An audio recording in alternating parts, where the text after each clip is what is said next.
Hi friends. If you're enjoying my videos, please hit the like button. It helps the YouTube algorithm notice me. Now sit back, relax, and enjoy the story.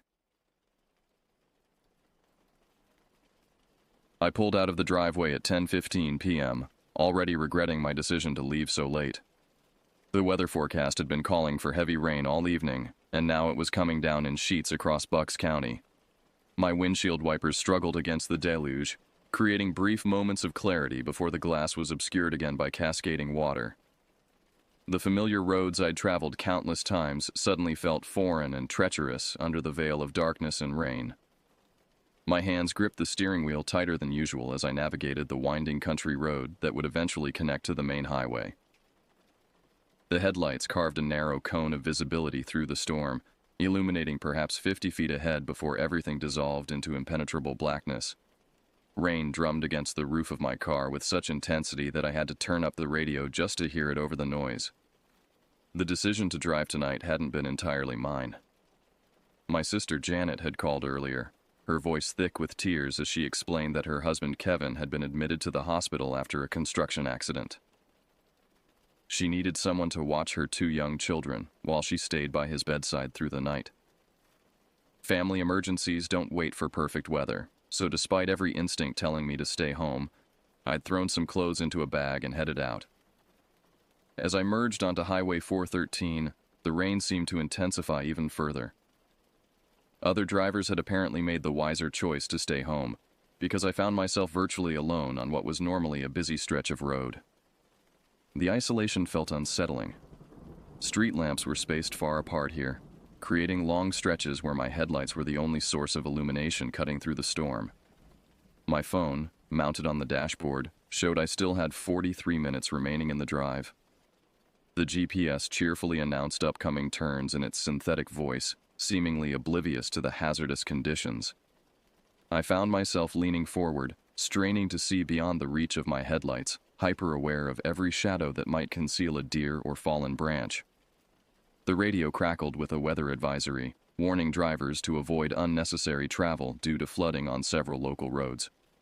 I considered pulling over to wait out the worst of it, but the thought of Janet sitting alone in that sterile hospital waiting room kept me pressing forward. Besides, I reasoned, I was already halfway there. Turning back now would mean an even longer drive in these conditions. That's when I first noticed something wasn't quite right. The rain, which had been falling straight down in heavy drops, suddenly began hitting my windshield at an odd angle, as if being blown by wind that didn't match what I was feeling through the car's ventilation. The wipers, which had been keeping a steady rhythm, started to stutter and skip, leaving streaks of water that distorted my vision even more. I reached for the wiper control, adjusting the speed, but they continued their erratic pattern. The defrost setting was already on high, yet the inside of my windshield began fogging up despite the dry heat blowing from the vents. I wiped at it with my sleeve, but the condensation reformed almost immediately, creating a double barrier between me and the road ahead. The temperature gauge showed normal, but I could feel sweat beginning to form on my forehead despite the cool air conditioning. My heart rate had picked up noticeably, though I couldn't pinpoint exactly when that had started. The familiar stretch of highway suddenly felt endless, each mile marker seeming to take forever to appear in my headlights. As I crested a small hill, my headlights swept across what should have been empty asphalt stretching into the distance. Instead, I saw something that made me immediately lift my foot off the accelerator. There, perhaps a quarter mile ahead, was a shape unlike anything I'd ever encountered on these roads. The figure stood motionless in the center of my lane, impossibly tall and unnaturally thin. At first glance, my mind tried to categorize it as a deer rearing up on its hind legs, but the proportions were all wrong. This thing stretched upward at least 8 feet, maybe more, with a silhouette that seemed to absorb the light from my high beams rather than reflect it. I pressed gently on the brakes, not wanting to lock up the wheels on the wet pavement. The speedometer needle dropped from 65 to 50, then 40, but the distance between my car and that looming presence seemed to close with dreamlike slowness. The shape remained perfectly still, as if it were rooted to the spot or perhaps unaware of my approaching vehicle. Rain continued to hammer the windshield, but somehow the creature remained clearly visible through the downpour. Its edges seemed to waver and shift, not like something solid being distorted by water and glass, but as if the thing itself existed in a state of constant flux. One moment it appeared to have limbs, the next it was simply a vertical column of darkness against the storm. My rational mind scrambled for explanations. A damaged road sign blown loose in the wind. A tall piece of debris carried by floodwater. Maybe even a person in a long coat, though what anyone would be doing standing in the middle of a highway during a thunderstorm was beyond comprehension. But none of these possibilities felt right. The shape was too uniform, too deliberately positioned, too aware of its surroundings. As I drew closer, now traveling at perhaps 20 miles per hour, I noticed that the rain seemed to pass through the figure rather than around it. Droplets that should have struck its surface and scattered continued their downward path uninterrupted. It was as if I were looking at a shadow cast by something that wasn't there. A void in the shape of a creature that had no physical form. My hands were shaking now, both from fear and from the effort of maintaining control of the vehicle on the slick road. Part of me wanted to swerve into the other lane to avoid whatever this thing was, but another part was terrified that any sudden movement might provoke it somehow. I'd heard stories of deer freezing in headlights only to bolt unpredictably at the last second, and I had no idea what kind of behavioral patterns this entity might follow. The distance continued to close. 50 yards, then 30, then 20. I could make out more details now, though they only served to deepen my confusion and terror. The creature appeared to have a roughly humanoid torso, but elongated beyond any natural proportion. What might have been arms hung at its sides, reaching nearly to the ground despite its extraordinary height. Where a head should have been, there was only a smooth continuation of the dark silhouette, tapering to a point like a spear thrust toward the storm clouds above. At 10 yards, I was certain I would hit it. My foot hovered over the brake pedal, ready to slam it down despite the risk of skidding. The ABS system might be able to help me stop in time, but at this distance and speed, physics seemed unlikely to be on my side. I braced for impact, muscles tensing, eyes squinting in anticipation of the horrible sound and sensation of collision. Then, in the space between one heartbeat and the next, it simply wasn't there anymore. Not gone in the sense of having moved away or fallen down, but absent as if it had never existed at all.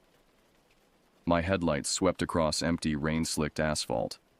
The road ahead was clear for as far as I could see, which admittedly wasn't very far in these conditions, but there was no sign of the towering figure that had been standing directly in my path just moments before. I let the car coast to a complete stop, hazard lights blinking, and sat there trembling behind the wheel. The rain continued its relentless percussion on the roof. The wipers maintained their stuttering rhythm. Everything else was exactly as it had been, except for the fact that I had just witnessed something that violated every law of physics and common sense I'd ever learned. After sitting motionless for what felt like an eternity, but was probably only 2 or 3 minutes, I forced myself to press the accelerator and continue down the highway. My hands wouldn't stop shaking, and I found myself constantly checking the rearview mirror, though I wasn't sure what I expected to see there. The rain had not let up, and if anything, the storm seemed to be intensifying. Every shadow now held potential menace. Tree branches swaying in the wind became grasping arms. Reflections of my own headlights in standing water transformed into watching eyes. My speed had dropped to a cautious 30 miles per hour, making me a hazard to any other drivers who might be sharing the road, though I hadn't seen another vehicle since before the encounter. The radio had dissolved into static, which I only noticed when I reached to adjust the volume in hopes of finding some normalcy in the familiar voices of late-night talk show hosts. Instead, white noise filled the car's interior, punctuated occasionally by brief snatches of music or conversation that faded before I could make out any words. I punched through the preset stations, but found nothing but the same ghostly static on every frequency. My phone's GPS continued to function, showing my location as a small blue dot creeping along the highlighted route, but the estimated arrival time kept fluctuating wildly. One moment it would show 28 minutes remaining. The next it would jump to 45, then back down to 15. The little icon that normally indicated my speed showed impossible numbers, sometimes 0 when I was clearly moving, other times displaying speeds of over 90 when I was barely crawling along. The fog on my windshield had worsened despite the heater running at full blast. I reached for a cloth in the glove compartment to wipe it away, but when I looked back at the road, I had to slam on the brakes. Another shape had appeared, much smaller than the first, but moving with lightning speed across my path. This one was low to the ground, perhaps the size of a large dog or small deer, but it moved with a fluid, undulating motion that was completely unlike any animal I'd ever seen. It seemed to flow rather than run, its form stretching and contracting as it crossed from the left shoulder to the right in a matter of seconds. I braced for the impact, certain that this time there would be no mysterious disappearance. But just as before, I felt nothing. No thud, no bump, no change in the car's momentum. The creature had passed directly in front of my bumper at the exact moment I should have struck it, yet there was no collision. I immediately checked my mirrors and rolled down the window despite the rain, listening for any sound that might indicate I had hit something. All I heard was the storm. Pulling over to the shoulder, I put the car in park and activated the hazard lights before stepping out into the downpour. Rain soaked through my clothes within seconds, and the wind nearly knocked me off balance, but I had to see if there was any evidence of what had just happened. I walked around to the front of the car, examining the bumper and grille by the light of my phone's flashlight. There was nothing. No blood, no fur, no dents or scratches that hadn't been there before. The headlights were intact, the license plate undamaged. I even knelt down to look under the car, thinking perhaps something had passed beneath rather than struck the front end, but found only the normal collection of road grime and rust that accumulates on any vehicle. Getting back into the car, I sat there dripping and shivering, trying to process what was happening. Two entities had now appeared directly in my path. Both had seemed solid and real enough to cause concern about collision, and both had somehow failed to make contact despite my being unable to avoid them. The logical explanations, hallucinations brought on by stress, optical illusions created by the storm, fatigue-induced microsleep episodes, all felt inadequate to explain the vividness and consistency of what I was experiencing. I called Janet to let her know I was running late, but the call went straight to voicemail. Cell service in this area had always been spotty, and the storm was probably making it worse. I left a brief message explaining that weather was slowing me down without mentioning the real reason for the delay. How could I possibly explain that I was being stalked by impossible creatures that vanished before impact? As I pulled back onto the highway, I noticed that the rain was beginning to change character. Instead of the heavy, straight-down precipitation that had been falling all evening, it was now coming at sharp angles that seemed to shift and swirl without any corresponding wind that I could feel. The droplets striking my windshield were larger now, hitting with enough force to make the car shudder slightly with each impact. More disturbing still, the rain was beginning to take on colors. What had been clear water now carried hints of red and brown, as if mixed with rust or dried blood. The wipers smeared it across the glass, creating streaks that obscured my vision and left stains that wouldn't wash away no matter how much fluid I sprayed from the washers. The drive that should have taken 45 minutes had now stretched past an hour and a half, though the dashboard clock seemed to be malfunctioning along with everything else. Sometimes the numbers would advance normally, other times they would freeze for long periods, and occasionally they would actually run backward. I'd given up trying to estimate my arrival time and was focused entirely on the simple goal of reaching Janet's house in one piece. The colored rain had intensified, and I realized with growing horror that it wasn't just discoloration I was seeing. Mixed in with the precipitation were solid objects, small at first, like pebbles or insects, but gradually increasing in size. Something that might have been a twig struck the windshield with a sharp crack, leaving a spider web of damage in the lower corner of my field of vision. I turned on the interior light to check the time on my phone, and that's when I saw them. faces in the windows. They weren't reflections of my own features distorted by rain and glass, nor were they the usual tricks of light and shadow that sometimes create the illusion of human features in random patterns. These were distinct individual faces pressed against the outside of my car windows, peering in at me with expressions of what could only be described as hungry curiosity. The face closest to me, on the driver's side window, belonged to what had once been a woman. Her skin was pale to the point of transparency, and her eyes were solid black with no visible pupils or irises. She smiled when she realized I was looking at her, revealing teeth that were far too numerous and sharp to belong to any human mouth. Her breath fogged the glass, which should have been impossible since she was on the outside of the window. On the passenger side, a man's face stared back at me, but his features were wrong in ways that my brain struggled to process. His nose was positioned where his left ear should have been, his mouth opened vertically instead of horizontally, and he had far too many eyes scattered across his cheeks and forehead like scattered marbles. He was mouthing words I couldn't hear over the sound of the rain, but I could read his lips well enough to make out the same phrase repeated over and over. "Let us in." More faces appeared in the rear windows. A child with no face at all, just smooth skin where features should have been. An elderly man whose flesh seemed to be melting like wax, features sliding down his skull in slow motion. A young woman whose head was tilted at an impossible angle, as if her neck had been broken, yet her eyes tracked my movements with predatory awareness. I screamed and jerked the wheel hard to the right, sending the car skidding across the wet pavement toward the shoulder.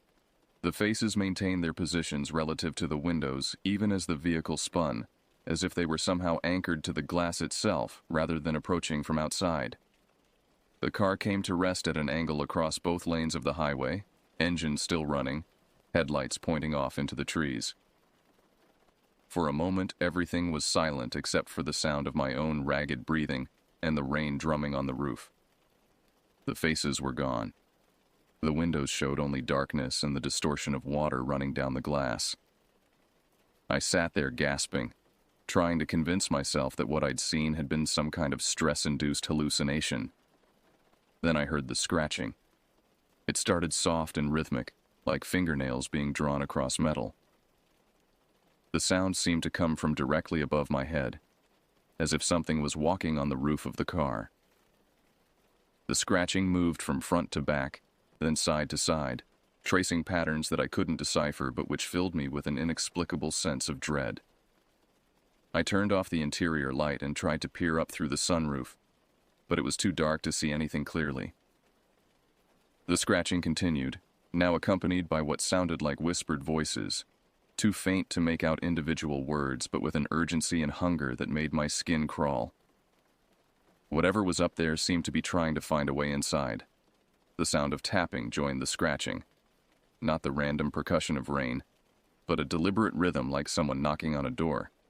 It moved around the car systematically, testing each window in turn. Tap, tap, tap on the windshield. Tap, tap, tap on the driver's side window. Tap, tap, tap on the rear window. Always the same pattern, as if following some ritualistic protocol. I fumbled for my phone to call for help, but the screen showed no signal bars, and the emergency call function was grayed out. The battery indicator flickered between full charge and completely dead, making the device unreliable even as a flashlight. In desperation, I reached for the radio, hoping to reach someone on the emergency channels, but all I got was that same ghostly static mixed with fragments of voices speaking in languages I didn't recognize. The tapping stopped suddenly, replaced by complete silence that was somehow more terrifying than the sounds had been. I held my breath, straining to hear any indication of what might be happening outside the car. The rain continued to fall, but even that seemed muted now, as if the car had been enclosed in some kind of acoustic bubble. Then I felt the car begin to rock. Gently at first, like a boat on calm water, but with increasing intensity. Someone, or something, was pushing on the vehicle, trying to tip it over. I gripped the steering wheel and pressed my feet against the floorboards, trying to maintain my balance as the rocking motion grew stronger. The sensation was nauseating, and I could feel bile rising in my throat. I threw the car into drive and pressed the accelerator to the floor, tires spinning on the wet asphalt before finally finding purchase. The rocking motion stopped abruptly as I shot forward, but I could hear something sliding across the roof, scratching and clawing for grip as the acceleration threatened to throw it off. In the rearview mirror, I caught a glimpse of something large and dark tumbling from the back of the car onto the road, but I didn't slow down to get a better look. My speed climbed rapidly as I fled down the highway, the speedometer needle climbing past 70, then 80. The rain made such velocity dangerous, but the terror of whatever had been trying to get into my car overrode any concern for safe driving practices. I needed distance, needed to get away from that spot on the road where reality seemed to have broken down completely.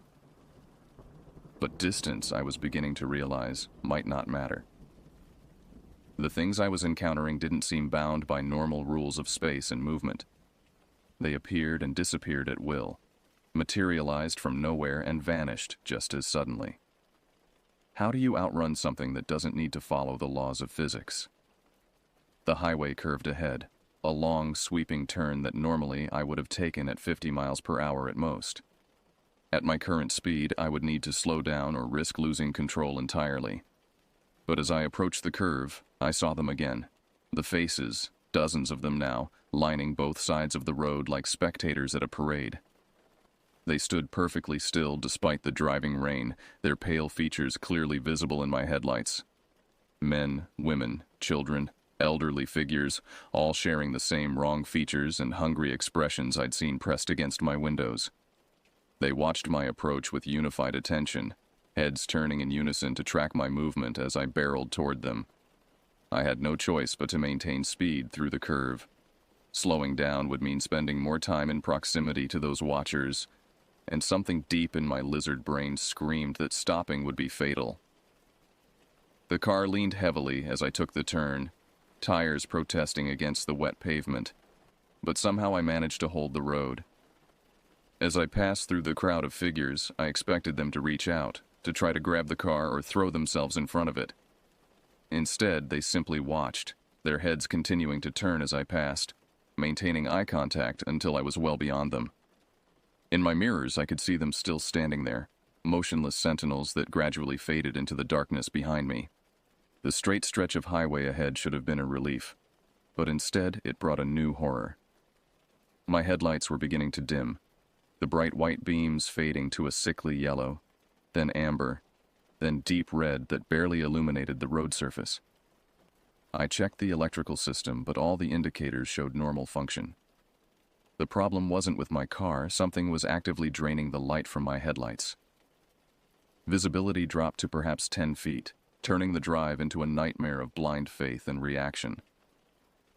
I had to slow down again, creeping along at 20 miles per hour, straining to make out the lane markings and road signs that would keep me from wandering into the ditch or oncoming traffic. Not that there appeared to be any other vehicles sharing the road. I was completely alone with whatever forces were toying with me. The radio crackled to life suddenly, startling me so badly that I nearly jerked the wheel into the guardrail. But instead of static, I heard voices. Familiar voices that made my heart race with recognition and hope. "Where are you?" It was Janet's voice, clear as if she were sitting in the passenger seat.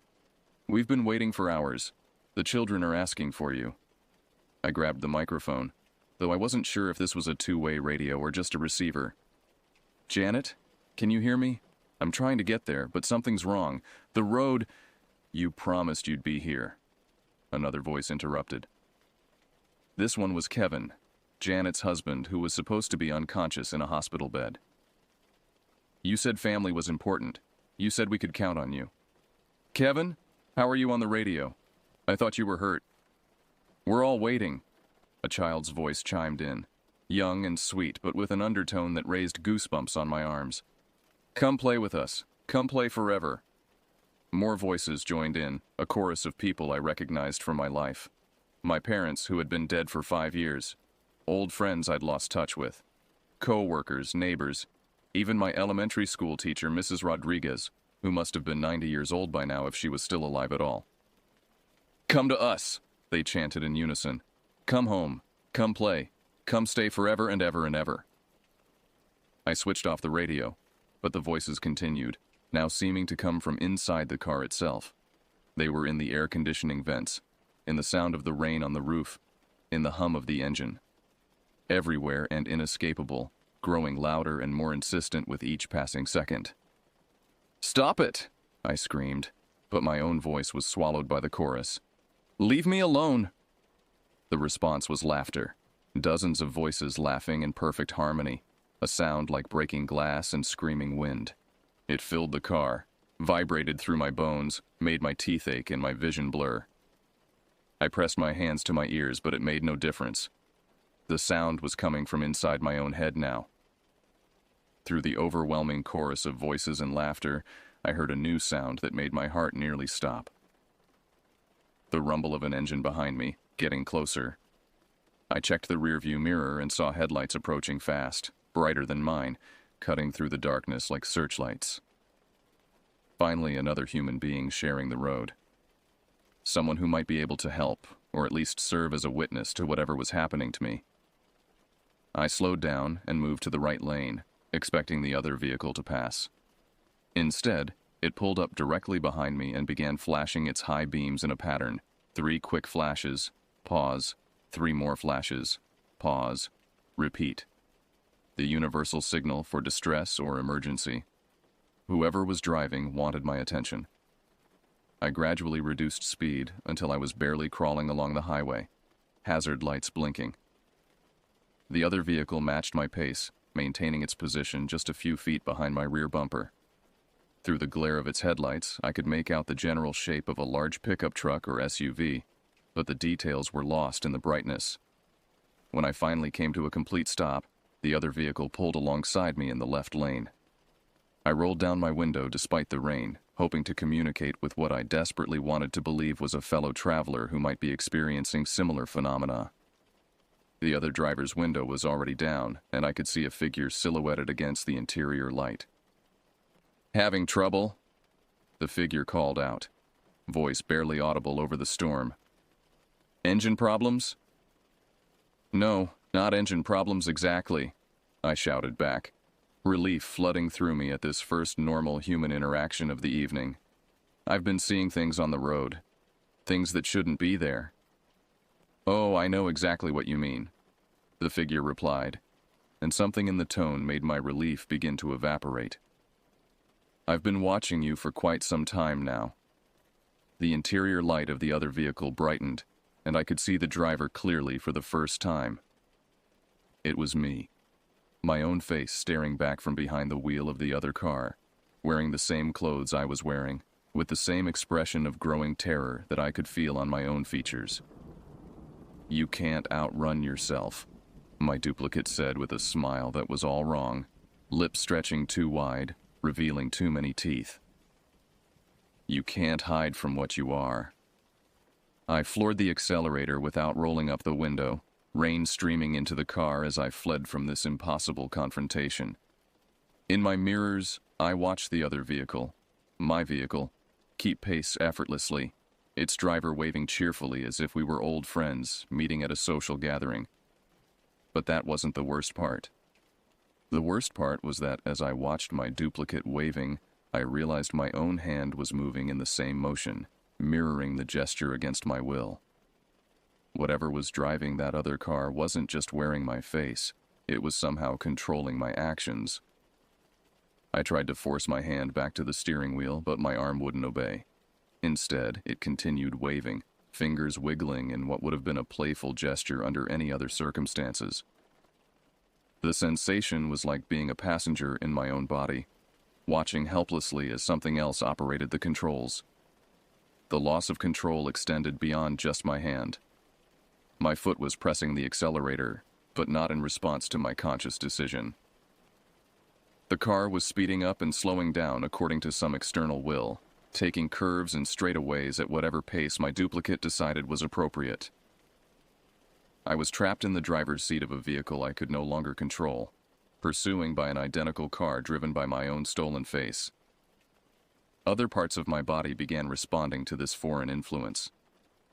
My head turned to look at the other vehicle even when I tried to focus on the road ahead. My lips moved, forming words I didn't intend to speak. Come with me. Join us. It's easier if you don't fight. The rain was now pouring directly into the car through the open window, soaking the interior, but I couldn't make my hand reach over to roll it up. Water streamed down my face, mixing with tears I didn't remember starting to cry. My clothes were plastered to my skin, and I was shivering violently, but these physical discomforts seemed distant and unimportant compared to the horror of losing control of my own body. The highway ahead split into two routes, one continuing straight toward Janet's house, the other curving off toward a series of back roads that led deep into the state forest. Without any input from me, my car took the forest route, following my duplicate down a progressively narrower road lined with towering pine trees that blocked out what little light came from the storm-clouded sky. The forest road was barely wide enough for two vehicles, with no shoulder or guardrail separating the asphalt from the dark woods on either side. My car and its duplicate continued their synchronized journey deeper into the wilderness, my body still refusing to obey my conscious commands. The trees seemed to close in overhead, creating a tunnel of branches that blocked out even the faint illumination from the storm clouds. Both vehicles' headlights had now faded to that same sickly red glow, providing just enough light to follow the winding road, but not enough to see what lurked in the shadows between the trees. And there were definitely things lurking there, shapes that moved parallel to our path, keeping pace with our vehicles, occasionally darting closer to the road before retreating back into the deeper darkness. The radio in my car came alive again, but this time instead of voices, it was playing music. An old song from my childhood, something my mother used to hum while doing housework. But the melody was wrong, played in a minor key that transformed the cheerful tune into something mournful and threatening. The tempo was too slow, like a record being played at the wrong speed, and there were additional instruments that hadn't been in the original, discordant strings and percussion that sounded more like breaking bones than musical notes. My duplicate was singing along, voice carrying clearly across the space between our vehicles despite the storm and engine noise. The words were the same ones I remembered from childhood, but delivered in a tone that suggested entirely different meanings. What had once been a song about sunshine and happiness now sounded like a funeral dirge, each verse becoming increasingly distorted, until the lyrics were barely recognizable. The forest around us began to change. The pine trees gave way to deciduous varieties that should have been dormant in the winter weather. But these had leaves, glossy, dark leaves that seemed to absorb light rather than reflect it. Worse, the leaves were moving independently of any wind, writhing and twisting on their branches like living things in pain. Animals began appearing at the edge of my vision. Not the deer and raccoons that normally inhabited these woods, but creatures that defied classification. Something that might have been a bear, if bears had 6 legs and faces where their stomachs should be. A flock of birds with too many wings, flying in perfect formation despite having no visible heads to coordinate their movement. A pack of wolf-like creatures that ran upright on their hind legs, their front paws developed into grasping hands with opposable thumbs. All of these impossible beings watched our passage with the same hungry attention I'd seen in the faces that had pressed against my windows. They were following us, paralleling our route through the forest, growing in number as we penetrated deeper into their domain. I began to understand that this wasn't a random encounter with supernatural phenomena. This was a deliberate herding, a process of driving me toward some predetermined destination. The road curved sharply to the left, and suddenly we were driving along the edge of a ravine. To my right, the ground dropped away into darkness so complete that my fading headlights couldn't reach the bottom. The sound of rushing water echoed up from the depths, but it didn't sound like any stream or river I'd ever heard. This water seemed to be flowing upward, against gravity, creating an acoustic effect that was deeply unsettling. My duplicate pulled ahead slightly, taking the lead for the first time since this bizarre chase had begun. In the glow of its taillights, I could see that the license plate was identical to mine, Not just the same numbers and letters, but physically the same plate, showing the same small dent near the bottom left corner that my car had acquired in a parking lot incident months earlier. We were approaching some kind of structure ahead. At first I thought it might be a bridge across the ravine, but as we got closer I realized it was something far more sinister. It was a building, or what remained of one, constructed of materials that seemed to shift and change in the dim light. Sometimes it appeared to be made of wood, other times stone, occasionally metal that gleamed with a wet sheen despite the continuing rain. The building sat directly across the road, blocking any further progress. There was no way around it, no alternate route that I could see. My duplicate's vehicle came to a stop perhaps 50 yards from the structure, and my own car followed suit, still responding to commands I wasn't giving. Both engines shut off simultaneously, plunging us into a silence that was broken only by the sound of that impossible upward-flowing water in the ravine. The rain had stopped completely, though I couldn't remember exactly when that had happened. The air was perfectly still, as if we had entered some kind of atmospheric dead zone. My duplicate got out of the other vehicle and walked over to my driver's side window, moving with motions that perfectly mirrored what my own body wanted to do. I found myself getting out as well, despite every instinct screaming at me to stay in the car and lock the doors. We stood facing each other in the space between our identical vehicles, two versions of the same person in what appeared to be the middle of nowhere. "You've been running all night," my duplicate said, voice carrying clearly in the still air. "But you can't run from yourself forever. You can't escape what you've done." "I haven't done anything," I replied, though I wasn't sure if the words were coming from my own will or if I was being made to speak them. "I was just driving to help my sister." "Your sister?" the duplicate repeated, tilting its head at an angle that looked wrong on my familiar features. "Tell me about your sister, Janet. Tell me about the accident." A cold realization began to creep through my consciousness. There had been an accident. Not Kevin's construction accident. That had been the excuse I'd used to get out of the house, the lie I'd told myself to justify the drive. The real accident had happened 3 months ago, and Janet... "No," I whispered, but my duplicate continued speaking in my voice, saying words I didn't want to hear. "You were drinking that night. Just a couple of beers, you told yourself. Not enough to matter. But when Janet called and said she needed a ride home from her friend's house because her car wouldn't start, you should have said no. You should have called her a taxi." The memories came flooding back, details I'd been suppressing for months. The slick road. The tree that had seemed to appear out of nowhere. Janet's scream cutting off abruptly. The silence that followed.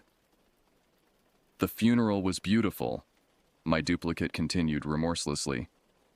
"Everyone said such nice things about her, about how she was always helping others, always putting family first. No one mentioned that she died because her brother was too selfish to admit he shouldn't have been driving." Standing in that impossible place between the forest and the ravine, facing my own stolen reflection, I finally understood what had been happening. This wasn't a supernatural encounter with mysterious creatures from beyond human understanding. This was guilt given form. Conscience manifested as physical reality. The weight of what I'd done literally reshaping the world around me. The towering figure I'd seen on the highway, that had been Janet, stretched and distorted by my perception of her final moments. The smaller creature that had darted across my path, Janet again, but as she'd been as a child, quick and playful, the way she'd always been, until I destroyed everything with one terrible decision. The faces pressed against my windows hadn't been supernatural entities at all. They were everyone I'd lied to about the accident. The police officers who had accepted my story about black ice and mechanical failure. The insurance investigators who had closed the case without digging deeper. Janet's friends who had comforted me at the funeral, never knowing I was the one who should have been in that coffin instead of her. "You've been driving in circles for 3 months, my duplicate explained, its voice taking on the patient tone of a teacher addressing a slow student. "Every night you get in your car and try to drive to Janet's house to save her. Every night, you encounter the same obstacles, the same horrors, the same impossible journey that never ends because you can't face the truth of what happened. I looked around at the forest, the ravine, the impossible building that blocked our path. None of it was real. The storm, the creatures, the other drivers who had honked at me from a distance, all products of a mind that had fractured under the weight of unbearable guilt. "The dash cam you ordered," my duplicate continued. "You've ordered it dozens of times, always thinking that maybe this time you'll capture proof of what you're seeing. But there's nothing to capture, except the truth you keep running from." The building ahead of us began to shift and change more rapidly now, cycling through different architectural styles and materials, as my subconscious struggled to decide what form my self-imposed prison should take. Sometimes it was the courthouse where I should have confessed. Other times it was the hospital where Janet had been pronounced dead. Occasionally it was the bar where I'd had those couple of beers that had seemed so harmless at the time. "Your real car's parked in your driveway," my duplicate said. "Has been every night. Your neighbors have seen you sitting behind the wheel for hours, engine running, talking to yourself. Some of them have tried to check on you, but you don't respond. You're not really there. You're here in this place you've created, trying to drive a road that doesn't exist to save a sister who's already dead." The revelation should have been liberating. Understanding the source of my torment should have given me the power to break free from it. Instead, it only made the horror worse. If this was all in my mind, then that meant the guilt was so overwhelming that it had literally driven me insane.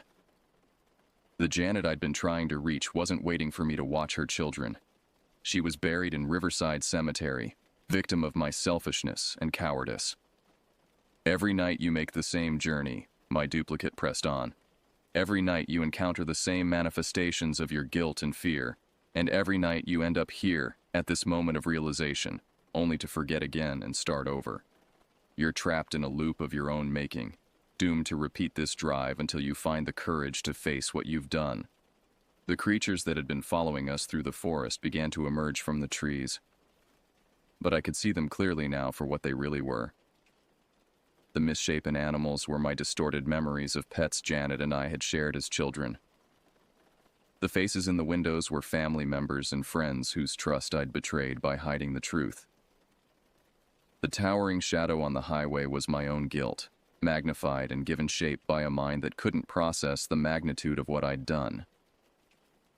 "You have a choice," my duplicate said, extending its hand toward me. "You can keep running, keep repeating this same nightmare over and over until your sanity is completely gone. Or you can walk through that building, face what's waiting on the other side, and finally deal with the consequences of your actions." I looked at the structure blocking our path, and for the first time, I noticed there was a door. It was small and plain, the kind of door you might find on any ordinary house, but it seemed to pulse with a faint light that was neither welcoming nor threatening, simply inevitable. "What's on the other side?" I asked, though I was afraid I already knew the answer. "Reality," my duplicate replied. "The real world where Janet is dead because of your choices. Where you'll have to decide whether to turn yourself into the police, confess to her children what really happened, and spend the rest of your life trying to make amends for something that can never be undone. Or continue living with the lie, knowing that every day of freedom is stolen from the sister you killed." The door seemed to grow larger as I stared at it, or perhaps I was walking toward it without realizing it. My duplicate walked beside me, no longer a separate entity, but simply another aspect of myself. The part that remembered the truth, that had been trying to break through months of self-deception and denial. "The hardest part," my duplicate said as we approached the door, "is that even if you confess, even if you accept punishment, it won't bring her back. Janet will still be dead. Her children will still be without their mother. The pain you've caused can never be undone, only acknowledged." My hand reached for the door handle, fingers trembling with more than just cold. Behind me, I could hear the sound of the forest dissolving, the ravine filling in. The impossible landscape of my guilt-ridden subconscious collapsing back into the mundane reality of a man sitting in his driveway at 3 in the morning, engine running, reliving the worst moment of his life over and over again.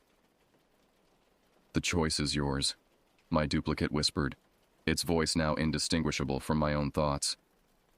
"Keep running from the truth or finally face what you've done." I turned the handle and pushed the door open, stepping through into a darkness that gradually gave way to the gray light of dawn. I was sitting in my car in my own driveway, just as my duplicate had said. The dashboard clock read 6:17 a.m. My phone showed 17 missed calls from concerned neighbors and one from the police, asking if I was all right. The long night of impossible horrors was over. The real horror, the one I'd been running from for 3 months, was just beginning. But for the first time since the accident, I felt a strange sense of peace. The loop was broken. The running was over. I turned off the engine, got out of the car, and walked toward my front door. On the kitchen table, I could see the business card Detective Morrison had given me after the crash, along with his suggestion that I call if I remembered anything else about that night. It was time to remember everything. It was time to stop running. It was time to tell the truth about what had happened to Janet, no matter what it cost me.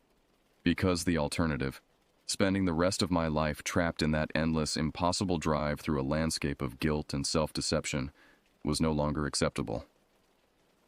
The real journey was just beginning, and this time, I wouldn't be driving alone. This time, I would be carrying the weight of truth, and Janet's memory, and the hope that somewhere in the difficult road ahead, I might find something resembling redemption, or at least the strength to try.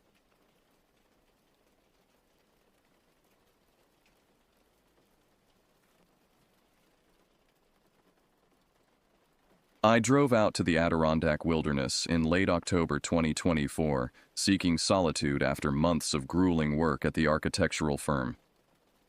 At 34, I had begun to feel the weight of urban life pressing down on me, and the mountains called with their promise of quiet contemplation.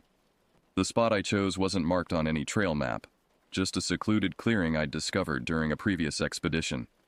It lay nestled between ancient pines whose branches were adorned with the fiery colors of autumn, creating a natural sanctuary that seemed to exist outside of time. The drive from Albany took nearly 3 hours, with the last stretch navigated on dirt roads that grew increasingly narrow. My old Subaru complained as it bounced over exposed roots and rocks. But I pressed on, driven by an almost desperate need for isolation. Work had become suffocating. The constant deadlines and demanding clients had left me emotionally drained. This weekend represented more than a casual camping trip. It was an escape, perhaps even a reclamation of myself. As I parked at the makeshift lot near an abandoned ranger station, I noticed how the temperature had dropped considerably. The forecast had predicted mild weather, but a biting chill permeated the air. I zipped my jacket higher and shouldered my pack, which contained everything I'd need for the next 3 days. Tent, sleeping bag, food supplies, and the bare essentials for survival. The weight felt reassuring against my back as I set off down the faint trail that would lead me to my destination. The forest welcomed me with a symphony of subtle sounds, leaves crunching underfoot, distant bird song, and the occasional rustle of small animals darting through the underbrush. Sunlight filtered through the canopy in golden shafts, illuminating particles of dust that danced in the air. For the first time in months, I felt my breathing slow and my shoulders relax. The tensions of city life began to dissolve with each step deeper into the wilderness. After an hour of hiking, the trail narrowed further until it was barely discernible. Most hikers would have turned back, assuming they'd wandered off course, but I recognized the twisted oak that marked the final turn toward my private sanctuary. Ducking under low-hanging branches, I pushed through a dense thicket of bushes and emerged into the clearing. It appeared exactly as I remembered, a perfect oval of open space, perhaps 50 feet across, surrounded by towering trees that formed a natural barrier. The ground was carpeted with fallen leaves in various stages of decay, creating a rich tapestry of reds, browns, and golds. At the center, a ring of stones remained from my previous fire, untouched since my last visit.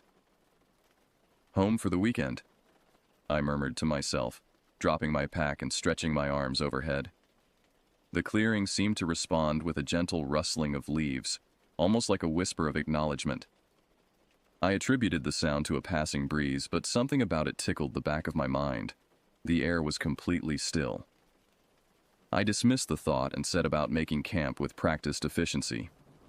The tent went up quickly, secured against potential wind that the weather report hadn't mentioned. I gathered firewood from the perimeter of the clearing, careful not to venture too far into the surrounding forest as daylight began to wane. By the time I had a fire crackling in the stone ring, shadows had begun to lengthen across the ground, stretching like dark fingers toward my campsite. That first evening passed pleasantly enough. I heated a simple meal of dehydrated stew over the fire and savored it with a satisfaction that far outweighed its actual flavor. The isolation felt therapeutic, allowing my thoughts to wander freely without the constant interruptions of emails, calls, and meetings. As darkness settled completely, I leaned back against my pack and gazed upward at the emerging stars, visible through the circular opening in the canopy above. Yet despite the peacefulness, a subtle disquiet began to take root inside me. It wasn't anything tangible at first, just an awareness that the forest had grown unusually quiet. The nocturnal creatures that typically announced themselves after sunset remained silent. No owls hooted, no small mammals rustled in the undergrowth. Even the wind seemed to have abandoned this place, leaving an unnatural stillness that pressed against my eardrums like a physical force. I tried to rationalize it. Perhaps a predator was passing through the area, causing the smaller creatures to hide. Or maybe the unusually cold weather had driven them to seek warmer shelter. Whatever the explanation, I couldn't shake the sensation of being observed, as though the darkness beyond my firelight concealed watchful eyes. Just nerves, I told myself firmly, stoking the fire higher. This is exactly what you came for. Quiet and solitude. But as I finally retreated to my tent and zipped myself into my sleeping bag, I couldn't help but notice how the silence seemed to intensify rather than diminish. I lay awake for what felt like hours, straining to hear any sound that might break the oppressive quiet. Eventually, exhaustion overcame my unease, and I drifted into a dreamless sleep. I had no way of knowing that this would be the last peaceful night I would experience for a very long time. Morning arrived with deceptive normalcy. Sunlight filtered through the tent fabric, creating a warm, orange glow that momentarily dispelled the lingering unease from the previous night. I stretched within the confines of my sleeping bag, muscles pleasantly sore from yesterday's hike. Outside, birds had resumed their calls, their cheerful notes suggesting that whatever had silenced them the night before had passed. I emerged from the tent to find the clearing bathed in golden light. Dew sparkled on fallen leaves, and tendrils of mist rose from the ground like ghostly fingers reaching for the sky.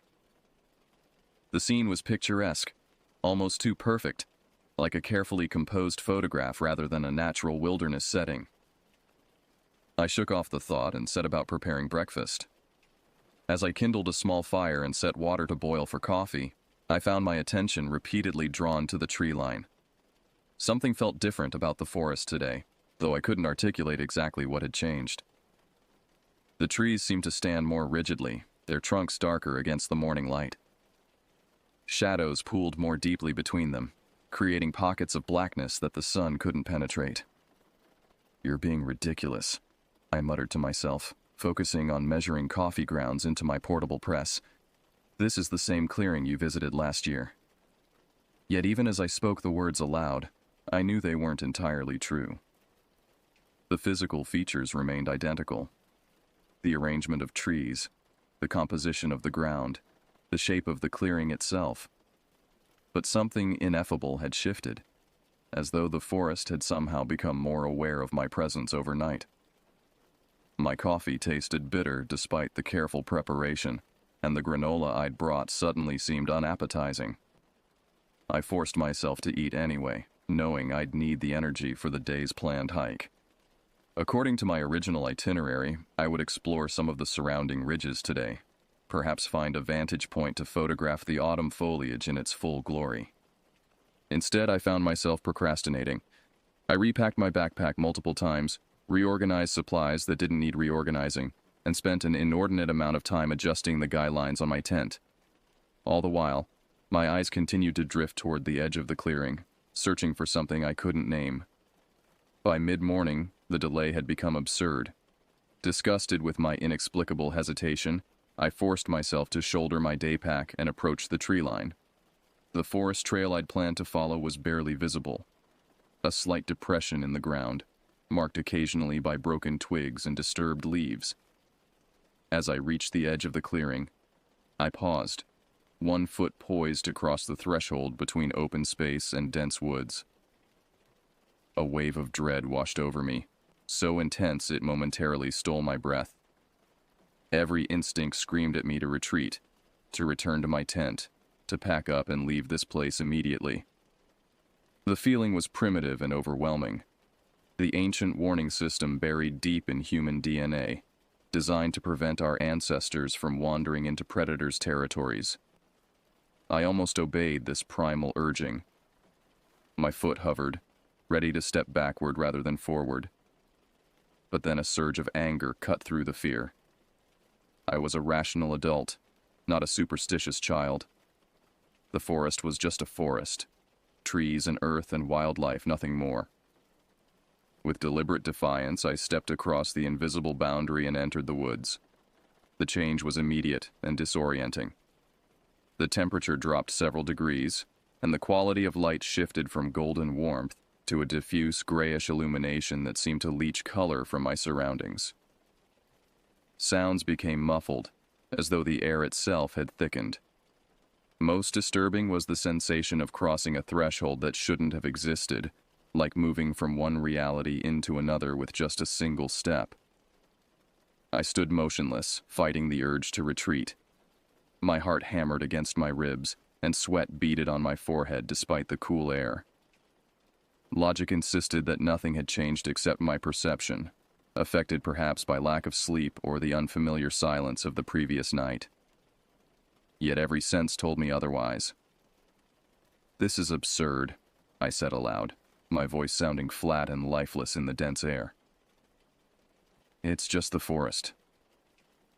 I forced myself to move forward, following what remained of the trail. Each step required conscious effort, as though I were wading through invisible resistance. The trees seemed to press closer, their trunks gnarled and twisted in ways I hadn't noticed before. Branches reached overhead, interlacing to form a canopy that blocked most of the sky from view. Time behaved strangely as I walked. Minutes stretched into what felt like hours, yet when I checked my watch, barely 20 minutes had passed since I'd left the clearing. The trail grew fainter until it disappeared altogether, leaving me to navigate by instinct through increasingly dense undergrowth. I should have turned back then. In retrospect, that moment, when the last vestige of human passage vanished beneath my feet, was my final opportunity to retreat safely. Instead, driven by stubborn determination and a growing fascination with the forest's oppressive atmosphere, I pressed onward. The trees began to change character as I ventured deeper. Their bark darkened to an almost black hue, and their shapes became more uniform, as though they had been deliberately planted in rows that only became apparent from certain angles. Moss grew thick on the northern sides of their trunks, but it was an unnatural shade of green, too vibrant, almost luminous in the dim light. After what my watch claimed was 45 minutes of hiking, I emerged into a small break in the trees. It wasn't a clearing so much as a slight thinning of the forest, creating a space perhaps 15 feet in diameter. I stopped, grateful for the marginally improved visibility, and took a sip from my water bottle. That's when I saw it.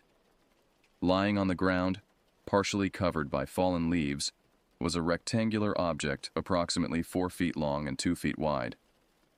At first glance, it resembled a fallen headstone, the kind found in old cemeteries. But as I approached cautiously, I realized this was something altogether different. The object was made of a material I couldn't immediately identify. Not stone or metal or wood, but something that combined properties of all three. Its surface was perfectly smooth, with a subtle iridescence that shifted colors as I changed viewing angles. Most striking was its pristine condition.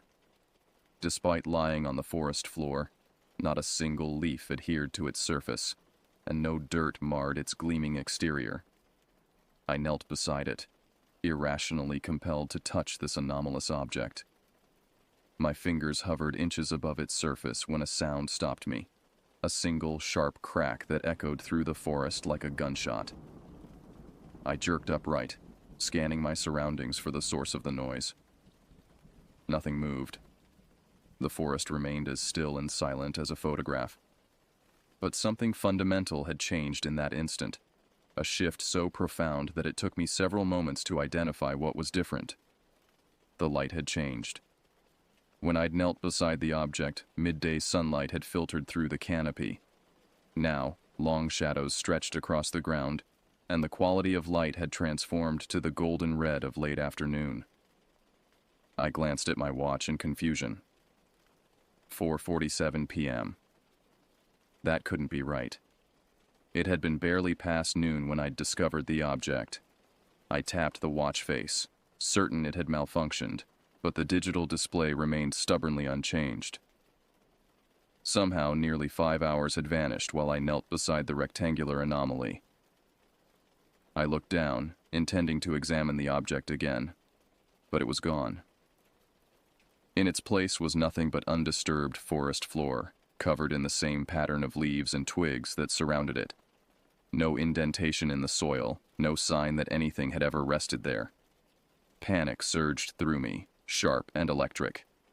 I spun in a circle, disoriented and suddenly uncertain which direction I had come from. The trees looked identical in every direction, their dark trunks forming a confusing maze that offered no clues about my path. "This isn't happening," I whispered, my voice trembling. "This can't be happening." But it was. Whatever rational explanations I might have constructed, hallucination, exhaustion, a miniature stroke affecting my perception of time, none could account for the overwhelming reality of my situation. I was lost in a forest that no longer behaved according to natural laws, with darkness approaching rapidly.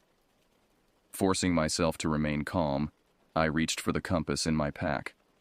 The needle spun wildly, rotating in complete circles rather than settling on magnetic north. My phone showed no signal, and the GPS function displayed an error message I'd never seen before. With no better option, I chose a direction that felt right and began walking briskly, hoping to find my clearing before night fell completely. Each step filled me with increasing dread, as though I were moving deeper into danger rather than towards safety. The forest seemed to respond to my fear, growing darker and more oppressive around me. Just as despair threatened to overwhelm me, I glimpsed a flash of red through the trees. My tent.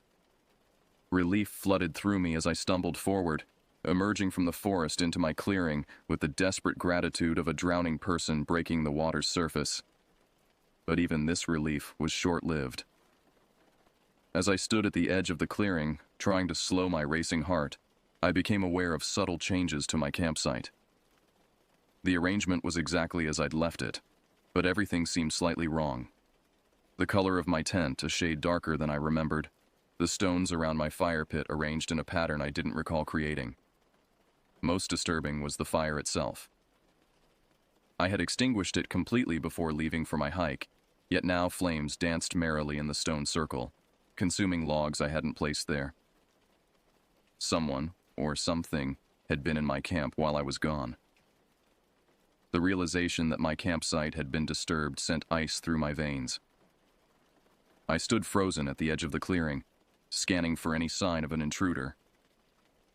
The fire crackled innocently, casting dancing shadows across the ground, but the clearing appeared empty of human presence.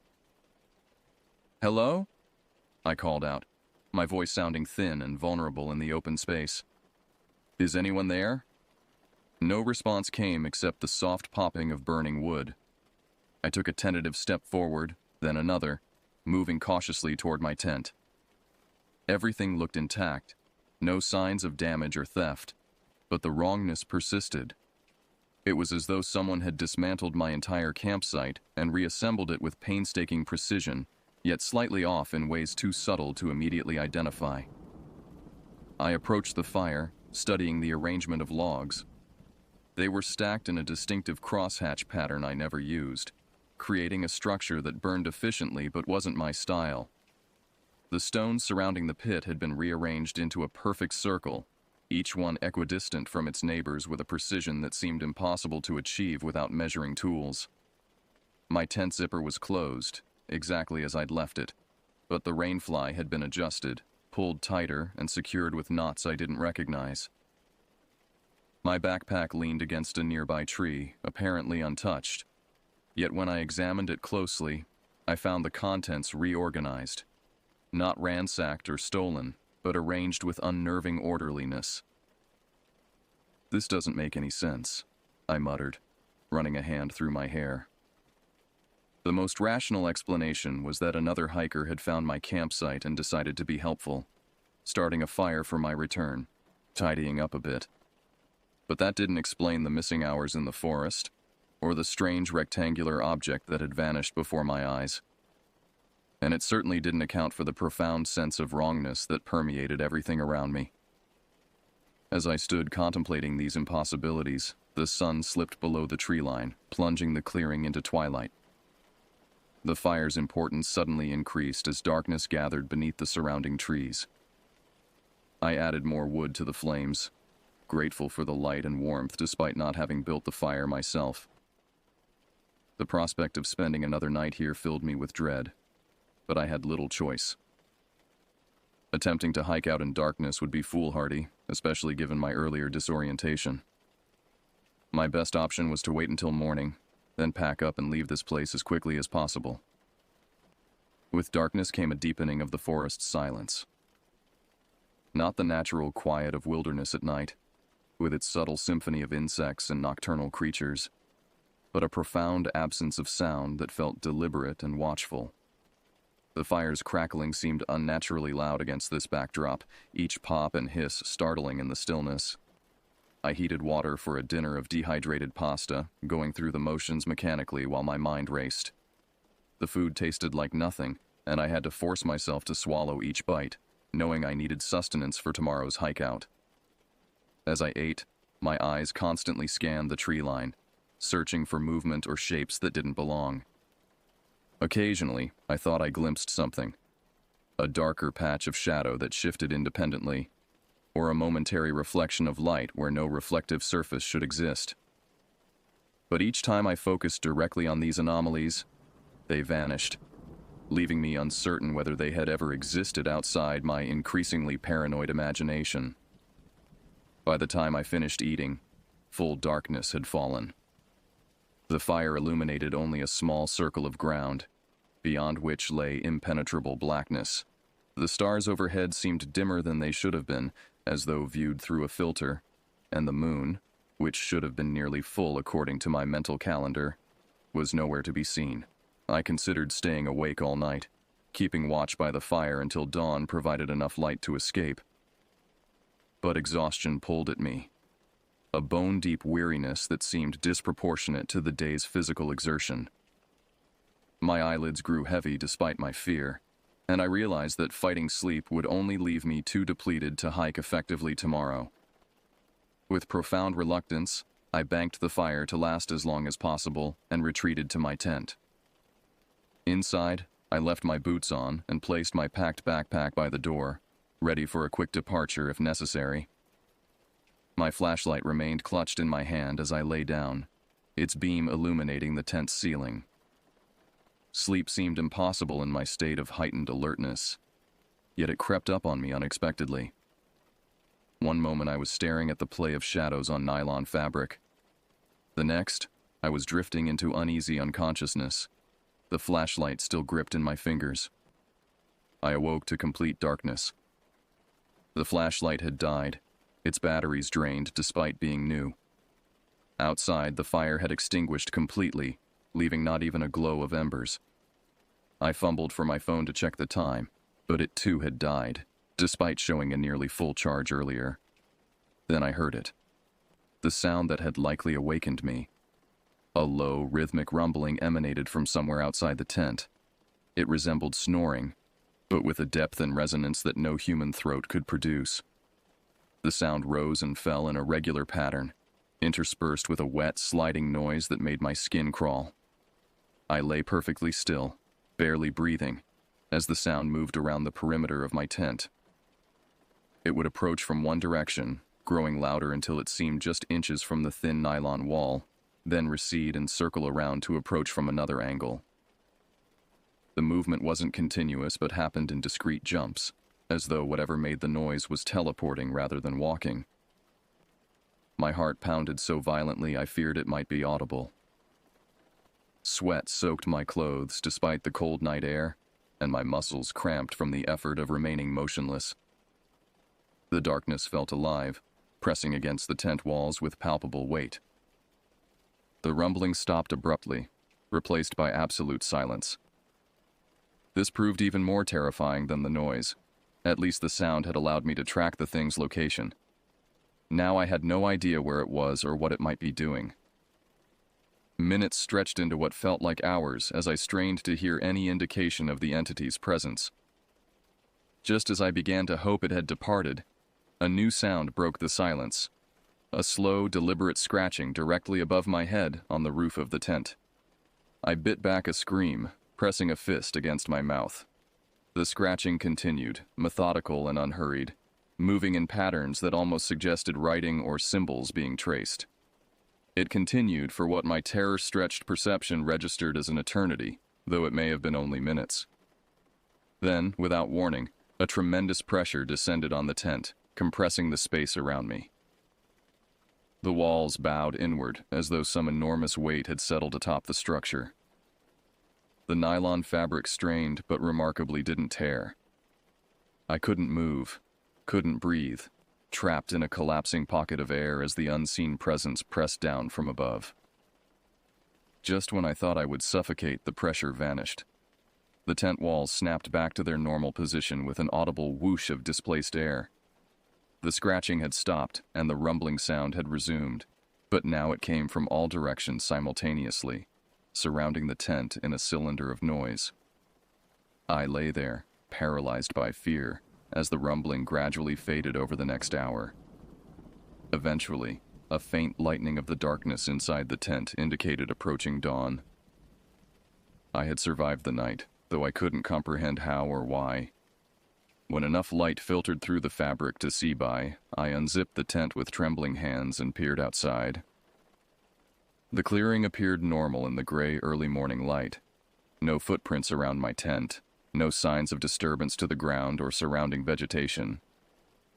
The only evidence that anything unusual had occurred was a series of marks on the tent's rainfly. I exited fully and circled the structure, examining these markings with growing horror. They formed no pattern I recognized, not letters or numbers or any human symbol system. Instead, they resembled the tracks left by snails or slugs, but vastly larger and arranged with deliberate precision. The marks glistened in the dawn light, still wet with some clear, viscous substance that I refused to touch. Whatever had visited in the night, it wasn't human. And it had left me a message I couldn't begin to decipher. I broke camp with frantic efficiency, tearing down my tent without bothering to fold it properly, and stuffing equipment haphazardly into my backpack. The strange markings on the rainfly seemed to writhe in my peripheral vision, though they remained static when viewed directly. I couldn't bear to pack the tent normally, touching those glistening trails as little as possible as I crammed the nylon into its stuff sack. The morning was unnaturally still. No breeze stirred the leaves, no birds called from the surrounding trees. Even the ambient sounds of a forest waking, rustling undergrowth, distant animal movements, were conspicuously absent. The silence pressed against my eardrums like a physical force, broken only by my own rapid breathing and the rustle of equipment as I packed. I didn't bother with breakfast or coffee, despite knowing the energy would help for the hike ahead. Every instinct urged immediate departure, overwhelming considerations of preparation or sustenance. Whatever had visited in the night might return, and I was determined to be far away when it did. With my pack secured, I faced the difficult question of which direction to take.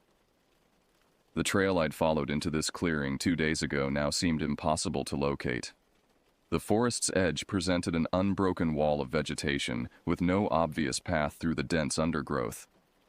I circled the clearing 3 times, growing increasingly desperate as I searched for any sign of the route I'd originally taken. "This is impossible," I muttered, an edge of hysteria creeping into my voice. "The trail can't just disappear."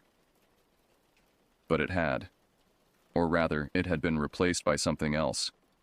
A subtle alteration to the forest's configuration that erased familiar landmarks and pathways.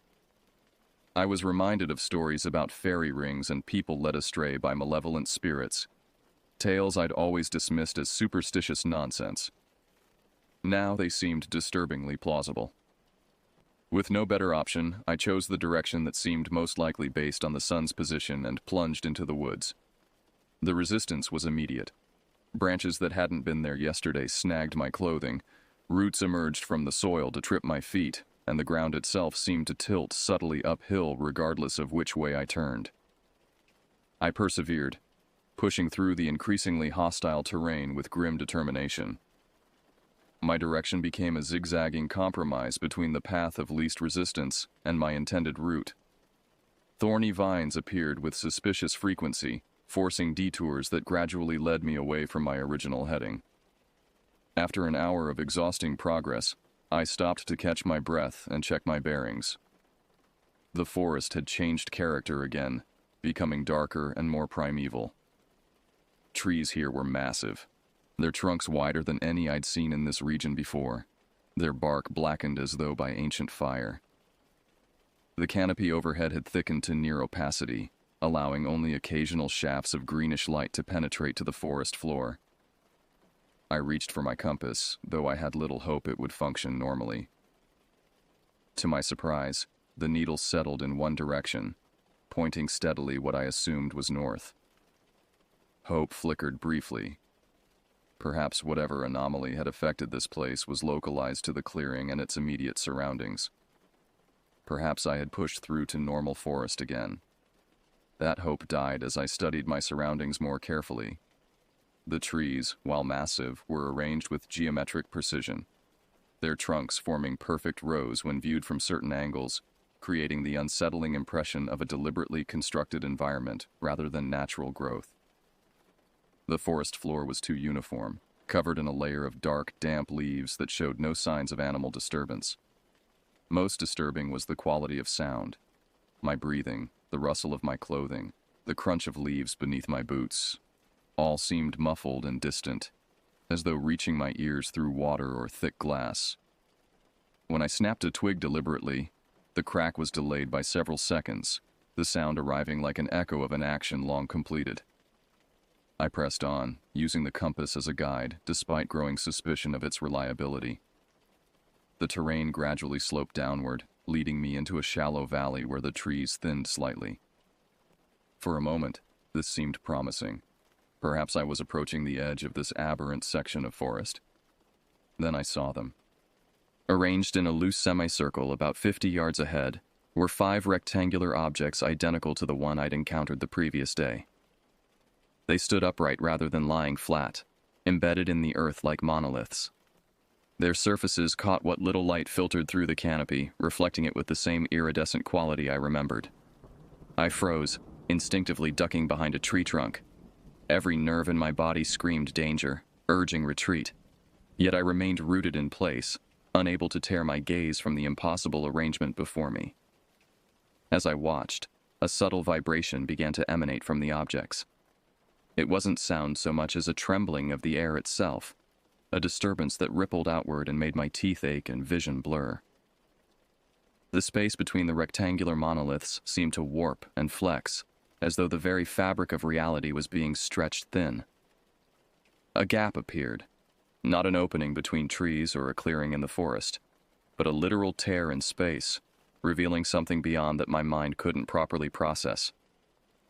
I glimpsed shapes and colors that seemed to fold in on themselves, geometries that couldn't exist in three-dimensional space, movement that occurred simultaneously in multiple contradictory directions.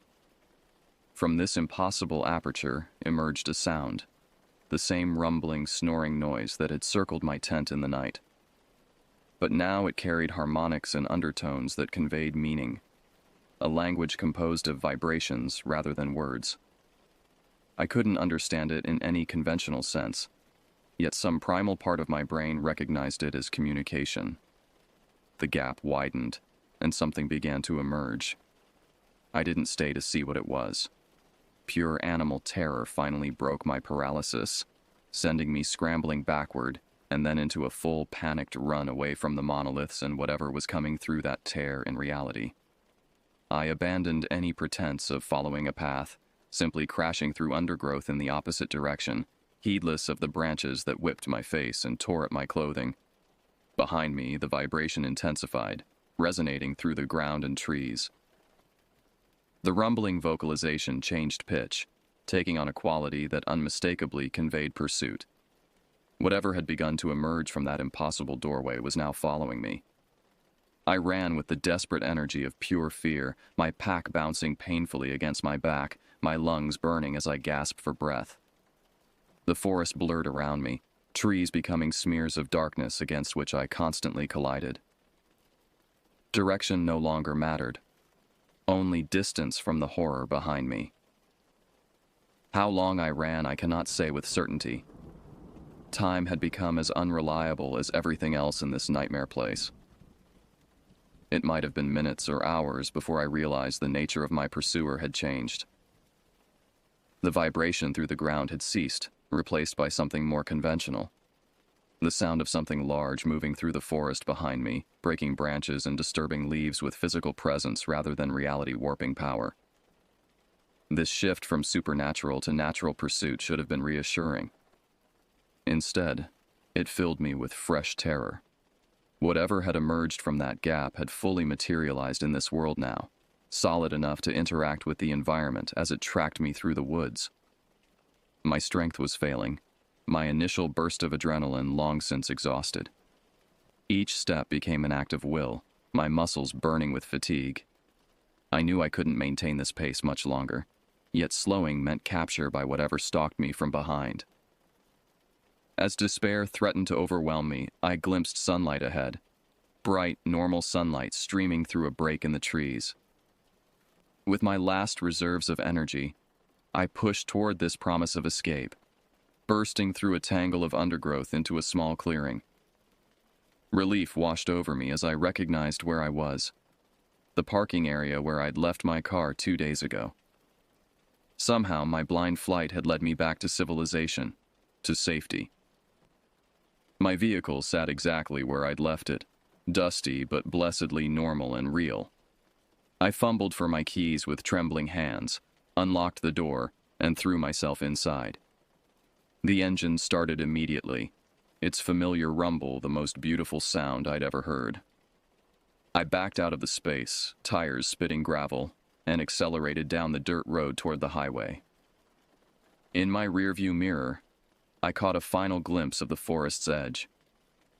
Something moved in the shadows there, something tall and oddly shaped, its form suggesting humanoid dimensions but wrong in fundamental ways I couldn't articulate. It didn't pursue me onto the road but remained at the tree line, watching as I fled. I drove without stopping for nearly 3 hours, putting as much distance as possible between myself and those woods. Only when my gas gauge approached empty did I pull into a service station, hands still shaking as I refueled. The attendant gave me an odd look, no wonder, given my disheveled appearance, torn clothing, and wild eyes. "Rough camping trip?" he asked as I paid. "You could say that," I replied, my voice hoarse from exertion and screaming I didn't remember doing. "Where'd you go? Looks like you tangled with a bear." I hesitated, suddenly uncertain how to describe where I'd been. The name of the forest area seemed to have vanished from my memory, replaced by a blank space I couldn't fill. "Just some woods up north," I said finally. "I won't be going back." He nodded, clearly sensing my reluctance to elaborate. Some places aren't meant for people to stay long. That's what my grandfather always said. His words sent a chill through me, striking uncomfortably close to what I'd experienced. I mumbled a response and returned to my car, eager to complete my journey home and put this nightmare behind me. But as I pulled back onto the highway, I glanced at my backpack on the passenger seat and noticed something that hadn't been there before. A small, wet smear on the fabric, glistening with the same iridescent quality as the marks on my tent. Whatever had pursued me through those woods had touched my belongings. And perhaps in some way I didn't yet understand, it had touched me as well. The return to my apartment should have felt like sanctuary. Instead, familiar surroundings only highlighted how profoundly I had changed. I moved through my evening routine mechanically, showering away forest grime, treating the numerous scratches on my arms and face, forcing down a simple meal I couldn't taste. My reflection in the bathroom mirror showed a stranger, hollow-eyed and gaunt, with a new wariness in my expression that hadn't existed 3 days ago. Sleep eluded me that first night home. Every creak of the building, every distant siren or car horn jarred me to alertness. I left lights burning in every room, unable to tolerate darkness that might conceal. What? I couldn't name what I feared might lurk in the shadows, yet the fear remained, visceral and undeniable. When exhaustion finally claimed me near dawn, my dreams were filled with geometric patterns that shifted and reconfigured themselves, forming doorways that opened onto impossible spaces. I woke gasping, sheets soaked with sweat, convinced for a moment that my bedroom ceiling had been replaced by a canopy of black trees. Monday arrived, and with it the expectation that I would return to work, resume normal life as though nothing extraordinary had occurred. I called in sick, unable to face the prospect of fluorescent lights and mundane conversations. My supervisor sounded concerned. I rarely took sick days, but accepted my hoarse explanation of a camping trip gone wrong, a severe cold contracted in the wilderness. That first day alone in my apartment became an exercise in hypervigilance. I found myself constantly checking windows and doors, ensuring they were locked and secure. Shadows in corners drew my attention with magnetic persistence. The irrational certainty that I was being observed never abated, forcing me to close blinds and curtains despite the beautiful autumn day outside. Most disturbing was my backpack, which I'd thrown into a corner upon returning home. The small glistening smear I'd noticed in the car had grown larger overnight, spreading across the fabric like a living organism. It retained its iridescent quality, shifting colors in different lighting, and seemed to pulse subtly when viewed from the corner of my eye. I should have destroyed the backpack immediately, burned it perhaps, or at least discarded it in a dumpster far from my home. Instead, I found myself oddly reluctant to touch it again, as though doing so would acknowledge the reality of what had happened in those woods. So it remained in the corner, a tangible reminder that my experience had not been hallucination or delusion. By the third day, basic needs forced me outside. My refrigerator contained nothing but condiments and spoiled milk, and delivery services couldn't provide the prescription sleeping pills I'd convinced my doctor to call in. The world beyond my apartment door seemed simultaneously ordinary and threatening. People going about their business, oblivious to the horrors that existed in remote corners of wilderness, yet potentially harboring connections to those same horrors. At the pharmacy, the technician's fingers brushing mine as she handed over the medication made me flinch. The grocery store's fluorescent lighting hurt my eyes, its normal sounds, beeping scanners, squeaking carts, indistinct conversations, amplified to near unbearable levels. I hurried through my errands, returning home with a profound sense of relief that quickly soured as I realized my apartment no longer felt safe either. The backpack had moved. Not dramatically, just a few inches from its original position, but enough to confirm my growing suspicion that whatever substance had marked it possessed agency and purpose. The smear had continued to spread, now covering nearly half the fabric in swirling, iridescent patterns that resembled the markings I'd seen on my tent. I approached it cautiously, armed with a kitchen knife I knew would provide no real protection against the entity I'd encountered in the forest. The closer I got, the more the air around the backpack seemed to distort slightly, as though viewed through heat waves rising from hot asphalt.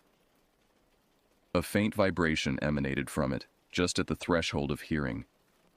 The same resonant frequency I'd experienced near the monoliths. With trembling hands, I used the knife to drag the backpack into a plastic garbage bag, careful not to touch it directly. The material felt unnaturally heavy, as though it contained something far more substantial than camping gear. Once secured, I carried the bag to my bathtub, the only place in my apartment with a drain that might handle whatever came next. I should have sought help by this point.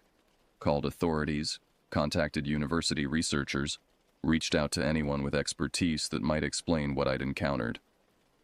But who would believe me? What evidence did I have beyond a contaminated backpack and my own increasingly unstable testimony? More likely, I'd find myself under psychiatric evaluation rather than receiving meaningful assistance. So I acted alone, pouring bleach and drain cleaner over the backpack, hoping chemical corrosives might destroy whatever organism or substance had attached itself to my belongings. The reaction was immediate and alarming. The solutions hissed and bubbled upon contact with the iridescent smear, releasing an acrid vapor that forced me to flee the bathroom, coughing violently. When I cautiously returned 10 minutes later, wearing a bandana over my nose and mouth, I found the chemicals neutralized. The bleach had turned clear as water, the drain cleaner reduced to an inert sludge. The backpack itself appeared undamaged, but the smear had changed, contracted into a dense, pulsating mass that glowed faintly in the bathroom's dim light. As I watched, paralyzed by horrified fascination, the mass detached itself from the fabric and moved independently, flowing like mercury across the porcelain surface of the tub. It gathered itself at the drain, then seeped downward, disappearing into the plumbing of my building. I stood frozen, staring at the empty bathtub, trying to process the implications of what I'd just witnessed. The contamination hadn't been destroyed. It had simply relocated, potentially spreading through the infrastructure of the apartment complex. And I had facilitated its movement, perhaps accelerated whatever process had begun in those woods. Sleep became impossible without pharmaceutical assistance. The pills my doctor prescribed provided dreamless unconsciousness, but left me groggy and disoriented during waking hours. I returned to work after a week of absence, moving through my responsibilities like an automaton. Colleagues noticed the change in me, the weight loss, the constant fatigue, the startled reactions to sudden movements or sounds, but I deflected their concerns with vague references to a virus contracted while camping. At night, I began to hear the rumbling again, distant at first, emanating from the pipes in my walls, but gradually growing louder and more distinct.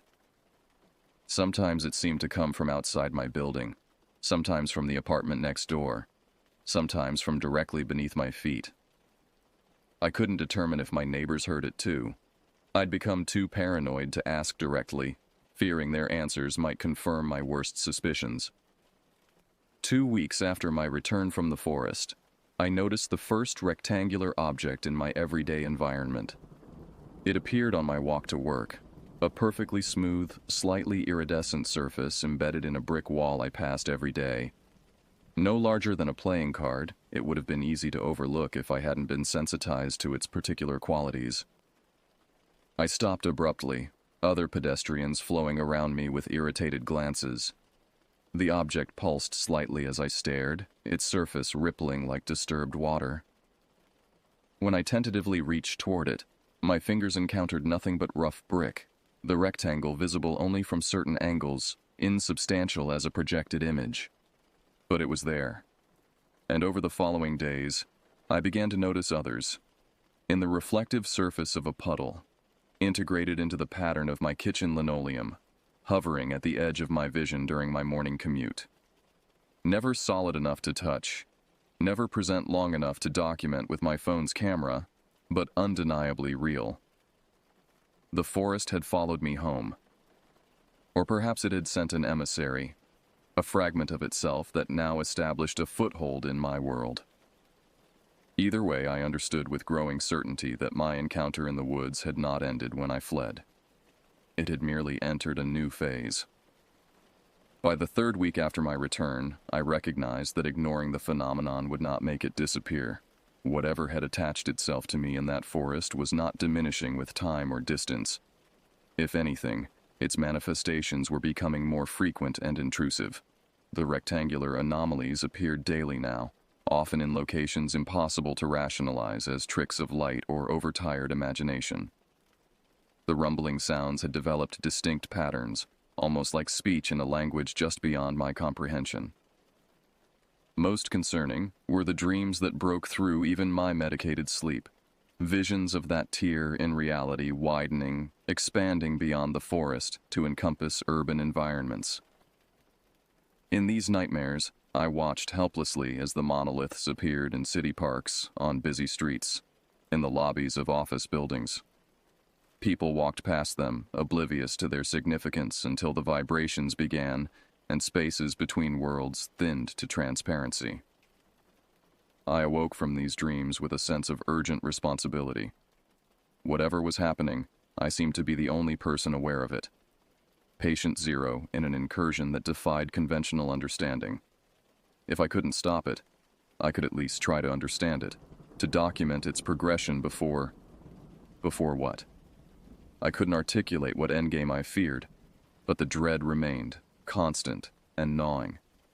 My search for information began online, using carefully chosen keywords to avoid algorithms that might flag me for psychiatric intervention. Rectangular anomalies in forest, time distortion while hiking, iridescent markings on tent. These queries returned nothing useful, just camping equipment advertisements and articles about optical illusions in natural settings. I expanded my search, exploring forums dedicated to unexplained phenomena and paranormal experiences. Most contained the expected mixture of obvious hoaxes, delusional ramblings, and credulous acceptance of easily debunked events. But occasionally, buried within these digital repositories of the strange and marginal, I found accounts that resonated with elements of my experience. A hiker in the Carpathian Mountains described losing 7 hours while exploring a remote valley, returning to find his campsite altered in subtle ways. A forest ranger in Oregon reported rectangular windows appearing in the woods under his jurisdiction, visible only from certain angles and at specific times of day. A geology student claimed to have found a perfectly smooth stone monolith that disappeared when she returned with research equipment to document it. None of these accounts matched my experience exactly, but together they suggested I wasn't entirely alone in encountering phenomena that defied conventional explanation. I created anonymous accounts to contact these individuals, hoping to compare notes and perhaps find patterns that might illuminate what we had collectively experienced. Few responded, and those who did seemed reluctant to revisit their encounters. The forest ranger had taken early retirement shortly after his report and moved to a desert community where, he told me, the horizon stays where it's supposed to. The geology student had abandoned her studies entirely, refusing to discuss anything related to her discovery. Only the Carpathian hiker engaged substantively, exchanging detailed descriptions of his experience that paralleled mine in disturbing ways. "The forest becomes aware of you," he wrote in one message, "not like an animal or even a conscious entity, but like an immune system identifying a foreign presence. What happened to us is a response, a mechanism for examining anomalies that appear within its boundaries."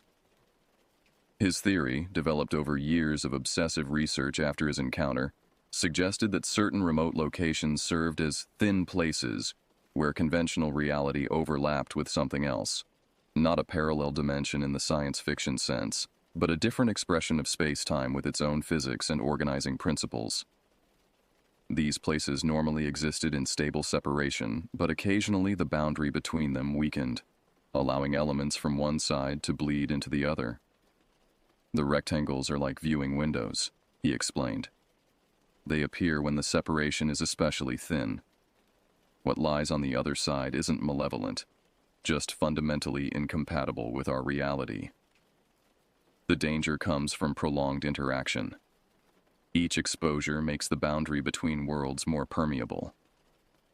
His words chilled me, confirming fears I'd been reluctant to articulate even to myself. The increasing frequency of anomalies in my environment suggested the boundary was indeed becoming more permeable, with my unwitting participation as the catalyst. Seeking more structured information, I expanded my research to academic sources. Most mainstream scientific publications offered nothing relevant. Conventional physics and biology had no framework for the phenomena I'd experienced. But in more speculative corners of theoretical physics and consciousness studies, I found concepts that offered at least metaphorical handles for understanding what might be happening. Quantum field theories suggesting reality emerges from interactions between fundamental fields. Philosophical discussions of panpsychism, proposing that consciousness might be an intrinsic property of matter rather than exclusive to brains. Anthropological studies of liminal spaces across cultural traditions, places considered thresholds between ordinary and extraordinary realms. None provided concrete answers, but collectively they helped me construct a tentative model for conceptualizing my experience. The forest I'd visited wasn't just a physical location, but a nexus point where the fabric of reality grew thin enough to permit interaction with something beyond conventional understanding. My presence had disturbed this delicate equilibrium, and now the disturbance was propagating outward, following me into the wider world. This theoretical framework offered no practical solutions, however. Understanding the nature of my predicament did nothing to resolve it, and the progressive intensification of anomalies suggested time was running short. The rectangular windows appeared with increasing frequency and duration. The rumbling sounds had graduated from nocturnal disturbances to near-constant background noise, audible even in crowded public spaces that should have drowned out subtle acoustic phenomena. Most alarming were the physical changes I'd begun to notice in myself. My sleep disturbances had progressed beyond insomnia and nightmares to include episodes of unconscious activity. I would awaken to find myself in different rooms from where I'd fallen asleep, sometimes standing before mirrors or windows, staring at reflective surfaces as though expecting them to show something other than my own haggard face. My skin had developed a subtle iridescence in certain lighting, similar to the sheen I'd observed on the monoliths and the contamination that had spread across my backpack. Medical tests showed no dermatological abnormalities, but I knew what I saw. A gradual transformation that suggested the boundary violation worked in both directions.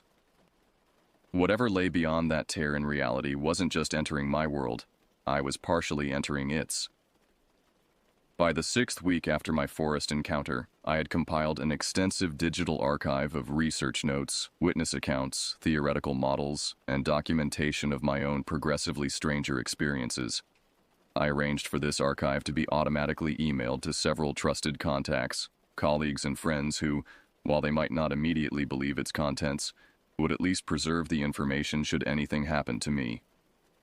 Because I had reached a terrible conclusion, I needed to return to the forest.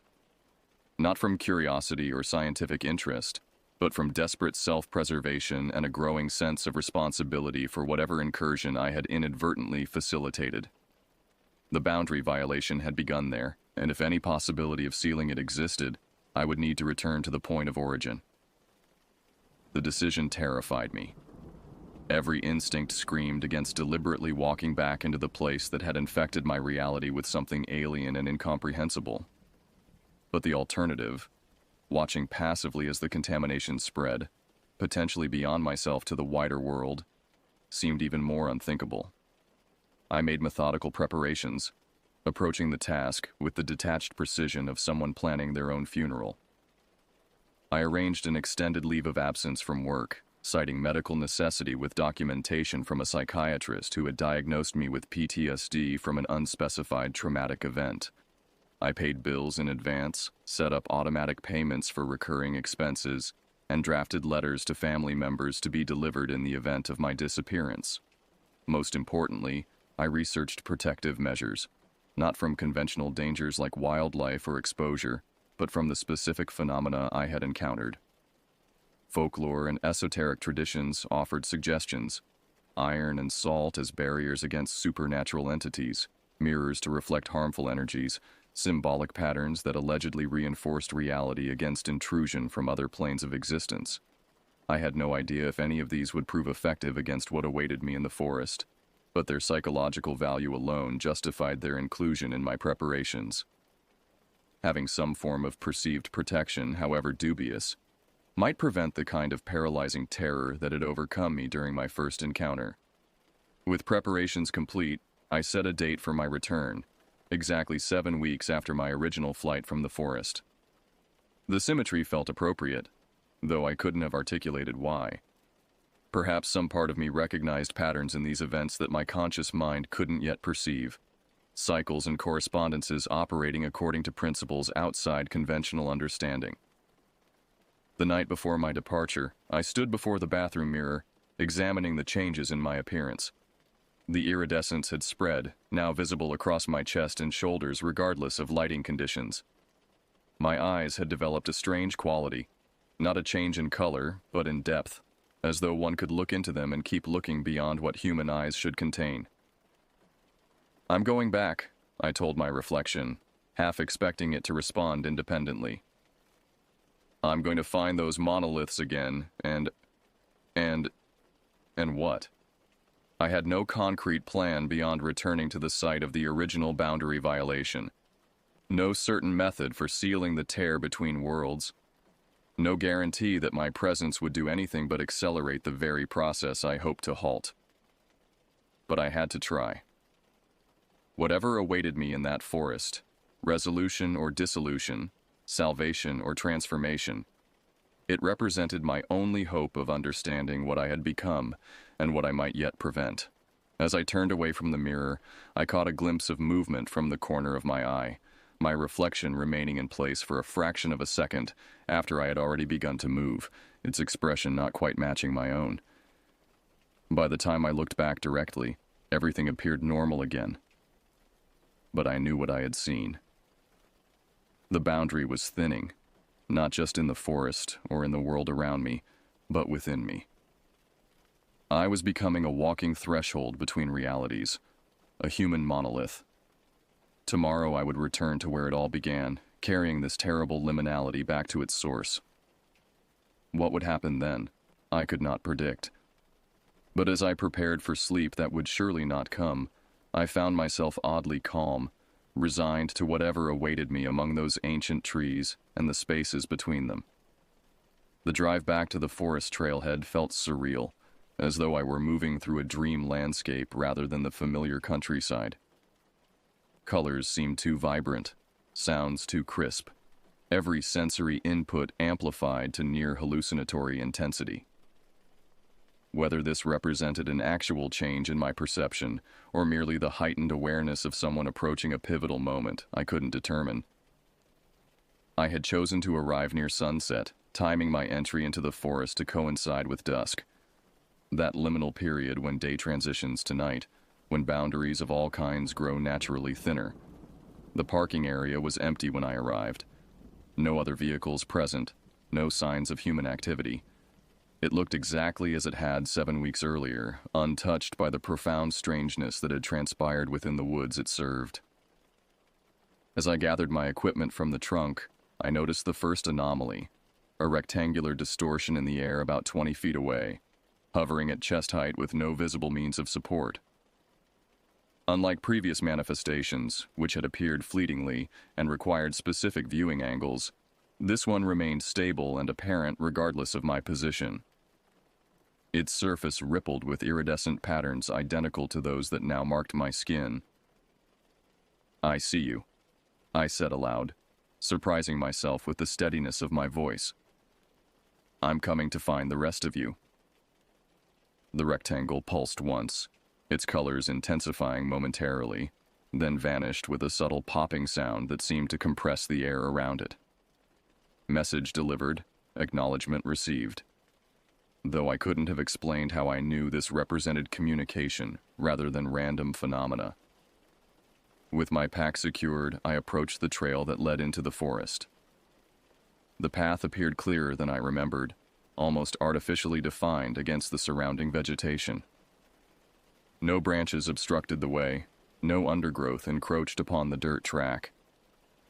It was as though the forest had deliberately cleared a route for my return, removing obstacles that might delay my arrival. This obvious manipulation should have terrified me. Instead, I felt a peculiar calm descend as I took my first steps into the trees. Whatever awaited me deeper in the woods, it wanted me to reach it without impediment. That suggested purpose rather than malevolence, an entity or force with specific intentions rather than mindless hunger or destructive impulse. The quality of light changed as I moved deeper along the trail, transitioning from the golden hues of sunset to something greener and more diffuse, filtering through the canopy with an almost underwater quality. Sounds became muffled yet simultaneously clearer, each rustle and snap distinct, but somehow contained, as though I were hearing them through a medium more substantial than air. Time behaved strangely again, compressing and expanding unpredictably. My watch showed barely 15 minutes had passed when I reached the first significant landmark, a fallen log across the path that I distinctly remembered encountering an hour into my original hike. Yet the journey felt appropriately lengthy, my muscles recording the effort of sustained walking, despite the chronological compression. As darkness settled fully among the trees, I activated the headlamp I'd brought, its beam cutting through the gloom with surprising effectiveness. The forest ahead revealed itself in slices of illuminated underbrush and tree trunks, appearing perfectly ordinary within the circumscribed circle of light. But in my peripheral vision, shapes moved that had no place in any natural woodland. Angular geometries that defied perspective, flickering presences that registered as absence rather than substance. I continued forward, neither hurrying nor delaying my progress. The sense of being observed intensified with each step, but unlike my previous visit, it no longer triggered fight-or-flight responses. Instead, I felt a growing certainty that I was approaching something that had been waiting for my return, something ancient and patient and utterly alien to human understanding, yet not inherently hostile. The trail ended abruptly at the edge of a clearing I recognized immediately, the same space where I had camped 7 weeks ago. It appeared unchanged at first glance, the fire ring still visible in the center, the ground still covered in a carpet of fallen leaves. But as I played my light across the area, differences emerged from the familiar tableau. The stones of the fire ring had rearranged themselves into a perfect circle, each one equidistant from its neighbors with mathematical precision.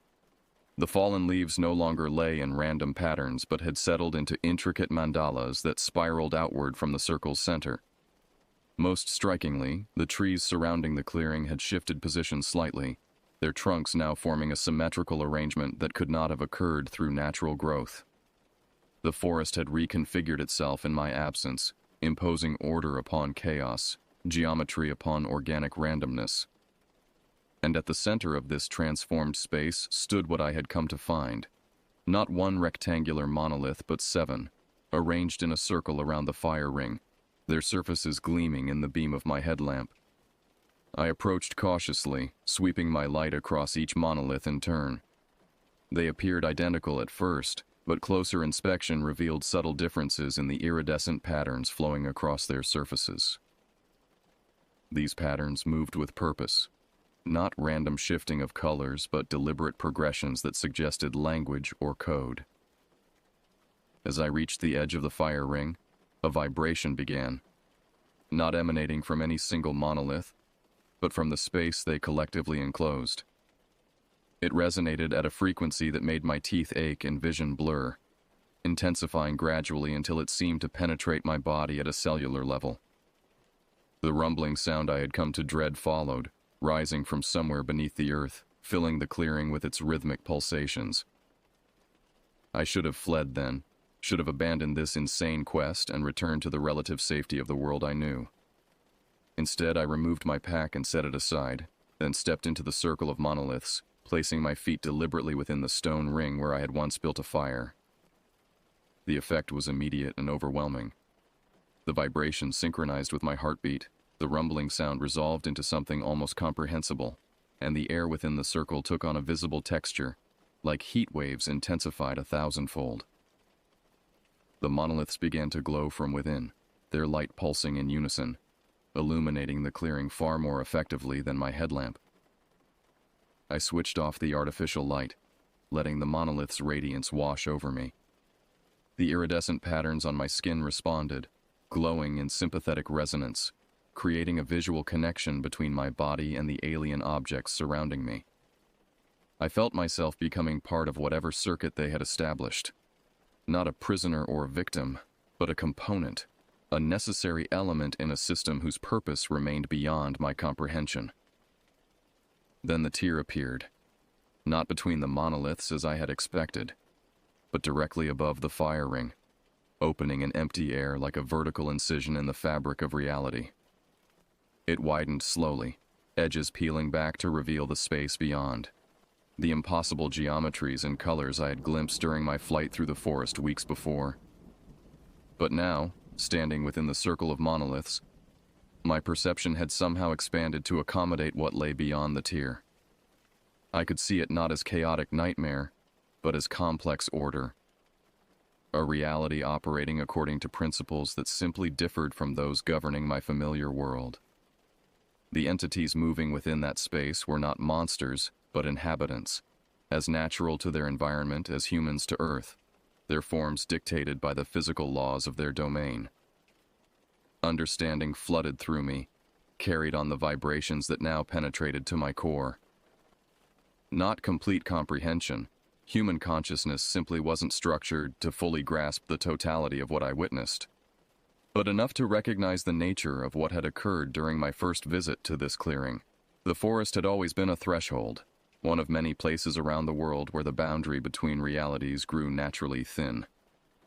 For millennia, these thresholds had remained stable, allowing minimal transfer of energy and information between domains, maintaining separation that preserved the integrity of both spaces. But something had changed recently. Human activity, perhaps, or shifts in the fundamental forces that maintained cosmic architecture. The thresholds were failing, the boundaries eroding. What had happened to me was not an isolated incident, but an early manifestation of a process occurring across the globe. The entities on the other side were aware of this degradation and had been attempting to address it. To repair the damage before complete boundary failure resulted in catastrophic merging of incompatible realities. My initial intrusion into this clearing had coincided with one of their repair attempts, placing me at the center of a process I couldn't understand. The rectangular monoliths were tools or instruments, deployed to reinforce weakened points in the boundary. My encounter with them had marked me as an anomaly, a human who had experienced direct contact with their technology and survived with consciousness intact. The contamination that had followed me from the forest wasn't an infection or attack. It was an established connection, a link that allowed them to study human physiology and psychology through me, to determine whether cooperation might be possible in their boundary maintenance efforts. The progressive changes in my perception, the increasing frequency of anomalies in my environment, all represented their attempts to modify my consciousness gradually to build a bridge between fundamentally different modes of existence. And now, they had succeeded. Standing within the circle of monoliths, I functioned as interpreter and conduit. Human consciousness temporarily expanded to comprehend aspects of their reality, while remaining grounded in my own. Through me, they communicated their purpose and predicament. The boundary was failing faster than they could repair it. Their efforts to establish contact with humans, beings who occupied the reality leaking into theirs, had largely failed, with most subjects unable to survive the cognitive adjustments necessary for meaningful communication. I represented a rare success, a human capable of serving as interface between worlds. They needed my help. Not just mine individually, but human assistance more broadly. The work of boundary maintenance required coordination from both sides, simultaneous reinforcement of the threshold from their reality and mine. Without such cooperation, the degradation would continue accelerating until catastrophic failure occurred. Not apocalypse in the conventional sense, but something more profound and irreversible. The collapse of coherent reality itself. The choice they offered wasn't really a choice at all. Help them preserve the boundary, or watch both our worlds dissolve into chaos as incompatible physical laws attempted to reconcile in spaces never designed for such integration. But how could I, a single human with no authority or resources, possibly facilitate the kind of large-scale cooperation they required? The answer emerged from the vibrations themselves, conveyed not in words, but in concepts that unfolded within my expanded consciousness. I would serve as prototype and proof, the first successfully modified human capable of perceiving both realities simultaneously without losing sanity or selfhood. Through me, they would refine the process, making it safer and more reliable for others. I would become recruiter and instructor, identifying suitable candidates and guiding them through the transition I had undergone accidentally. A global network of human assistants, working in conjunction with their counterparts beyond the threshold, could stabilize the boundaries long enough for more permanent solutions to be developed. The alternative was continued degradation, accelerating anomalies appearing worldwide, and eventual dissolution of the ordered realities we respectively inhabited. As this understanding crystallized within me, the tear above the fire ring began to contract, edges drawing together until only a narrow seam remained visible. The vibration changed frequency, becoming almost soothing rather than disruptive. The monoliths dimmed slightly, their glow settling into a steady radiance rather than pulsing intensity. They were waiting for my response, though I sensed they already knew what it would be. The modifications to my perception had progressed too far for reversal. I could not return to normal human existence, even if I chose to reject their proposal. And beyond self-interest lay the irrefutable logic of necessity. Someone had to begin this work, to serve as conduit between worlds that had never been meant to interact yet now required careful integration to prevent mutual destruction. I understand, I said aloud, my voice sounding strange in the vibration-filled air. I'll help you. The seam vanished completely, the tear sealed for now but capable of reopening when needed. The monoliths brightened momentarily in what I somehow recognized as acknowledgement, then dimmed to barely perceptible luminescence. The vibration receded gradually, returning to levels that human senses could tolerate comfortably. I stood alone in the clearing, surrounded by 7 rectangular objects that now appeared as ordinary stone markers to conventional perception. But I could still see their true nature, the complex technology disguised as simple monoliths, the patterns flowing across surfaces that ordinary vision would register as merely reflective. My transformation was complete. I remained human in body and largely in mind, but my perception had been permanently altered, expanded to encompass aspects of reality most people would never experience. I could see the boundary between worlds now, could recognize where it grew thin and vulnerable, could identify potential points of failure requiring attention. More importantly, I could recognize others with the potential for similar adaptation. Humans whose neurological structure and psychological flexibility might allow them to undergo the transition successfully. They would be rare, perhaps one in thousands, but they existed. My task was to find them, to explain what was happening to our world, to guide them through the process I had experienced. Together, we would form the human contingent of a trans-reality maintenance crew, preserving the structural integrity of existence itself until more permanent solutions could be implemented. It was a mandate both absurd and profound, a responsibility I had never sought, yet could not ethically reject. As I gathered my pack and prepared to leave the clearing, I noticed the final transformation, the forest around me now visible in its true nature, not just trees and earth, but a complex tapestry of energies and information flows, a living system that functioned as interface between incompatible realities. What had seemed hostile during my first visit now revealed itself as simply alien, operating according to principles I was only beginning to comprehend. I would return to human civilization carrying this expanded perception, this terrible knowledge of cosmic architecture under threat. The work ahead would be difficult, perhaps impossible, identifying suitable candidates, convincing them of truths that defied conventional understanding, guiding them through transformations that would irrevocably alter their relationship to reality. but the alternative was unthinkable. As I made my way back along the trail toward my waiting vehicle, I began mentally composing the narratives I would use, the explanations and demonstrations that might convince at least a few others to join this strangest of endeavors.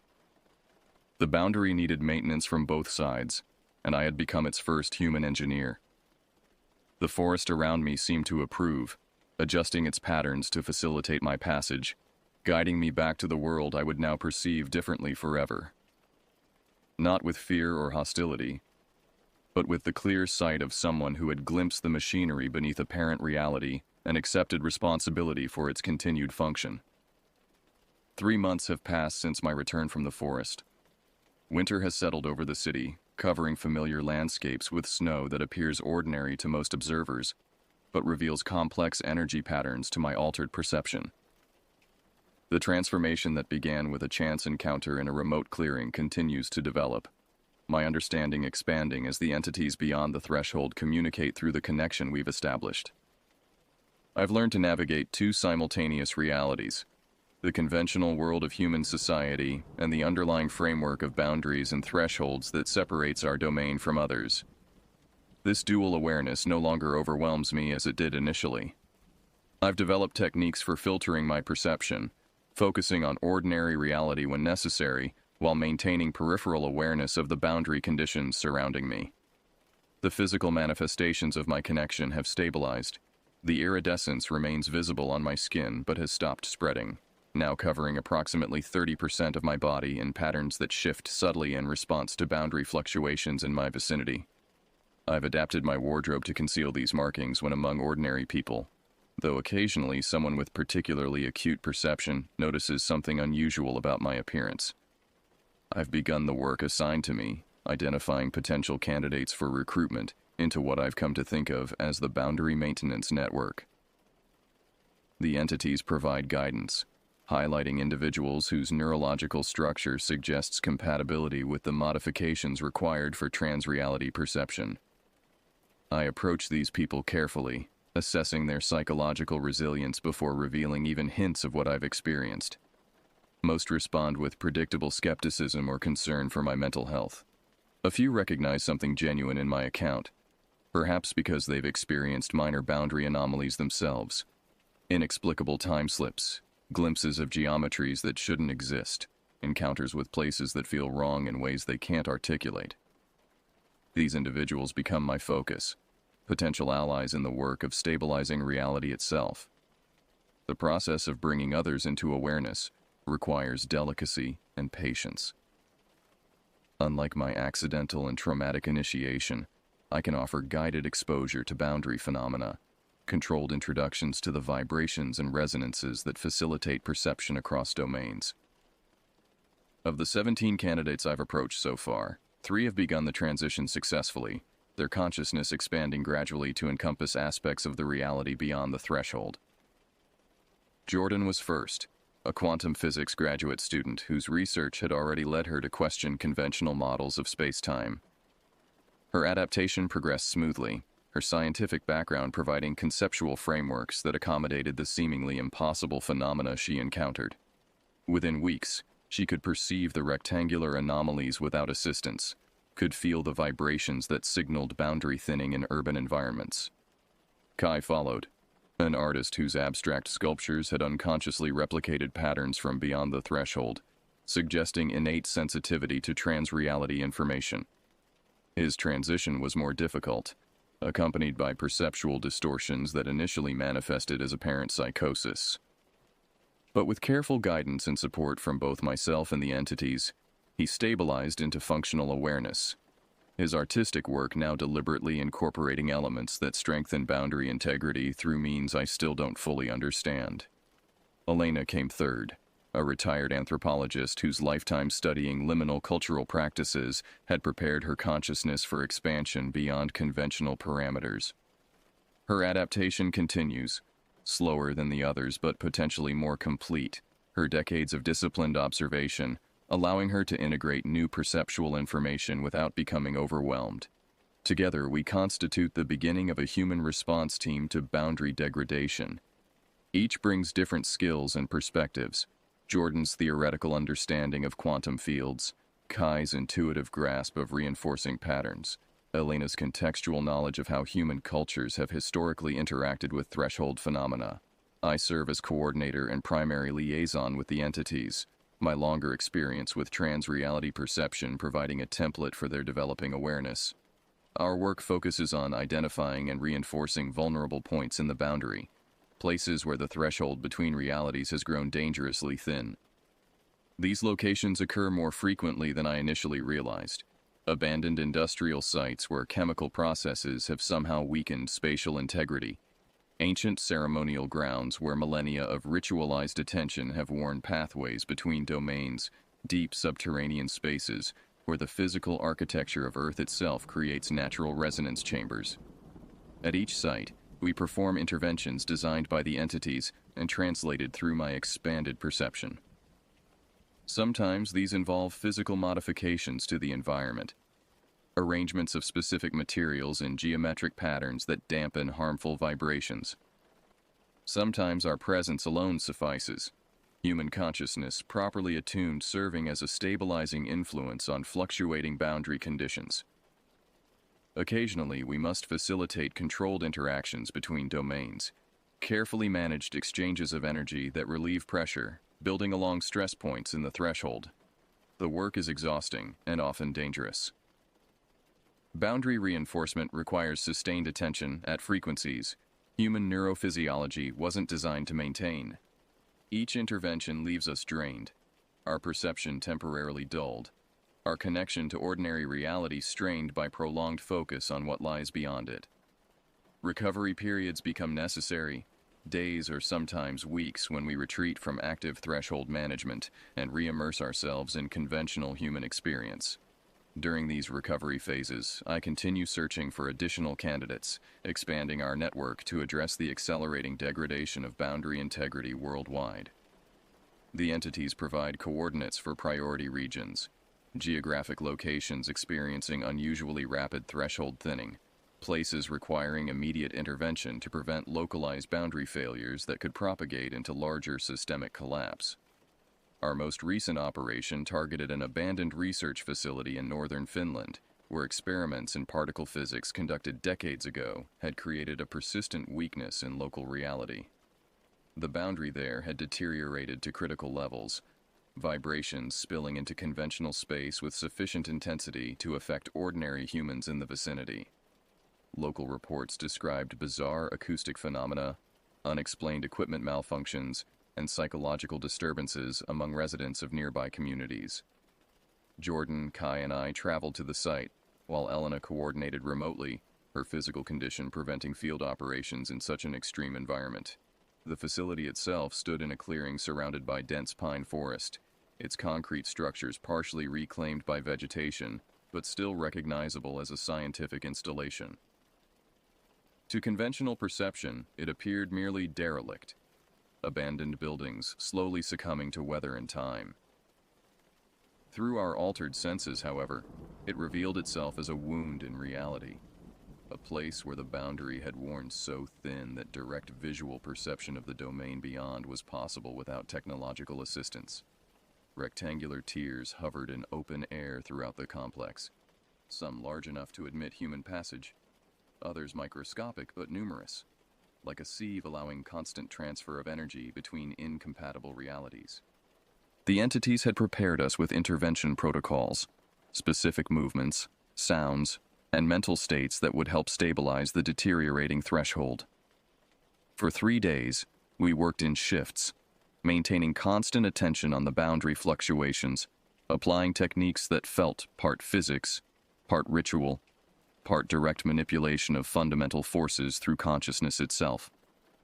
Gradually, the tiers began to close, the largest first, then progressively smaller ruptures, until only microscopic perforations remained. These would heal naturally over time, the entities assured us, now that the major breaches had been sealed. As we concluded our operation and prepared to depart, the facility appeared different through both conventional and expanded perception, still abandoned, still decaying, but no longer leaking reality from its seams. This pattern of identification, intervention, and recovery has become our existence. Jordan, maintaining her academic position as cover for research that directly supports our boundary work. Kai, incorporating maintenance symbols into installations commissioned for public spaces. Elena, developing historical context for threshold phenomena that helps predict future degradation patterns. And myself, continuing to recruit, to coordinate, to serve as primary translator between human understanding and the entity's incomprehensible perspective. We are too few, our efforts too limited to address the global scale of boundary deterioration. The entities confirm what I've suspected since beginning this work. The threshold weakening is accelerating despite our interventions, driven by factors both natural and anthropogenic. Cosmic background radiation, shifting magnetic fields, technological developments that inadvertently generate resonance patterns damaging to trans-reality architecture, all contribute to a progressive thinning that our small network can temporarily mitigate but not reverse. More concerning are indications that other entities, different from those I initially encountered, have become aware of the weakening boundary and see opportunity rather than catastrophe in its potential collapse. These opposing forces, the entities term them dissolutionists, in concepts that translate poorly to human language, actively work to accelerate degradation, seeking integration of realities that would destroy the coherence of both domains, but potentially allow new forms of existence to emerge from the chaos. We've encountered evidence of their influence. Boundary sites deliberately damaged rather than naturally degraded, human proxies performing rituals designed to weaken threshold integrity, technology deployed specifically to generate harmful resonance patterns. These discoveries have transformed our understanding of the situation from maintenance project to active conflict, with reality itself as contested territory. The entities have responded by accelerating our recruitment efforts, identifying clusters of potential candidates in regions experiencing heightened boundary stress. My role has expanded accordingly, no longer just recruiter and coordinator, but trainer of trainers, developing protocols that allow successful initiates to guide others through the transition to expanded awareness. Our network now includes 27 active members across 4 continents, with another 42 in various stages of perceptual transition. Each new recruit strengthens our capacity for intervention, but the rate of boundary degradation continues to outpace our growth. The entities estimate critical threshold failure within 5 years without more comprehensive measures, a timeline that lends desperate urgency to our efforts. I've begun documenting everything: the process of perceptual expansion, the techniques for boundary reinforcement, the signs of deliberate sabotage by dissolutionist forces. This record serves multiple purposes: training material for new recruits, evidence for convincing potential allies, and contingency information should our current approach fail. I maintain copies in multiple locations and formats, including one set sealed in a time capsule buried at coordinates known only to the core network members. The personal cost of this work increases as my perception continues to evolve beyond conventional human parameters. I experience episodes of dissociation when boundary activity intensifies, periods when my consciousness seems to exist partly in this reality and partly beyond the threshold. These episodes last longer each time, returning me to ordinary awareness with decreasing completeness. The entities assure me this represents adaptation rather than degradation. My consciousness developing capacity for simultaneous existence in multiple domains, becoming more effective as interface between realities. But I recognize the trajectory leads towards something less than fully human, or perhaps more than human, depending on perspective. Either way, I am becoming something different from what I was before entering that forest clearing. I accept this transformation as necessary cost for the work we undertake. The boundary must be maintained, the threshold between realities preserved long enough for permanent solutions to be implemented. If personal identity becomes casualty of this effort, so be it. A small sacrifice compared to the alternative of complete reality dissolution. Tonight, I sit in my apartment reviewing data from monitoring stations our network has established at key boundary sites worldwide. The patterns confirm what I've sensed directly: a surge in degradation events across all regions, with particular intensity in areas of high population density and technological concentration. Urban centers have become hotspots of boundary thinning, human activity somehow catalyzing the very weakening we work to prevent. Tomorrow we deploy to a new priority location, a metropolitan area experiencing sudden acceleration of threshold deterioration coupled with unusual dissolutionist activity. Jordan has developed detection equipment that functions in conventional reality, allowing identification of boundary stress without expanded perception. Kai has created installation art incorporating reinforcement patterns for public spaces throughout the target zone. Elena has compiled historical records suggesting the area has served as threshold point for centuries, with local folklore describing phenomena consistent with boundary permeability. I will coordinate on-site, directly engaging with local manifestations of trans-reality entities while guiding our human team through precisely calculated interventions. The operation carries significant risk, the highest concentration of boundary anomalies we've yet encountered in an urban environment, combined with confirmed dissolutionist presence working actively against our efforts. But risk has become constant companion in this strange existence I now inhabit. Since that September day when I drove to a forest seeking solitude and found instead a tear in reality, nothing has remained certain except the necessity of the work itself. The boundary must be maintained, the threshold preserved, reality kept coherent enough for life to continue its complex dance of existence. As I prepare for tomorrow's operation, checking equipment and reviewing protocols, I find myself reflecting on the person I was before entering that clearing. An ordinary human with ordinary concerns, unaware of the cosmic architecture supporting everyday existence. That person is gone, transformed by encounter with something beyond conventional understanding into something neither fully human nor fully other. What remains is purpose, clarity regarding the work that must be done. The boundary calls for maintenance, the threshold requires reinforcement. Reality itself needs defenders conscious of its fragility. Whatever I am becoming serves that necessity, and in that service I find meaning transcending individual identity or conventional existence. The forest changed me, initiating a transformation that continues with each threshold encountered, each boundary reinforced, each new recruit brought into awareness of trans-reality conditions. I am becoming interface and instrument. Human consciousness expanded to perceive and interact with forces beyond ordinary comprehension. Tomorrow brings another opportunity to fulfill that purpose, another boundary site requiring intervention, another threshold to reinforce against forces of dissolution. I will meet it with the strange calm that has replaced fear in my expanded awareness, the certainty that comes from glimpsing the machinery beneath apparent reality and accepting responsibility for its continued function.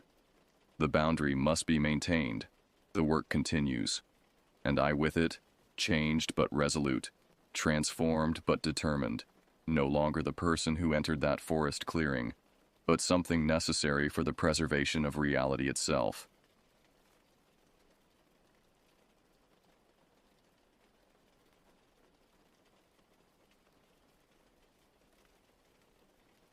Growing up in the dusty outskirts of Farmington, New Mexico, I learned early that survival meant taking the jobs others wouldn't touch.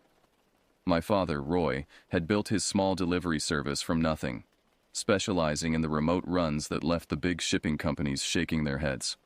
Package deliveries to isolated ranch houses, medicine drops to elderly folks living 20 miles from the nearest neighbor, spare parts for broken-down equipment in the middle of nowhere. This was our bread and butter. The summer I turned 16, Dad started bringing me along on his longer hauls. I'd ride shotgun in his weathered Ford pickup, watching the endless stretches of high desert roll past our windows. The landscape out there could hypnotize you if you weren't careful. Mile after mile of sagebrush, scattered juniper trees, and red rock formations that looked like ancient monuments to forgotten gods. Sometimes we'd drive for an hour without seeing another human being, just ravens circling overhead and the occasional coyote slinking between the rocks. Dad's truck had seen better decades. The vinyl seats were cracked and patched with duct tape, and the air conditioning wheezed like an old man climbing stairs. But the engine was solid, and more importantly, it could handle the punishment of those backcountry roads that would shake a city vehicle apart. The CB radio mounted under the dash crackled with occasional trucker chatter, but mostly it broadcast static and the hollow emptiness of the desert. I remember thinking how peaceful it all seemed back then. The isolation felt like freedom rather than danger. Dad would tell stories about his own father, who'd worked as a ranch hand in these same remote areas, and how the desert taught you to be self-reliant, or it would swallow you whole. He spoke about respecting the land and the people who'd lived here for generations before us. Little did I understand how literally I'd come to interpret those warnings. The money wasn't great, but we managed. Mom worked at the county clerk's office, keeping our household afloat while Dad chased down payments from customers who sometimes preferred bartering to cash. We'd come home with sacks of green chili, handmade pottery, or once memorably, a goat that Dad claimed was partial payment, until Mom made him return it the next morning.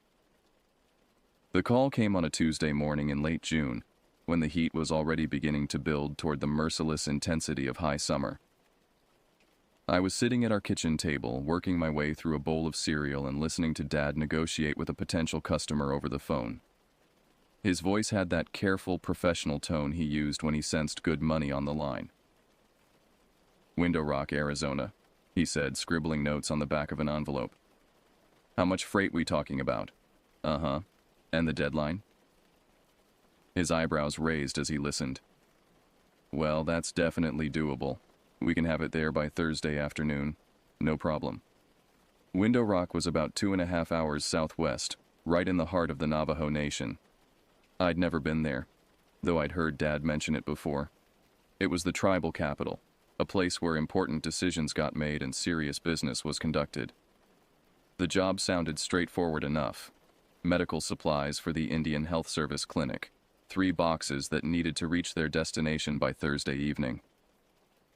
After Dad hung up, he was already planning the route when our friend Dennis knocked on the screen door. Dennis was Navajo, about Dad's age, and had been working construction jobs around Farmington for as long as I could remember. He had a way of showing up at our house right around lunchtime, drawn by the smell of whatever Mom was cooking. Today, he arrived just as Dad was explaining the Window Rock run to me. "Window Rock?" Dennis perked up immediately. "Man, I haven't been home in almost 2 years. My grandmother's been giving me grief about it every time she calls." He paused, considering. "You mind if I tag along? I can follow you in my truck, visit family while you make your delivery. Make it a little convoy." Dad's face lit up. He'd always been more comfortable on the long hauls when he had company, even if it was just someone to check in with on the radio. "That sounds great.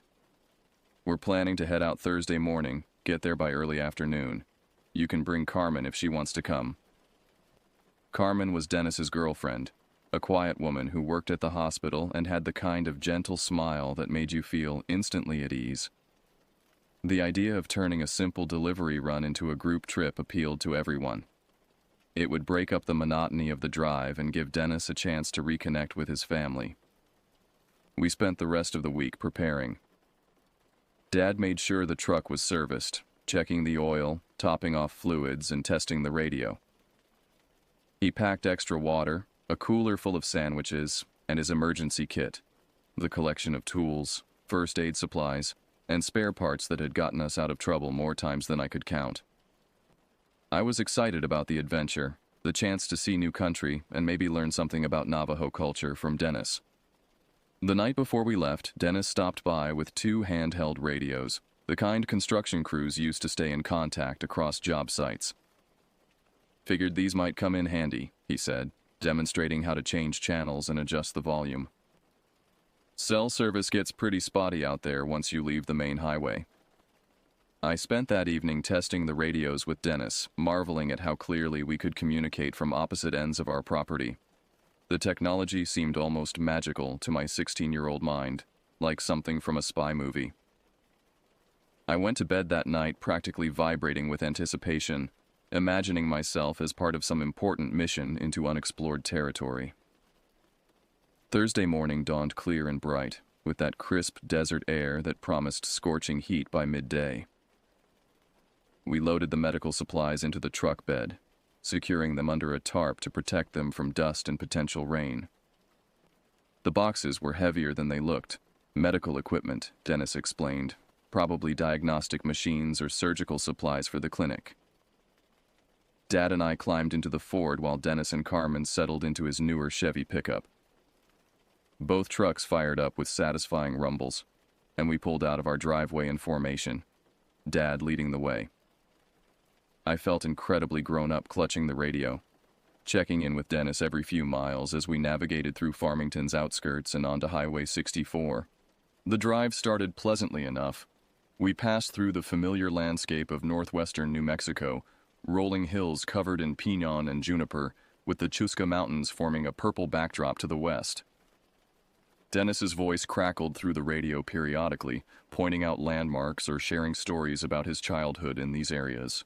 He told us about summer visits to his grandmother's hogan, helping with sheep herding, and learning traditional stories that his family had passed down for generations.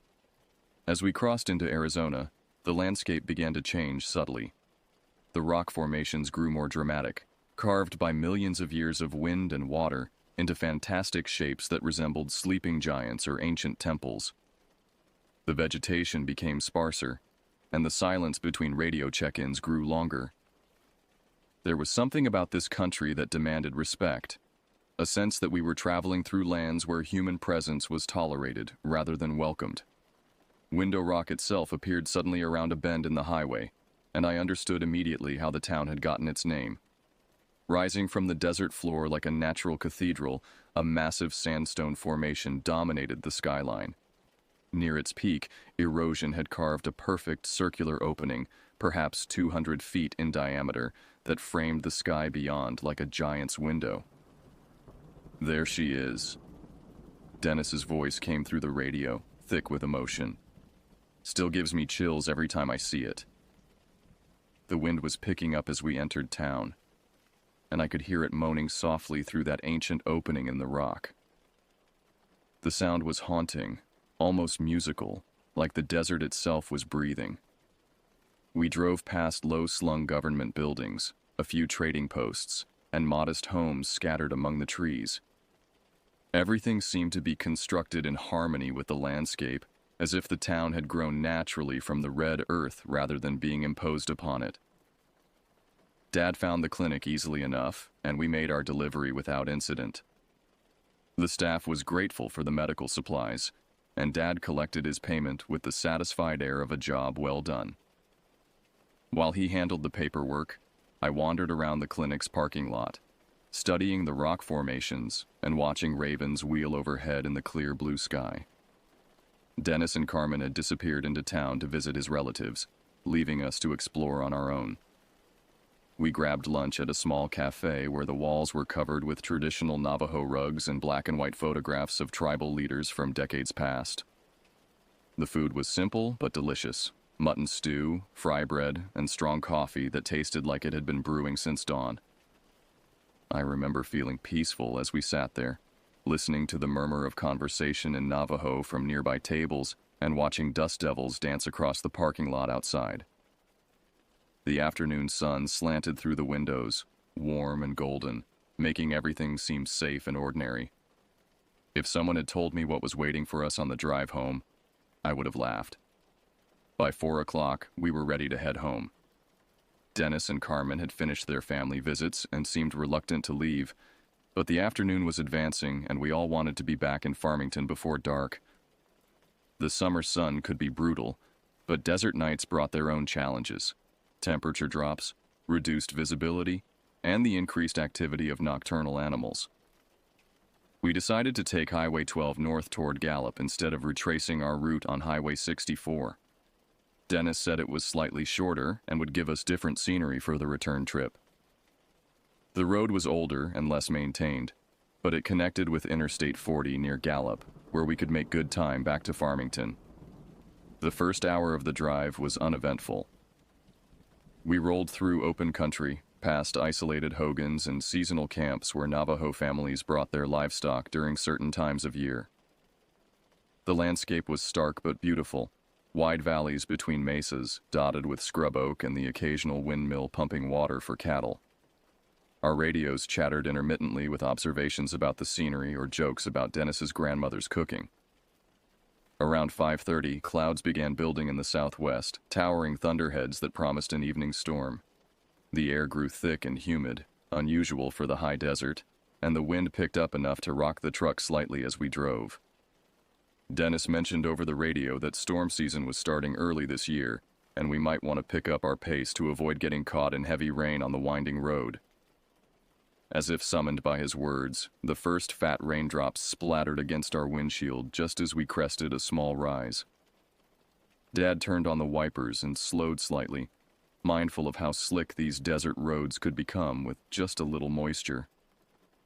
The rain brought out the scent of sage and wet earth, that distinctive petrichor smell that desert dwellers learn to associate with rare moments of abundance. The storm passed as quickly as it had arrived, leaving the pavement shiny and black under our headlights. Dad had switched on the truck's lights early, partly for safety and partly because the heavy clouds made the late afternoon feel more like evening. Steam rose from the warming asphalt, creating an otherworldly atmosphere that made familiar landmarks look strange and distorted. It was Dennis who first mentioned the silence. "You notice how quiet it's getting?" His voice crackled through the radio.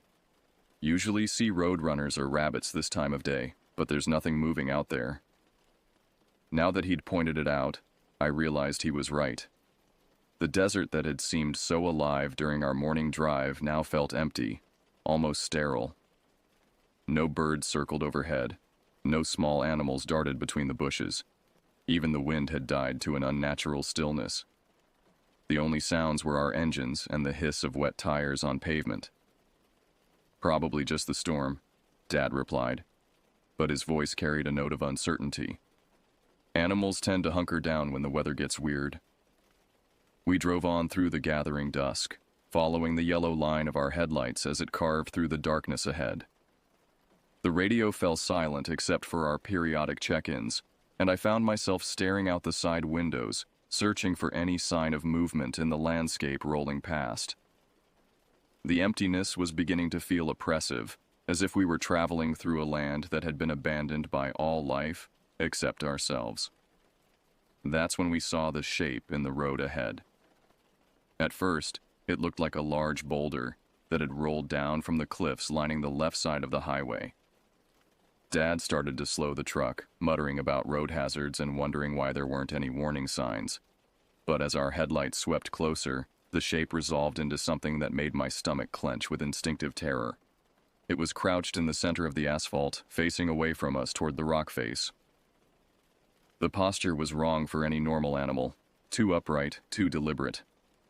Even sitting, the thing's shoulders were level with our truck's hood, suggesting it would tower over us if it stood. Matted fur or hair covered parts of its body, but patches of bare skin showed through, pale and mottled in our headlights. "Dennis." Dad's voice was tight as he keyed the radio. "You seeing what I'm seeing up ahead?" The response came back immediately, Dennis's usual calm completely absent. "That's not natural, Roy. Don't stop. Don't slow down. Hit the gas and ram right through it." "What are you talking about?" Dad's foot moved toward the brake pedal instinctively. "It might just be hurt or—" "No!" Dennis's voice exploded from the radio speaker, sharp with panic. "Trust me on this. You need to hit that thing right now as hard as you can. Don't give it a chance to move." The desperation in Dennis's voice cut through Dad's humanitarian instincts. His hands tightened on the steering wheel, and his foot found the accelerator. The truck's engine roared as we picked up speed, bearing down on the motionless figure like a battering ram. My heart hammered against my ribs as we closed the distance. 50 yards, 40, 30. That's when it turned around. The movement was too fast, too fluid for anything that size. One moment it was facing away from us. The next its head had swiveled a full 180 degrees to stare directly into our headlights. The face that looked back at us was a nightmare fusion of human and animal features, but wrong in every possible way. The skull was elongated, stretched like soft clay, with a jaw that jutted forward to accommodate teeth that belonged in no earthly mouth. But it was the eyes that froze my blood. They reflected our headlights like an animal's, but the intelligence behind them was unmistakably human and malevolent. This thing knew exactly what it was doing, crouched there in our path. It was waiting for us, had been waiting for us specifically. The creature's mouth opened in what should have been a roar or howl, but the sound that emerged was far worse. It was a human scream, high and agonized, as if someone was being tortured just beyond our sight. The vocalization seemed to come from multiple throats at once, harmonizing in ways that made my ears ring and my vision blur. Dad's foot stayed firm on the accelerator. We were committed now, barreling toward this abomination at 60 miles per hour on wet pavement. At the last possible second, just as our bumper was about to make contact, the thing moved. It didn't run or dive aside like a normal animal would. Instead, it launched itself backward in a single, impossible leap that carried it completely over the barbed wire fence bordering the highway. The creature hung in the air for what felt like hours, suspended against the dark sky like some unholy bird. When it finally touched down, it was already 30 yards away, moving with a loping gait that covered ground at an inhuman pace. "Keep driving!" Dennis was shouting over the radio. "Don't stop. Don't look back. Just keep driving as fast as you can." Dad didn't need encouragement. The speedometer climbed past 70, then 80 as we raced through the night. Behind us, Carmen's voice joined Dennis's on the radio, both of them urging us to maintain our speed. I pressed my face against the passenger window, scanning the darkness for any sign of pursuit. That's when I saw it pacing us, running parallel to the highway about 100 yards out in the desert. Even at our current speed, the thing was keeping up easily, its elongated limbs eating up ground in bounds that no earthly creature could sustain. Worse, it seemed to be gaining, angling gradually toward the road as if planning to intercept us further ahead. "It's following us," I managed to croak into the radio. "I can see it out there, running alongside us." The radio exploded with voices. Dennis shouting instructions, Carmen praying in Spanish, Dad demanding to know what direction I was seeing it. But their words seemed to come from very far away, muffled by the sound of my own pulse thundering in my ears. The creature's gait was hypnotic, almost graceful despite its horrific appearance. Part of my mind wanted to keep watching, to study this impossible thing that shouldn't exist. Then it howled again, and the sound shattered whatever spell it had been weaving. This time the vocalization was definitely human, a woman's voice screaming for help, pleading for rescue with heartbreaking desperation. The words were in English, clear and distinct. "Please help me. Don't leave me out here. Please." Dad's face went white as paper. His instincts were telling him to stop, to turn around and rescue whoever was crying out in the darkness. But Dennis's voice cut through the deception like a knife. "It's mimicking," he said, his tone flat and deadly serious. "That's what they do. They use voices to lure people away from safety. Whatever you do, don't stop." The lights of Gallup finally appeared in the distance like a beacon of salvation. As we approached the outskirts of town, the creature that had been pacing us suddenly veered away, disappearing into the darkness as if it had never been there at all. The sudden absence was almost as terrifying as its presence had been. One moment it was keeping pace with our truck effortlessly. The next it was gone without a trace. Dad finally allowed himself to slow down as we entered the main drag of Gallup, streetlights and neon signs washing away the memory of that horrible darkness. My hands were shaking so badly I could barely hold the radio steady. Dennis's voice came through the speaker, calmer now but still tight with adrenaline. "Pull over at that gas station," he said. "We need to regroup, figure out what just happened." Dad guided the truck into a well-lit Sinclair station, and Dennis pulled up beside us. For a long moment, none of us moved. We just sat there in our vehicles, engines running, staring at each other through the windows. The fluorescent lights overhead buzzed and flickered, casting harsh shadows that made everyone's face look gaunt and frightened. Finally, Dad shut off the engine and stepped out. His legs were unsteady, and he had to lean against the truck for support. I climbed out on shaking legs, grateful for the solid concrete beneath my feet and the bright lights surrounding us. Dennis and Carmen emerged from their truck looking equally shaken, their faces pale under the station's stark illumination. "What the hell was that thing?" Dad's voice was barely a whisper. Dennis glanced around nervously, as if speaking about it might somehow summon it back. "There are some stories my grandmother told me. Things that aren't supposed to be discussed, especially not around outsiders. But what we saw back there..." He shook his head. "That wasn't natural. That wasn't supposed to exist." Before any of us could respond, red and blue lights began flashing behind us. A Gallup police cruiser had pulled into the station, and an officer was getting out to approach our group. He was a young man, probably in his late 20s, with the kind of alert posture that suggested military or law enforcement training. His name tag read Begay, and his features marked him as likely Navajo. "Everything all right here?" he asked, his gaze moving between our two trucks and our obviously distressed faces. "You folks look like you've seen a ghost." Dennis stepped forward, his expression grim.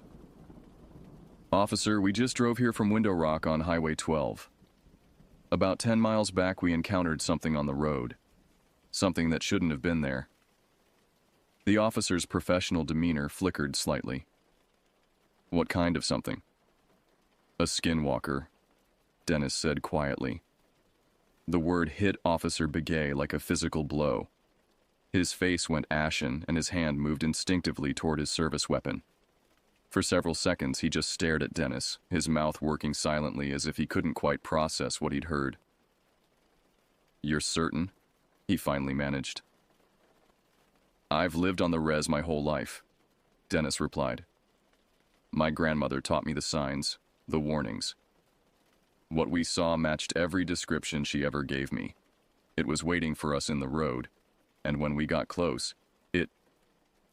He paused, swallowing hard. "It looked right at us, looked us in the eyes like it knew us personally." Officer Begay's radio crackled, but he ignored it. His training was at war with cultural beliefs that ran deeper than any academy instruction. Finally, his cultural heritage won out. "I need you all to leave town," he said, his voice tight with controlled fear. "Right now. Take Interstate 40 back to Farmington. Stay on the main highway. Don't stop until you're home.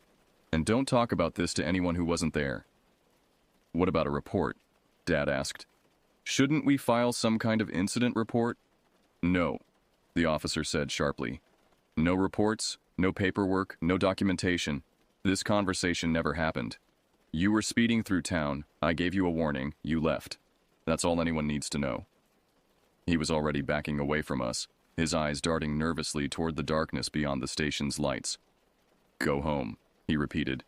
"Go home and don't come back to this area for a while." The officer climbed back into his cruiser and drove away quickly, leaving us standing under the harsh fluorescent lights with more questions than answers. But his fear had been genuine, and it reinforced everything Dennis had been trying to tell us. Whatever we had encountered on that lonely highway was real, dangerous, and best left unspoken.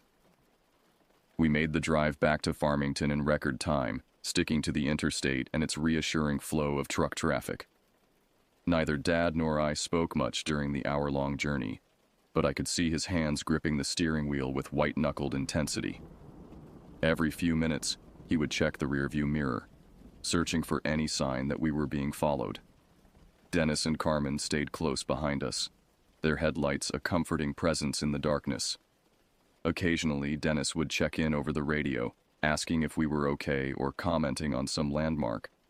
But mostly we drove in silence. The normalcy of the interstate, Other vehicles, well-lit truck stops, highway patrol officers conducting routine traffic stops, helped ease the nightmare quality of what we'd experienced. When we finally pulled into our driveway in Farmington, Mom was waiting on the front porch. She took one look at our faces in the glow of the porch light and knew something terrible had happened. Dad tried to downplay it, muttering about bad weather and difficult roads, but she wasn't buying any of it. Dennis parked behind us and approached the house with a small leather pouch in his hands. His usual easygoing demeanor had been replaced by the grave solemnity of someone performing a sacred duty. He spoke quietly to Mom, explaining that we'd encountered something dangerous on the road and that he needed to perform a protection ritual for our family. "This is traditional medicine," he said, opening the pouch to reveal a collection of small objects, stones, bits of plant material, what looked like tiny bone fragments. "My grandmother gave this to me when I left home. She said it would protect me from dark spirits and things that walk in the shapes of animals." He sprinkled some of the contents around our front door, muttering words in Navajo that I couldn't understand, but that seemed to resonate with ancient power. The ritual was simple but profound, and I found myself holding my breath as he worked. When he finished, he pressed a small turquoise stone into my palm. "Keep this with you," he said seriously. "Don't lose it, don't give it away. If you ever encounter something like that again, hold this tight and pray to whatever God you believe in. Sometimes that's enough to make them leave you alone." Dad tried to protest that it wasn't necessary, that we probably wouldn't be driving those remote roads again anyway. But Dennis cut him off. "You don't understand," he said. "These things, they remember faces. They remember scents. Once you've seen one, there's always a chance it might come looking for you. This isn't superstition. This is survival." The weight of his words settled over our family like a heavy blanket. Mom made coffee, and we sat around the kitchen table while Dennis explained what he knew about the creatures his grandmother had warned him about. Most of it was too disturbing to repeat. Stories of people who had vanished from their homes, livestock found mutilated in ways that suggested something more than animal predation. "The important thing," Dennis concluded, "is that you never speak its name out loud unless you absolutely have to. Names have power, and using them can draw unwanted attention. If you must talk about what happened tonight, refer to it as the thing on the road, or what we saw. Nothing more specific than that." As the night wore on and the immediate terror began to fade, I found myself studying the turquoise stone Dennis had given me. It was smooth and warm, worn by countless hands over the years, and holding it seemed to provide a small measure of comfort. Whether that comfort came from the stone itself or simply from having some tangible protection against the unknown, I couldn't say. When Dennis and Carmen finally left for their own homes, they made us promise to call if anything unusual happened.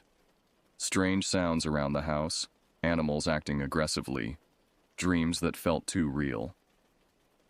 Dad locked every door and window in the house before we went to bed, something he'd never done in all my years of living there. I lay in my bed that night, staring at the ceiling and listening to every creak and settling sound the old house made. The turquoise stone sat on my nightstand, barely visible in the darkness, but somehow reassuring just by being there. Outside, coyotes howled in the distance, but their wild songs sounded different now. Less like natural animal behavior, and more like communication between things that might not be coyotes at all. Years have passed since that night on Highway 12, but the memory hasn't faded the way most childhood experiences do. If anything, it's grown more vivid with time, as if the terror was burned so deeply into my mind that it actually improved with age, like some horrible vintage wine. I'm in my 30s now, married with children of my own, but I still carry that turquoise stone in my pocket every day.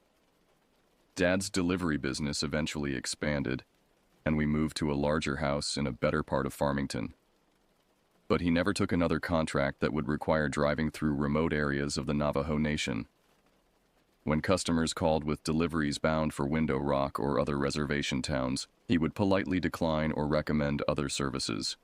He never explicitly stated why, but I knew the real reason. Dennis remained a close family friend, though he moved to Albuquerque a few years later for better job opportunities.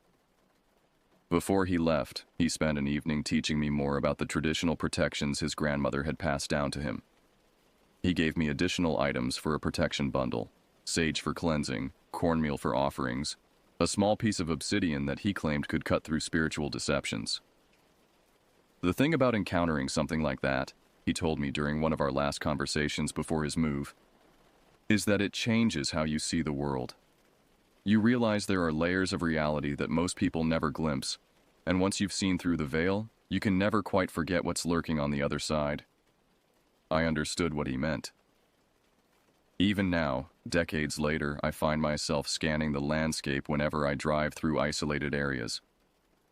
Not just looking for animals or road hazards, but searching for anything that doesn't belong, anything that sits too still or moves too purposefully. My wife jokes that I'm the most paranoid driver she's ever known, but she doesn't understand that paranoia and awareness can sometimes mean the difference between getting home safely and disappearing into the desert without a trace.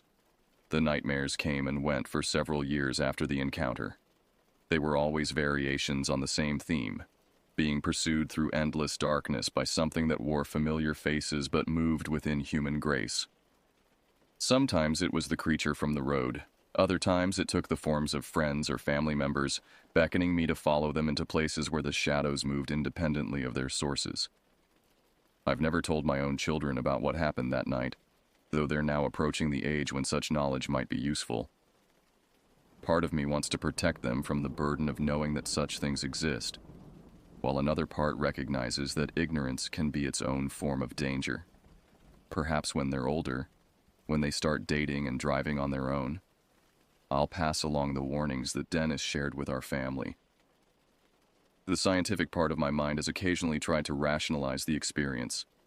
Maybe it was just a large bear, disoriented by the storm and the strange weather patterns. Maybe our fear amplified normal animal behavior into something supernatural. Maybe the wet roads and strange lighting conditions created an optical illusion that transformed an ordinary creature into a nightmare. But then I remember the intelligence in those reflected eyes, the deliberate way it positioned itself in our path, the impossible leap that carried it over the fence. No bear moves like that. No natural animal mimics human voices with such chilling accuracy, and no ordinary encounter would have left such a lasting mark on everyone who witnessed it. Dad passed away 3 years ago from a heart attack, but even near the end, when his memory was failing in other areas, he could still describe that night in perfect detail. He'd grown more religious in his later years, attending church regularly and keeping a Bible on his nightstand. When I cleaned out his belongings after the funeral, I found that turquoise stone Dennis had given him tucked between the pages of Psalms, worn smooth from decades of worried handling. I drive past the turnoff for Highway 12 occasionally when business takes me toward Gallup, but I've never taken that route again. Sometimes I wonder if the thing we encountered is still out there, waiting for unwary travelers on that lonely stretch of road. Other times I imagine it has moved on to new hunting grounds, drawn by the scent of fear to terrorize other families making their way home through the desert darkness. The rational part of my mind insists that dwelling on such thoughts is unhealthy, that I should move on and forget about one frightening night from my youth. But the deeper, older part of my consciousness, the part that still wakes me from dreams of reflected eyes and impossible movements, knows better. Some experiences mark you permanently, changing the fundamental way you perceive reality. I still make deliveries occasionally, though mostly to help out other local businesses rather than running my own service. But I stick to main highways, travel only during daylight hours, and always carry that worn turquoise stone in my pocket. It's probably just a psychological comfort, a placebo that helps me feel safer in a world where I now know monsters are real. But sometimes, when I'm driving through empty country and the silence grows too deep, I'll wrap my fingers around that smooth stone and whisper a quiet prayer to God for protection. And whether it's the power of ancient traditions, divine intervention, or simply the human need to feel safe in an uncertain world. Somehow it always helps me make it home.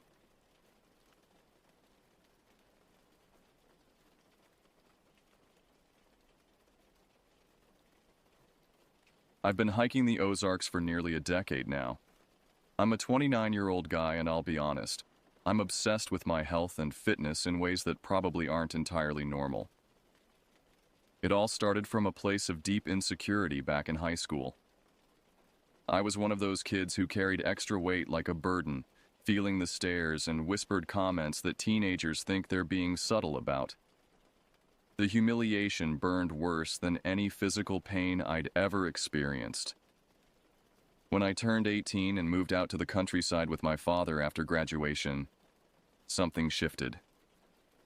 Dad suggested we try hiking together, said it might help me find myself or some such wisdom. What started as weekend trips to lose the weight I desperately wanted gone became something much more consuming. Within a year, I'd shed the pounds that had haunted me, but I discovered I couldn't stop. The trails called to me with an intensity that felt almost supernatural. There's a rush you get from hiking that I've never been able to replicate anywhere else.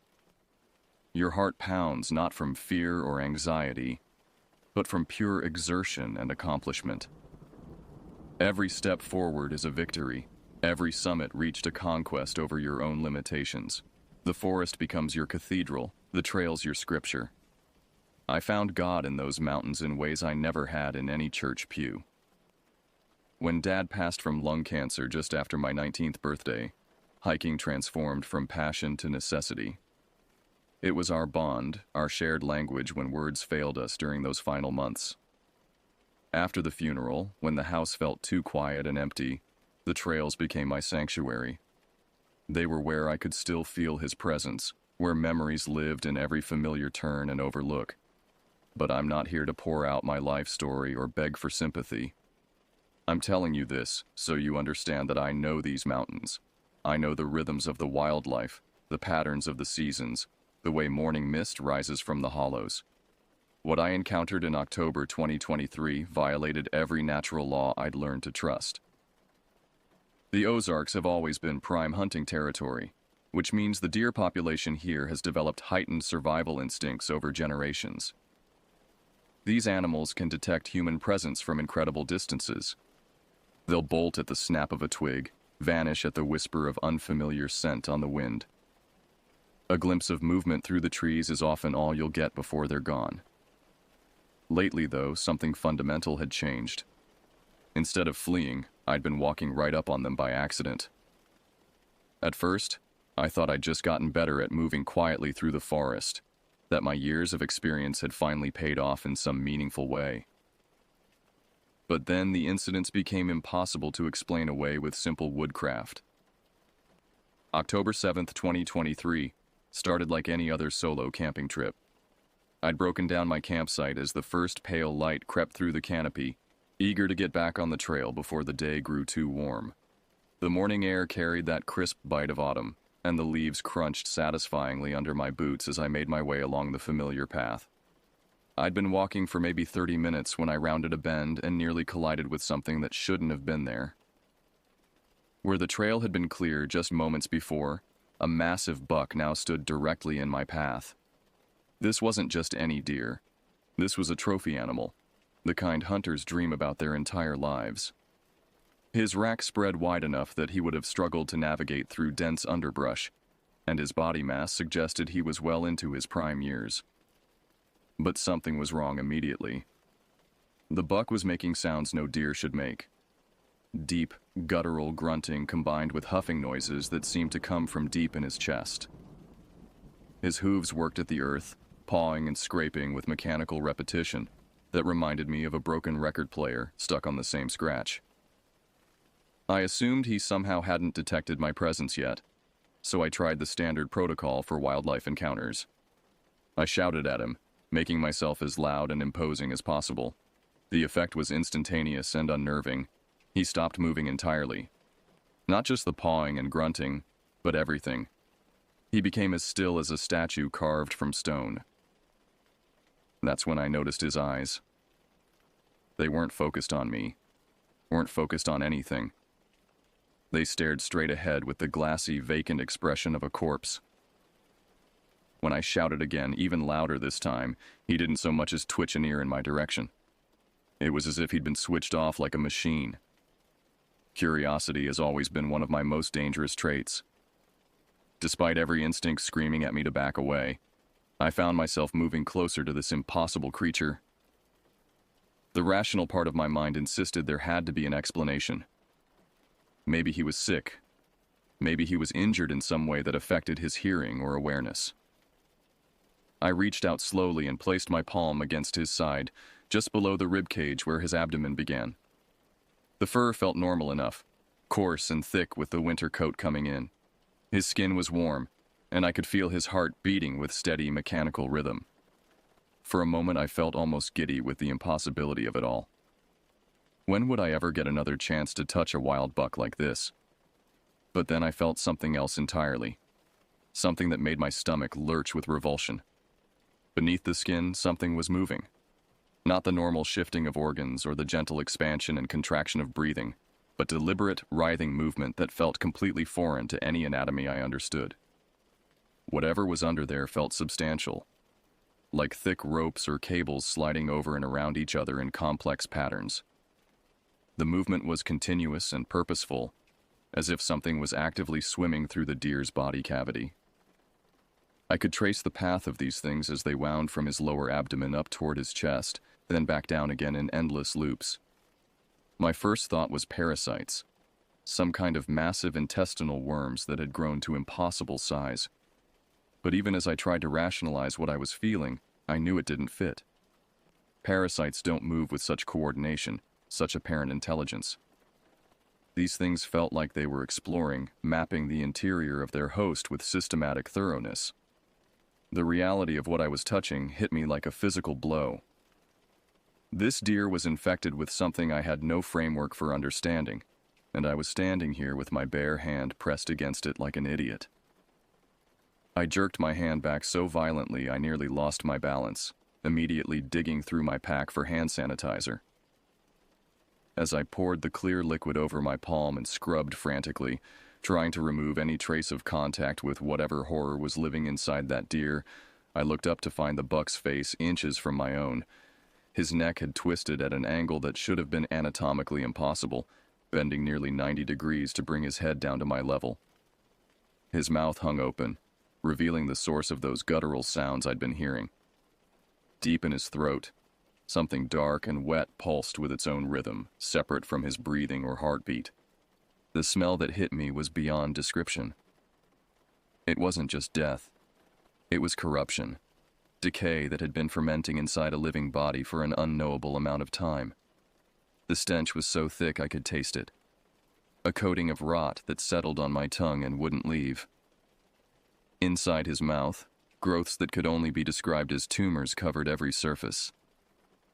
But these weren't the clean clinical masses you might see in medical textbooks.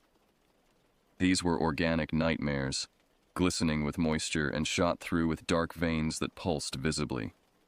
The largest ones had split open at their tips, revealing cavities that seemed to go deeper than the deer's head should have allowed. I scrambled backward, my boots slipping on loose stones as I fought to put distance between myself and this abomination. But the buck didn't follow, didn't even seem to register my movement. His body remained in exactly the same position, only that impossible neck twist allowing his head to track my retreat with dead, unblinking eyes. I ran.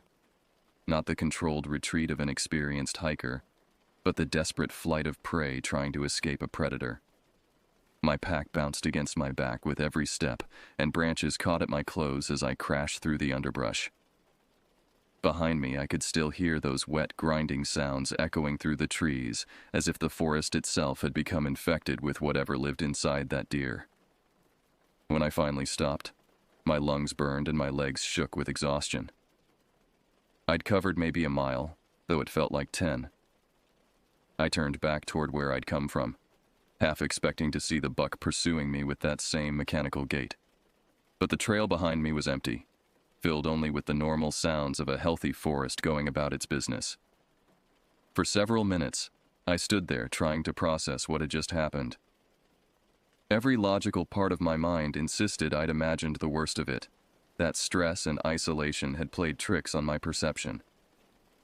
But my hand still tingled where I'd touched the deer's side, and I could still taste that horrible stench on the back of my tongue.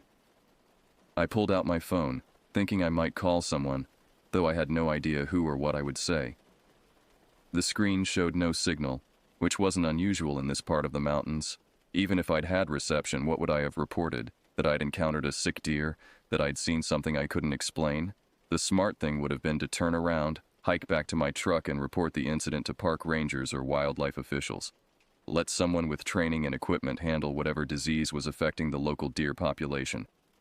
But the thought of retracing my steps, of potentially encountering that buck again, filled me with a dread I couldn't shake.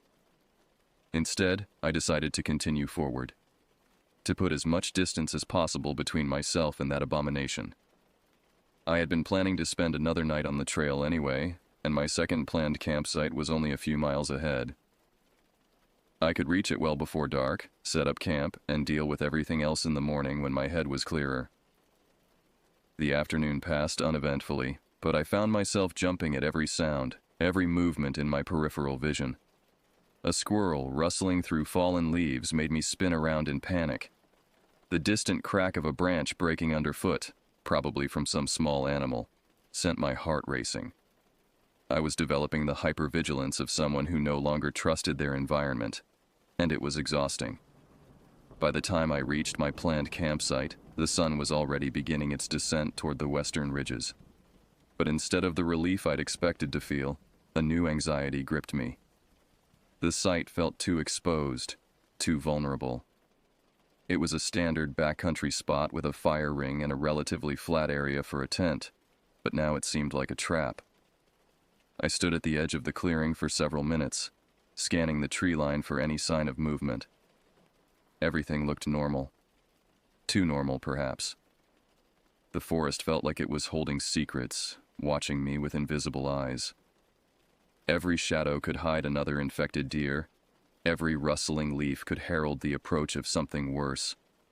After much internal debate, I decided to push on to the third and final campsite of my planned route.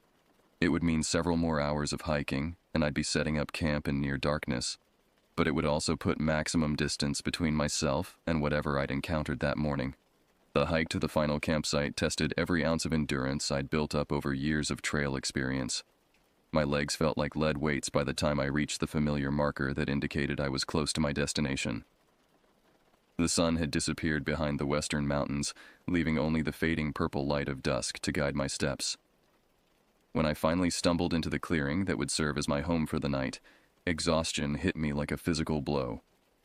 I dropped my pack without ceremony and simply stood there for several minutes, trying to summon the energy to set up camp. My calves cramped from the extended exertion, and my shoulders ached from the weight of my gear. But fatigue couldn't overcome the lingering unease that had followed me all afternoon. As I went through the familiar routine of setting up my tent and gathering firewood, I found myself constantly looking over my shoulder. The darkness seemed deeper here, more oppressive than it should have been. Even the normal sounds of the forest, the hooting of owls, the distant bark of a fox, the rustle of nocturnal creatures beginning their nightly hunt, felt somehow wrong. I built my fire larger than usual, feeding it more wood than necessary for cooking or warmth. The flames threw dancing shadows that played tricks on my eyes, making every tree trunk look like a figure lurking just beyond the circle of light. But the fire also felt like protection, a barrier between myself and whatever might be watching from the darkness. Dinner was a mechanical affair of energy bars and trail mix, washed down with lukewarm water from my canteen. I couldn't taste any of it.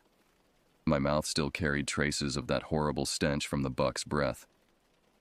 No amount of water or food seemed able to wash it away completely. As full darkness settled over the forest, I found myself feeding the fire obsessively, keeping the flames high and bright. The logical part of my mind knew I was wasting fuel, that I might need the wood to last through the night. But logic had taken a back seat to the primitive fear that had been growing in my chest since that morning's encounter. I tried to distract myself by checking gear, organizing my pack for the morning hike out, anything to keep my mind occupied. But every few minutes I'd catch myself staring into the tree line, searching for movement that might indicate I wasn't alone out here. The temperature dropped as the night wore on, and I eventually retreated to my tent, though I left the rain fly partially open so I could keep an eye on the fire. I arranged my sleeping bag so I was facing the tent opening, positioned to see any approaching threats. My hiking knife lay within easy reach, though I tried not to think about how useless it would be against whatever had infected that deer. I must have dozed fitfully for a few hours, drifting in and out of an uneasy half-sleep filled with fragmented dreams of diseased animals and writhing parasites. But sometime deep in the night, I came fully awake with the immediate certainty that something was wrong. The sound that woke me was footsteps, slow, deliberate, and far too heavy to belong to any small woodland creature. Through the mesh of my tent opening, I could see that my fire had burned down to glowing embers, casting just enough light to create a dim circle of visibility around my campsite. Something was moving through that circle with the measured pace of an animal that had all the time in the world. Not the cautious stop-and-start movement of a deer investigating an unfamiliar campsite, but the steady, purposeful gait of something that belonged here more than I did. I held my breath and watched as a shadow began to take shape against the faint glow of the embers. It was another deer. A doe this time, smaller than the buck I'd encountered that morning, but moving with the same unnaturally steady rhythm. Her hooves struck the ground with mechanical precision, each step placed with mathematical accuracy. What struck me immediately was the complete absence of typical deer behavior. She didn't pause to test the air for scents, didn't swivel her ears to listen for danger, didn't display any of the hyper-alert caution that should have been hardwired into her survival instincts. Instead, she walked into my campsite like she owned it, like I was the intruder in her domain. She stopped approximately 10 feet from my tent, and I watched her silhouette freeze into perfect stillness. For several minutes, nothing happened. She stood there like a lawn ornament, not even the subtle shifting of weight or adjustment of stance that you'd expect from a living animal. Then, with the same mechanical precision she'd used while walking, her head began to turn. The movement was slow and deliberate, rotating with the steady consistency of a security camera panning across its surveillance area. When her head completed its rotation and was facing directly toward my tent, I felt my mouth go dry with terror. That same deep rumbling sound I'd heard from the buck began to emanate from her throat, but this time it was louder, more resonant, as if whatever was producing the noise had grown stronger or more numerous. The sound seemed to vibrate through the ground, up through my sleeping bag and into my bones. What happened next will haunt me for the rest of my life. The doe opened her mouth and something dark and wet began to emerge. Not vomit or saliva, but something with substance and apparent intelligence. It poured out of her in a thick, continuous stream that hit the ground with a wet, meaty sound. In the dim light, I could make out the general shape of what she was expelling, long, segmented things that moved with their own volition once they hit the earth. They weren't just falling from her mouth. They were being deliberately expelled, pushed out with muscular contractions that I could see rippling along her throat and neck. The smell reached me even through the fabric of my tent, that same overwhelming stench of internal decay I'd encountered that morning, but concentrated and amplified. It was the smell of something that had been rotting from the inside for a very long time, something that should have been dead, but was somehow still functioning. As more of these things poured from the doe's mouth, I could see them beginning to move across the campsite with apparent purpose. They didn't writhe randomly like earthworms or slugs might. Instead, they moved with the directed intent of predators following a scent trail, and that trail was leading them directly toward my tent. The first of the parasites, for lack of a better word, reached the edge of my tent within minutes of being expelled from the doe's mouth. I felt rather than saw it sliding along the bottom edge of the fabric, a pressure that moved from left to right as it explored the perimeter of my shelter. My entire body was rigid with terror, every muscle locked in place by the primitive understanding that movement would only attract more attention. I watched through the mesh opening as more of these things spread out across the campsite, their movements coordinated in a way that suggested a shared intelligence. They varied in size, from what looked like thick earthworms to massive, snake-like creatures that must have been several feet in length. All of them shared the same glistening organic appearance, their surfaces reflecting the dim firelight with an oily sheen. As they moved, they left behind trails of moisture that caught the light like slug slime. The doe remained motionless throughout this process, her head still turned toward my tent with those same dead, unfocused eyes. But her mouth continued to work, disgorging more parasites in steady waves. The sound of them hitting the ground became a constant, wet percussion that made my stomach turn. One of the larger specimens began to investigate my tent more aggressively, sliding up the side wall with surprising speed. I could see its bulk pressing against the fabric, creating a moving bulge that traveled upward toward the peak of the tent.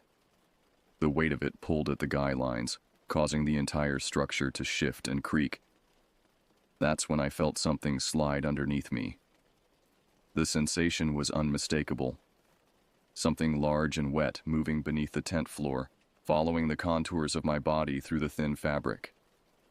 My sleeping bag provided no real barrier. I could feel the thing's body heat and the rhythmic contractions of its movement as it explored the space directly under where I lay. I wanted to scream, to jump up and run, to do anything other than lie there like bait in a trap. But some deeper survival instinct kept me frozen in place, recognizing that movement would only confirm my presence to whatever intelligence was directing this nightmare. More of them began to accumulate around and under my tent. I could feel their weight settling against the floor, could hear the soft sounds of their movement as they positioned themselves in what seemed like a coordinated pattern. They weren't just investigating anymore, they were surrounding me with military precision. The one that had been climbing my tent wall reached the peak and began its descent down the other side. But instead of continuing to the ground, it stopped at the level of my tent's ventilation windows. Through the mesh, I could see it positioning itself directly outside one of the openings, its front end weaving back and forth like a snake preparing to strike. That's when I realized these things weren't just parasites in the traditional sense. They displayed problem-solving abilities, coordination, and strategic thinking that suggested a much more complex intelligence. Whatever disease was affecting the deer had evolved far beyond simple parasitism into something that might be actively hunting. The doe had been silent since emptying her stomach, but now she began to make a new sound, a rhythmic clicking that seemed to come from somewhere deep in her chest cavity. It had the cadence of communication, and I watched in horror as the parasites around my tent began to respond to it. They started moving with increased urgency, clustering more thickly around the base of my tent. Several of them began to probe the fabric more aggressively, and I could feel sharp points pressing against the floor from underneath. Whether they were trying to tear through or simply testing the barrier's strength, I couldn't tell. The clicking from the doe increased in tempo, and the creature's movements became even more frenzied. Whatever message she was sending, it was driving them to greater aggression. I realized with growing horror that I was witnessing some form of pack-hunting behavior, with the doe serving as a director while her expelled parasites served as the hunting party. Time lost all meaning as I lay trapped in my tent, surrounded by creatures that defied every assumption I'd ever made about the natural world. The clicking sounds from the doe continued intermittently, sometimes soft and almost musical, other times sharp and urgent, like an alarm call. The parasites seemed to respond to these acoustic signals, their behavior shifting from exploration to what could only be described as systematic probing. They worked in coordinated groups, some focusing on the tent's base, while others explored the guy lines and support structure. Their intelligence was becoming more apparent with each passing moment. Several times throughout the night, I felt the creatures attempting to burrow underneath the tent floor. The fabric would dimple downward as something pressed against it from below, and I could hear scratching sounds as they worked at the earth beneath my shelter. They seemed to understand that the tent floor was a barrier and were actively trying to circumvent it. The largest of the creatures, something that felt like it must have been 6 or 7 feet long based on the area it covered, had taken up residence directly beneath my torso. I could feel its bulk pressing upward through the tent floor, and occasionally it would shift position, causing my entire sleeping bag to rock slightly. The sensation of having something that large so close to my body was almost unbearable. But perhaps the most disturbing development was what happened to the doe herself. As the night progressed, she began to undergo a visible transformation. Her body, which had maintained its normal deer-like proportions when she first arrived, started to change shape. Her abdomen began to collapse inward, as if something was consuming her from the inside. The clicking sounds she made grew weaker and more sporadic as her body deflated. Through the dim light, I could see her ribs beginning to protrude as whatever substance had been inside her was systematically expelled or consumed. Yet she remained upright, maintained that same mechanical stillness that had characterized her behavior from the beginning. By what I estimated to be the deepest part of the night, the doe had become little more than a framework covered in hide. Her abdomen was completely hollow, creating a grotesque silhouette that reminded me of a scarecrow. But her eyes remained fixed on my tent, and occasionally she would still produce those clicking sounds, though they were now much quieter and seemed to require great effort. The parasites, meanwhile, had grown more active as their host grew weaker. They moved with increased urgency around my campsite, their explorations becoming more aggressive and focused. Several times I felt them testing the same spots on the tent repeatedly, as if they were learning from their failures and adapting their approach. One particularly persistent creature spent what felt like hours working at the corner of my tent, where the floor met the wall. I could hear it scraping and pressing against the fabric, and gradually, I began to feel cool air seeping through as it managed to create a small opening. The realization that they were capable of actually breaching my shelter filled me with a despair I'd never experienced. But just as I was beginning to accept that my flimsy tent offered no real protection, something changed. The clicking from the doe ceased entirely, and the frenzied activity of the parasites began to slow. I could feel the large creature beneath me growing still, and the sounds of movement around the tent gradually faded. As the first pale hints of dawn began to filter through the trees, an unnatural quiet settled over the campsite. The normal sounds of morning in the forest, birdsong, the rustle of small animals beginning their daily activities, were completely absent. It was as if the entire ecosystem was holding its breath, waiting to see what daylight would reveal. I waited until full daylight before even considering leaving my tent. When the sun was high enough to illuminate the campsite clearly, I slowly unzipped the opening and peered outside, my knife gripped tightly in my shaking hand. The scene that greeted me was beyond anything my nightmares could have conjured. The doe lay collapsed on her side approximately where she had been standing throughout the night. But collapsed was perhaps too gentle a word for what had happened to her. She had been completely hollowed out, her hide draped over her skeletal frame like a discarded garment. Her rib cage was clearly visible through the deflated skin of her sides, and her abdomen was so empty it had folded in on itself. Most disturbing of all, her eyes were gone entirely, leaving dark, empty sockets that seemed to stare at nothing. There was no blood, no obvious wounds, just the complete absence of everything that should have filled the space inside her body. Around the campsite, I could see the trails left by the parasites during their night-long siege. The earth was marked with glistening tracks that caught the morning sunlight, creating a spider web pattern of slime trails that centered on my tent. Some of these tracks led away into the forest, while others simply ended abruptly, as if their creators had vanished with the dawn. My tent showed clear signs of the assault it had endured. Small holes had been worn through the fabric at ground level, and the entire structure sagged where the creatures had tested its structural integrity. The corners were darkly stained with some kind of organic residue that I had no desire to examine closely. Most unsettling of all, there were no parasites visible anywhere. Whatever had emerged from the doe's mouth during the night had disappeared entirely, leaving behind only their slime trails and the memory of their presence. The forest around my campsite looked completely normal, as if nothing unusual had ever occurred here. I packed my gear with shaking hands, stuffing everything into my backpack without any regard for organization or care. My tent went into a separate trash bag. There was no way I would ever use it again, and I planned to burn it the moment I got home. The thought of sleeping in something those creatures had touched made my skin crawl. The hike back to my truck was a blur of paranoia and exhaustion. Every sound made me jump. Every shadow seemed to hide potential threats. I found myself constantly looking back over my shoulder, expecting to see infected deer following me with that same mechanical gait. But the forest remained eerily quiet, almost too quiet for a healthy ecosystem. When I finally reached my vehicle, I nearly cried with relief. The familiar sight of my truck, with its reassuring solidity and connection to the civilized world, felt like salvation. I threw my gear into the back without ceremony and started the engine immediately, desperate to put distance between myself and whatever was happening in these mountains. The drive home gave me time to think, though I'm not sure that was entirely a good thing. Every rational explanation I tried to construct fell apart under scrutiny.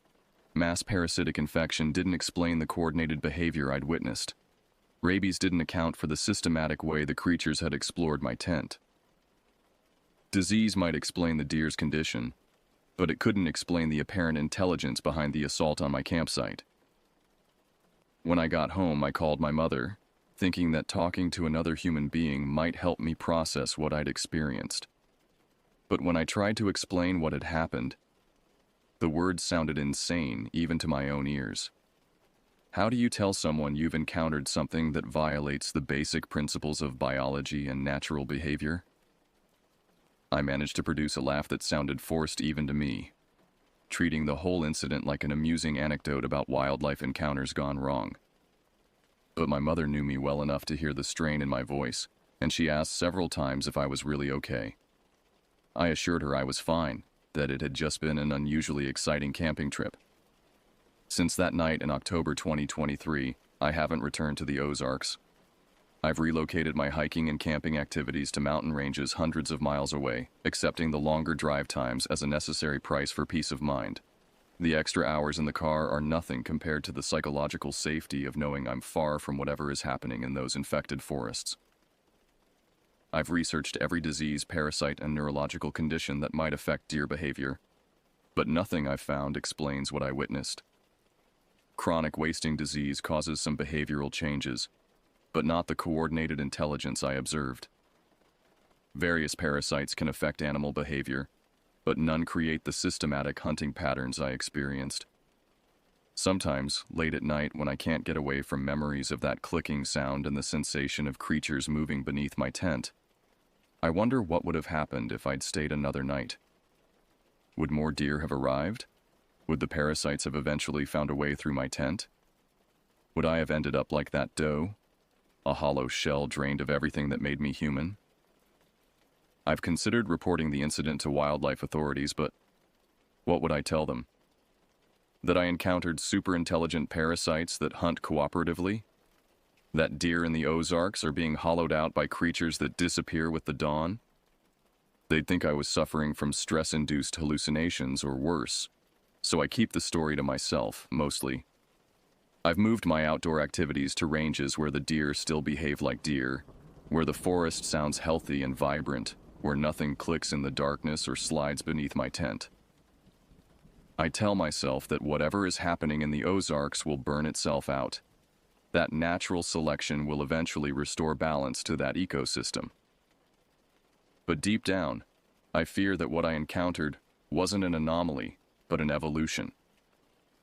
Something new has taken root in those mountains, something that represents a fundamental shift in the relationship between parasite and host, predator and prey. And if that's true, if what I witnessed is spreading rather than dying out, then nowhere will be safe for very long. God help us all if I'm right about that.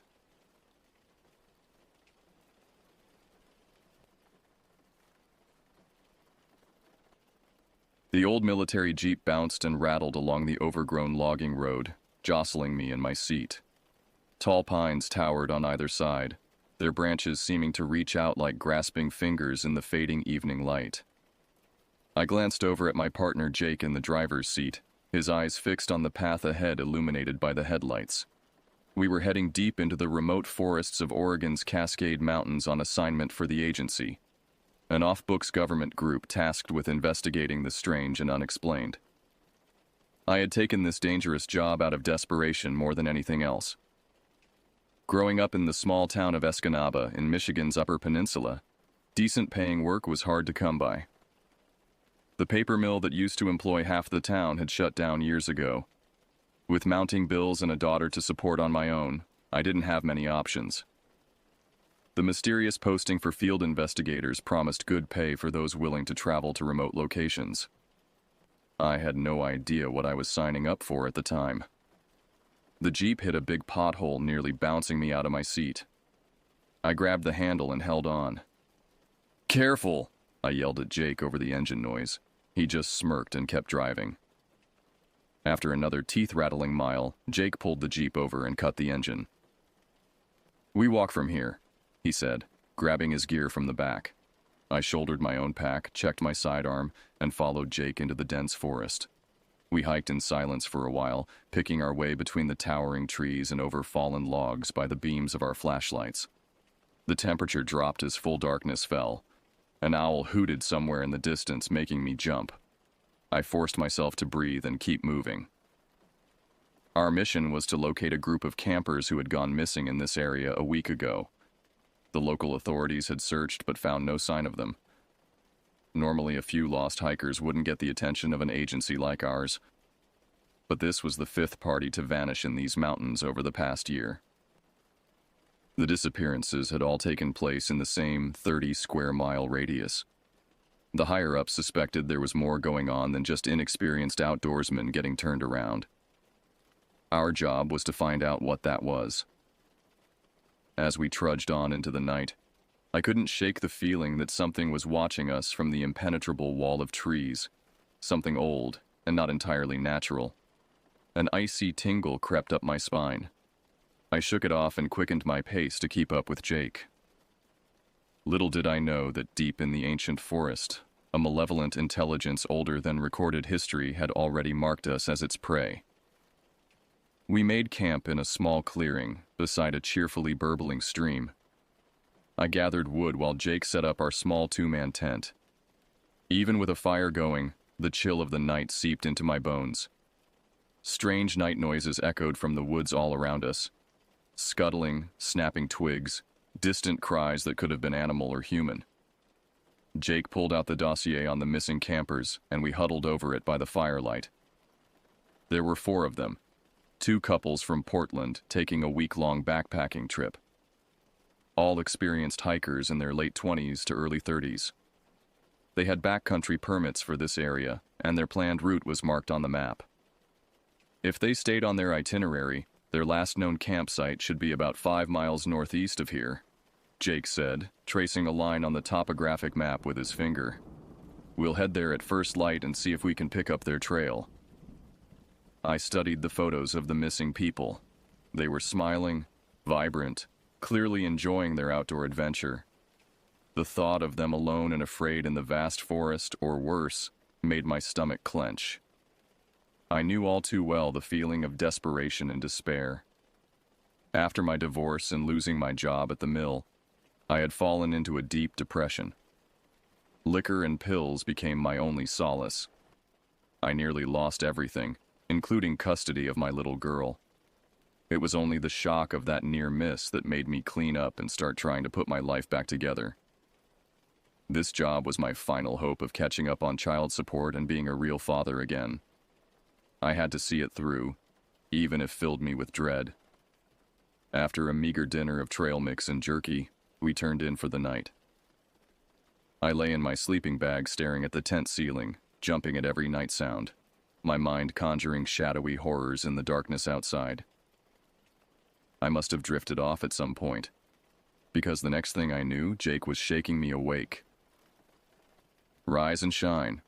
We've got a long day ahead," he said way too cheerfully for the hour. I groaned, and reluctantly crawled out into the damp chill of morning. As I sipped a tin cup of instant coffee and watched the sun rise through the trees, I told myself this would all be over soon. We would find some trace of the lost hikers, call in search and rescue to bring them home, and be back in civilization in a day or two. But then Jake called me over, his voice tight. He was crouched at the edge of the clearing, looking at something on the ground. My heart started to pound as I walked to his side. There, clearly imprinted in a patch of mud, was a huge footprint. It looked human, but was at least 18 inches long, and it seemed to have too many toes. Jake met my eyes, his face grave. We're not alone out here. We followed the oversized tracks through the woods, on high alert for any sign of the creature that made them. The footprints led northeast, in the same direction as the missing hiker's campsite. An uneasy feeling settled in my gut. As the sun climbed toward noon, we came to a steep embankment. Jake motioned for me to stay back while he crept up to the edge and peered over. He immediately stiffened. "You need to see this," he called, waving me forward. I joined him and looked down. My breath caught in my throat. At the bottom of the ravine was a small tent, collapsed and shredded as if it had been ripped apart by enormous claws. Scattered around it were several backpacks, their contents strewn across the forest floor. It was the missing hiker's campsite, no question. We climbed down for a closer look. There was no sign of the hikers themselves. No bodies, no blood, no trace that they had ever been there except for their abandoned gear. I crouched and examined a scrap of nylon tent fabric. The edges looked melted and blackened, like they'd been burned by something hot. Jake excavated a large humanoid print from the soft earth by the ruined tent. "Whatever made this was standing right here," he said grimly, watching them. A twig snapped in the woods behind us. I spun around, drawing my gun, my heart pounding. But there was nothing there. Just the endless trees and our own growing sense of dread. We salvaged what supplies we could and hiked back to our camp. As we walked, Jake filled me in on the local legends about these woods. Tales of ghostly figures glimpsed through the trees, of beasts that walked like men, of an ancient evil that hungered for human flesh. I shivered, and not just from the cold. That night after dinner, I dug an old newspaper clipping out of my pack. It was from my hometown paper, the Daily Press, about the shutdown of the mill. The headline read, "Escanaba's lifeblood dries up as mill closes doors." The article was full of quotes from devastated workers wondering how they would feed their families. It brought back vivid memories of my own desperation, my grasping at any chance to provide for my daughter. I had thought this job would be the answer. Now I wondered if I had delivered myself into the jaws of a real-life nightmare. As I stared into the campfire, a flicker of movement in the tree line caught my eye. I leapt to my feet, but it was gone before I could get a good look. "I swear I saw something," I said to Jake. He just frowned and poked at the fire with a stick. I sank back down, wondering if the woods were getting to me. Wondering what I had gotten myself into. Wondering if I would make it back home to tell my little girl I loved her one more time. Deep in the night, I startled awake. The fire had burned down to embers. Jake was snoring softly, but I could sense something lurking just beyond the dim light of our dying campfire. Watching. Waiting. I clutched my gun and stared into the darkness, afraid to close my eyes again. The longest night of my life had only just begun. Dawn finally broke, casting weak light through the trees. I had managed a few fitful bursts of sleep, but felt drained and on edge. Jake and I forced down some caffeine and protein bars, not talking much. The strange sense of being watched had only grown stronger overnight. Our plan for the day was to scout the area surrounding the ravine for any more signs of the missing campers or the creature stalking these woods. I inspected my pistol, wishing I had something with more stopping power, We hiked in tense silence, jumping at every bird call and snapping twig. The forest seemed to press in on us from all sides. Though the trees were spread well apart, it felt like there was no space to breathe amid the endless trunks and branches. Around noon, we stopped to rest and eat on an outcropping of mossy boulders. I was just unwrapping a ration bar when Jake held up a hand, listening intently. Then I heard it too, a rhythmic thudding, like giant footsteps coming from the north. Faint at first, but growing louder. We grabbed our gear and took cover behind the rocks, guns drawn. My heart felt like it was trying to claw out of my chest. The thunderous footfalls grew closer. The ground started to tremble underfoot. Suddenly the noise stopped. I held my breath, every muscle tensed. A minute passed. Then another. I was about to whisper to Jake when an earth-shattering roar split the air. It was deafening, inhuman, like 1,000 enraged beasts crying out together. I clapped my hands over my ears, certain my skull would split open. Tears streamed from my eyes. As quickly as it started, the awful sound stopped. In the ringing silence that followed, I heard Jake retch. I was doubled over, gasping for breath. The roar had felt like a physical blow. What the hell was that? I managed between gulps of air. Jake shook his head, wiping his mouth with a shaking hand. Nothing natural. We waited for an hour, but the woods were silent again except for the usual background noise. No more giant footsteps. No more soul-shattering cries. But neither of us suggested moving from our hiding spot. Afternoon faded into evening. I thought of my little girl, pictured her waiting by the window for a father who might never come home. I couldn't bear the thought of abandoning her to the same struggle and sorrow I had fought so hard to overcome. But I was beginning to fear I might not have a choice.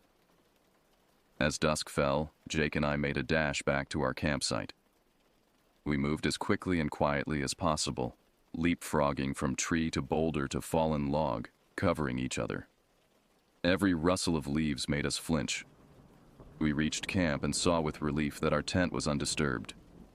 Jake got a fire going while I heated up some MREs and instant coffee. Neither of us had much appetite. I took first watch while Jake tried to sleep. The night noises of the forest seemed amplified, ominous. I gripped my gun and stared out into the void between the trees, imagining gleaming eyes and glistening fangs in every patch of darkness.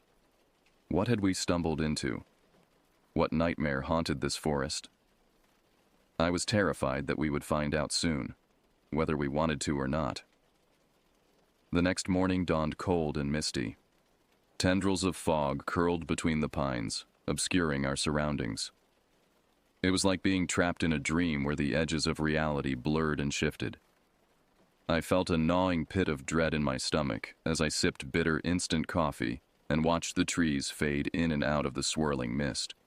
Jake was already poring over maps and satellite photos of the area, trying to pinpoint possible locations of interest based on what we had found so far. "There's an abandoned logging camp about 5 miles east of here," he said, jabbing a finger at a spot on the map. "Might be worth checking out. Could be a place for our mystery monster to hole up." I glanced at the contour lines indicating rough terrain and dense forest between us and the logging camp. 5 miles out here could take all day," I pointed out. Jake shrugged. "You got a better idea?" I didn't, so we packed up camp and headed east into terrain that grew steeper and wilder with every step. The mist clung to us, leaving cold droplets on our skin and gear. The woods were eerily hushed. By noon we were climbing a ridgeline so choked with underbrush it was like fighting our way through a giant briar patch. Thorns caught at our clothes. Concealed roots sent us stumbling. The damp air felt thick in my lungs. We crested the ridge and found ourselves looking down into a small hidden valley. And in the center of that valley, wreathed in wispy fog, were the rotting remains of the abandoned logging camp.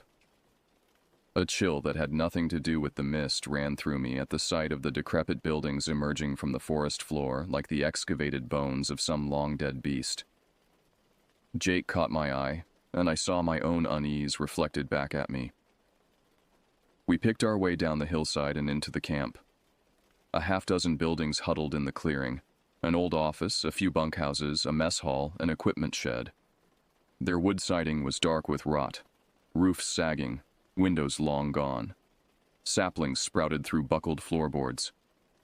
The place had an aura of long abandonment and lurking malice. As we approached the old office building, now little more than a tilting shack, a wave of putrid stench hit me like a hammer blow. I gagged and covered my nose and mouth. It smelled like a slaughterhouse dumpster left to rot in the sun. Jake looked equally revolted, but gestured for me to follow him as he climbed the crumbling steps to the front door. The door was gone, leaving a gaping black maw. The smell was overwhelming. I unholstered my gun and clicked on my flashlight before stepping inside behind Jake. The wan beam of my light played over a scene out of an abattoir horror movie. The plank floor was awash in dark, half-dried blood. Viscera dangled from rusted meat hooks embedded in the walls. Bones and tattered flesh were heaped in the corners. I saw a human ribcage, a femur, a jawbone with teeth still attached. Bile surged up my throat. In the center of the room, a symbol had been painted on the floor in blood and offal. A triangle intersected by a twisting line surrounded by strange glyphs. It seemed to writhe in the dancing flashlight beam. "What is this place?" I managed to choke out. "Nothing good," Jake said grimly. A scuffling noise from the deepest shadows made us both spin around, guns raised. Something pale skittered across the far wall. A hand, but bony and elongated, tipped in black claws. Then it was gone, leaving only echoes and the reek of rotten flesh. We backed out of the room, never turning away from the dark corner. And I saw them, eyes glinting in the blackness. Pale, watery eyes set deep in a gaunt, inhuman face.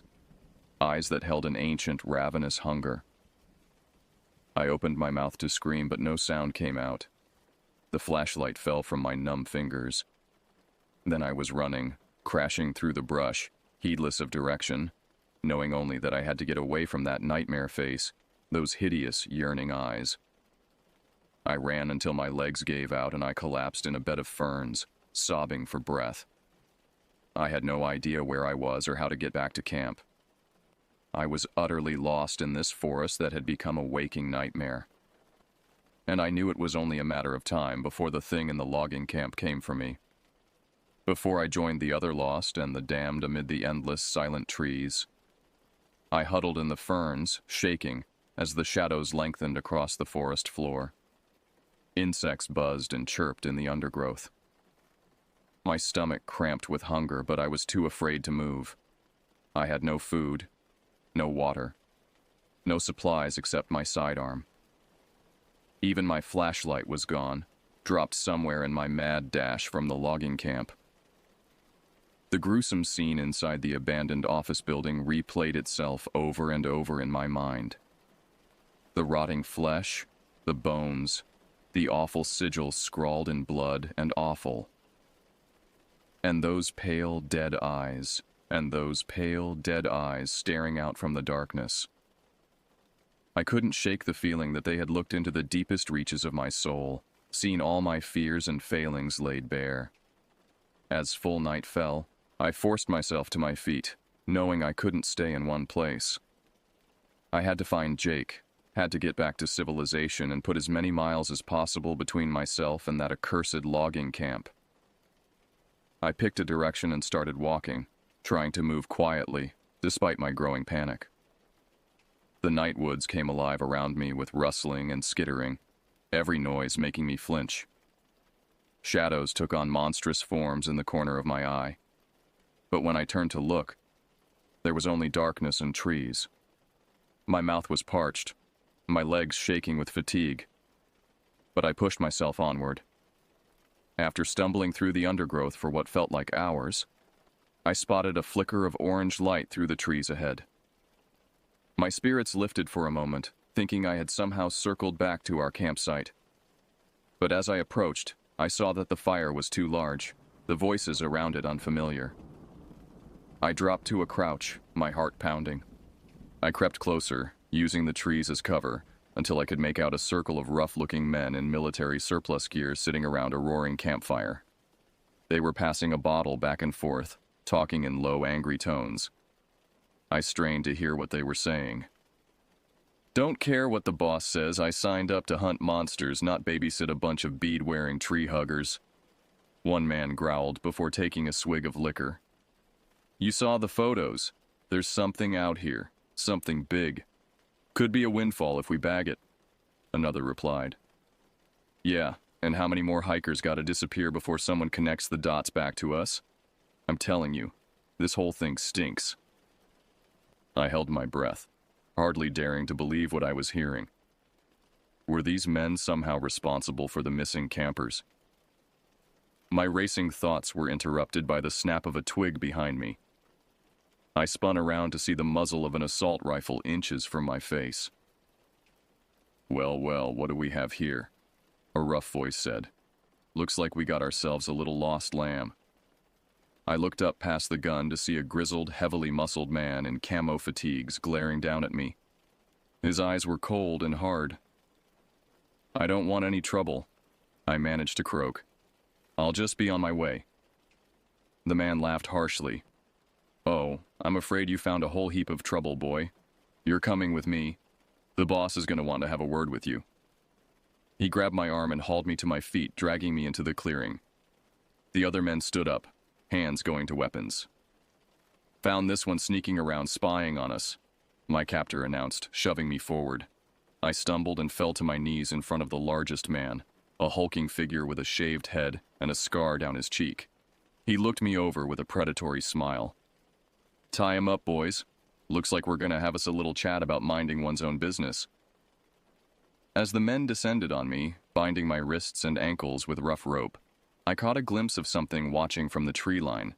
A gaunt, pale figure with long, spidery limbs and eyes that glowed in the firelight. Then a bag was shoved over my head and the world went black. I didn't know which was worse, the horrors that lurked in the forest, or the human monsters who had now made me their prisoner. All I knew was that my chances of ever making it home to my little girl were growing slimmer by the second. As I was roughly dragged away into the darkness, I sent up a silent, desperate prayer for a miracle I was losing faith would ever come. I sat on the hard ground, hands bound behind me, the rough burlap sack still over my head. My captors had dragged me along, kicking and flailing for what seemed like hours before dumping me unceremoniously here. The blind terror of the unknown was almost worse than actually seeing the danger around me.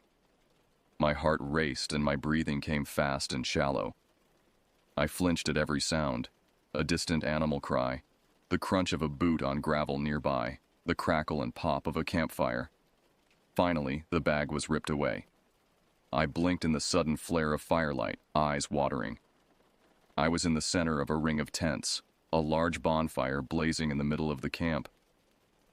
The dozen or so armed men lounging around it leered at me with a mixture of hostility and cruel amusement. The bald man with the scarred face crouched down in front of me, his breath sour with liquor. "So, you want to tell me what you were doing snooping around my camp?" His voice was terrifyingly calm. I worked my jaw, trying to find enough saliva to speak. "Please, I'm lost.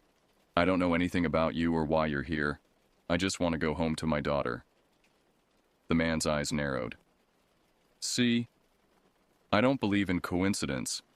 I think you know exactly what we're doing out here, and if you've got people with you, I can't let you go running off to tattle." He stood and addressed his men. "Search the area. If he's got friends out there, bring him in. We'll get to the bottom of this." As the men fanned out into the woods with ominous efficiency, the leader turned back to me. "While we wait, maybe you can clear a few things up. You can start by telling me exactly where you found that logging camp."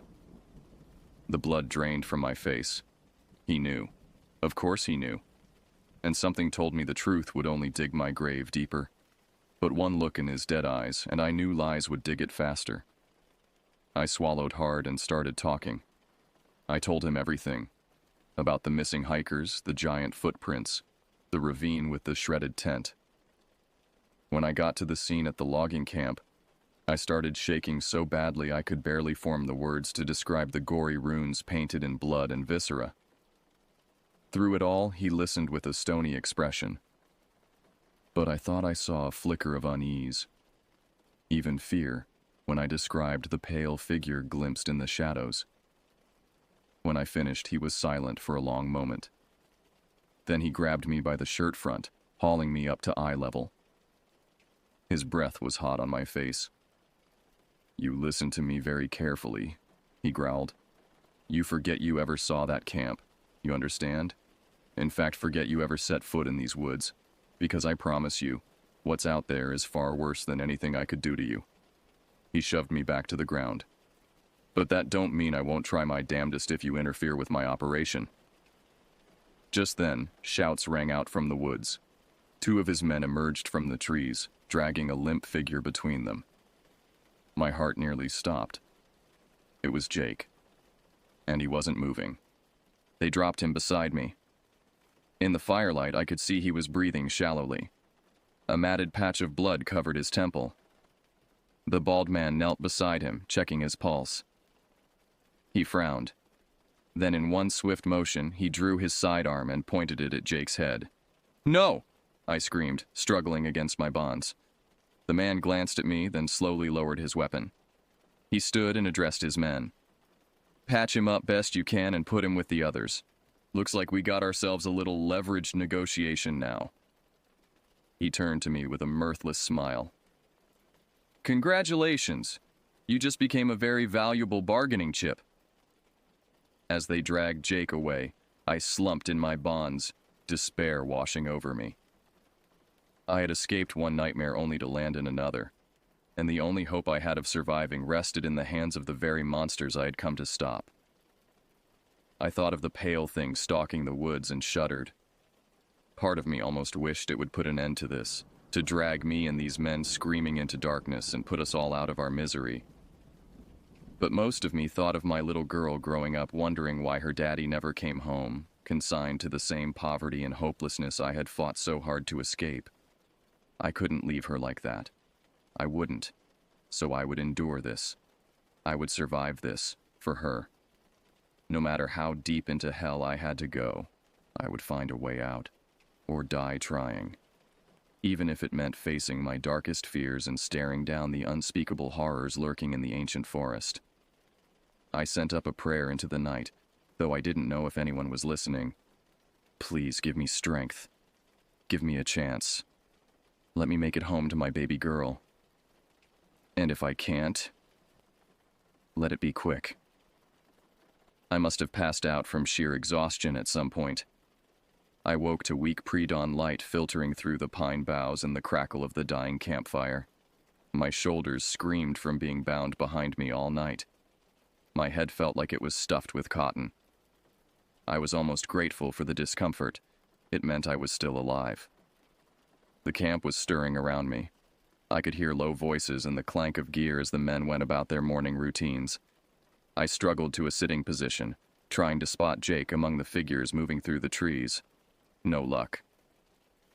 The bald man emerged from the largest tent, still wearing the same stained fatigues as the night before. His eyes landed on me, and a cruel smile twisted his scarred face. "Sleep well, princess?" he called mockingly. I didn't answer, just met his gaze with what I hoped was defiance rather than the bone-deep fear I felt. "Still got some spirit in you." "Good," he said, striding over and hunkering down in front of me. "You're gonna need it, because today you're gonna deliver a little message for me." He grabbed my chin roughly, forcing me to meet his eyes. "You're going to take me to that logging camp. You're going to help me find whatever made those tracks. And if you're very, very cooperative, you and your friend might just make it out of these woods in one piece." I tried not to flinch as his fingers dug into my jaw. "What about the missing hikers? What did you do to them?" He released me with a harsh laugh. "Stupid bastards were interfering with our hunt, trying to catch a glimpse of the local legend. So we gave them a scare, roughed them up a bit, sent them running. Pissed the boss off good. I had to do some creative cleanup." My stomach turned as I remembered the scene at the hiker's ravaged campsite. He must have seen the horror on my face because his smile widened. That's right, hero. You want to make it out of here? You better get real comfortable with the rough stuff real quick, because the thing we're after... He leaned in close, his voice dropping to a whisper. It ain't going down without a fight. He stood abruptly. Ramirez, Donnelly, bring the other one. We're moving out. I craned my neck to see two men dragging Jake out of a tent. He looked groggy and disoriented, dried blood caked on the side of his face.